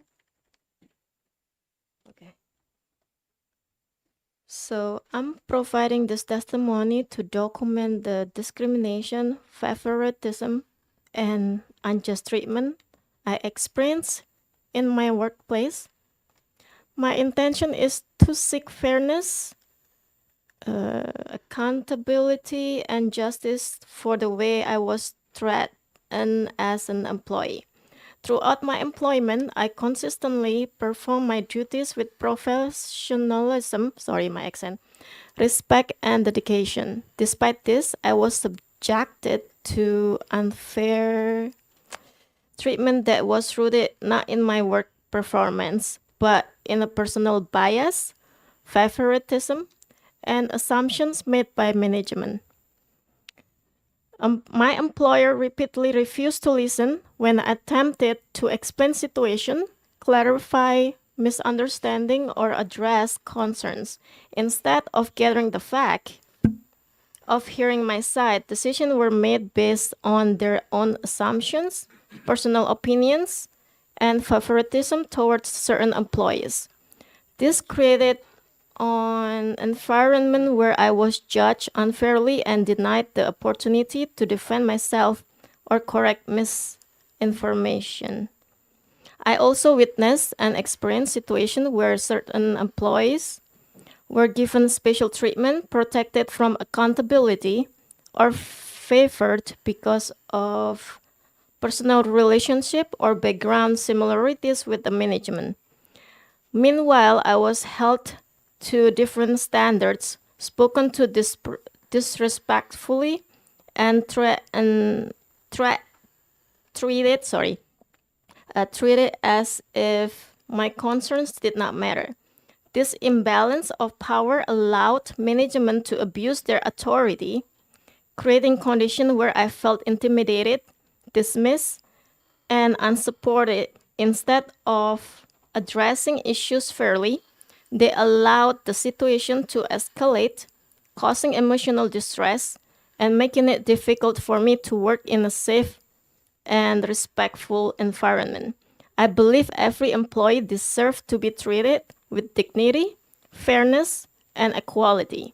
No one should be judged based on personal bias, background, or favoritism. My experience reflects a workplace culture that failed to uphold these basic principles, and I am speaking out because I want accountability and justice, not only for myself, but to prevent others from experiencing the same mistreatment. This testimony is a truthful account of what I endured, and I respectfully request that my concerns be taken seriously and addressed appropriately. Thank you, ma'am, for your testimony. I appreciate it. And we have a question.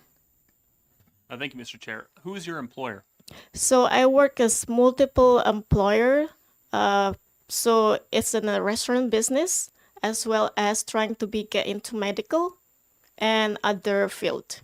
So lately I don't get hired because of my background, my my answer to the employer, because my dream is wanna become of either LNA or a medical technician, or I was hoping I can become a ultrasound technician. But because of that goals, they decided I'm not that what they're looking for. Thank you, ma'am, Thank for you. your testimony. I appreciate Not only that. that, I also get slapped in the face for real, and then I'm didn't get my salary. I'm sorry to hear that, ma'am. Thank you for your testimony. Is there any question, or I should No, leave? I see no questions. Okay, thank you, sir. Thank you so much. I appreciate it. And last, we have April Riches.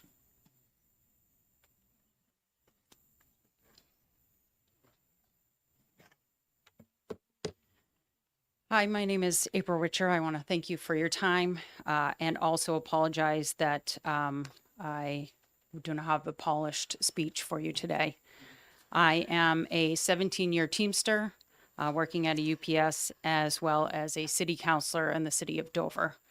I'm not here representing either of those entities. However, I want to mention these things because as a city councilor, you can imagine I am answering questions and emails constantly about sharpening the budget of the school board and all other entities of the municipality. So having this bill go through would increase the amount of emails that I am having to incur each day and the questions from the community.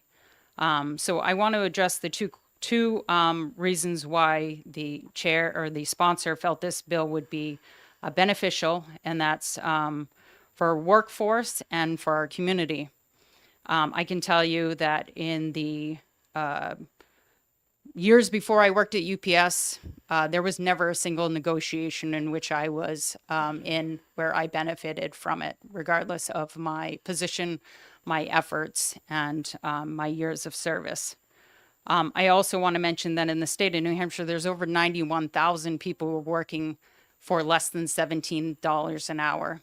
And with the housing crisis that we are in right now, it costs more than $35 an hour to afford a home in this state, which goes to both of those 2 points, which is workforce and our communities.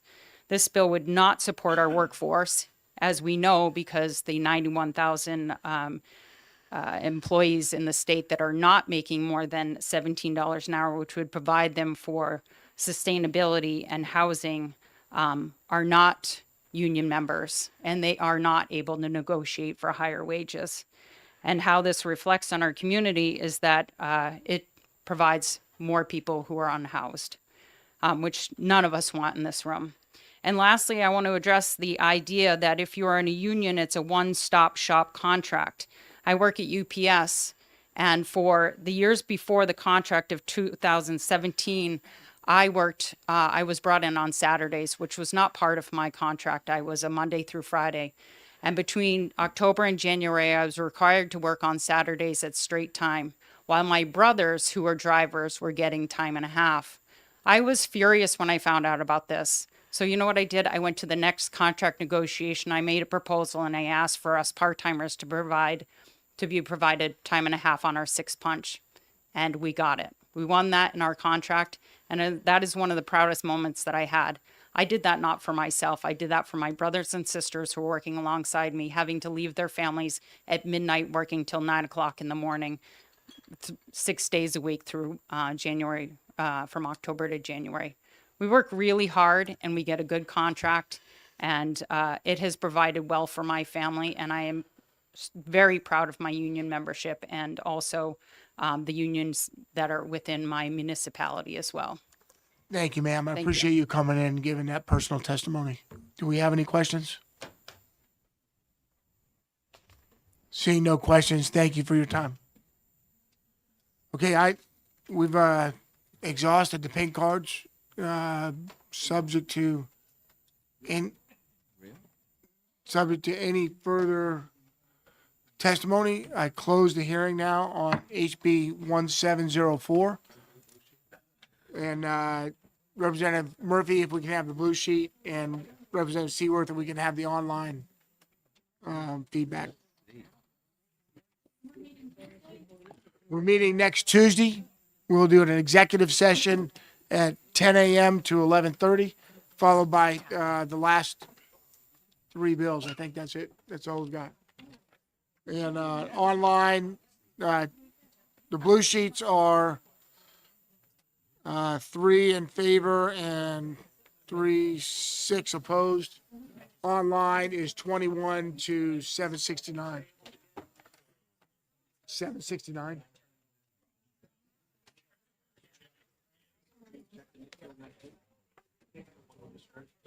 We're going to talk about it. Okay, committee members, great job today. I appreciate your fortitude and questions. Hey, can we have, hey, ladies and gentlemen,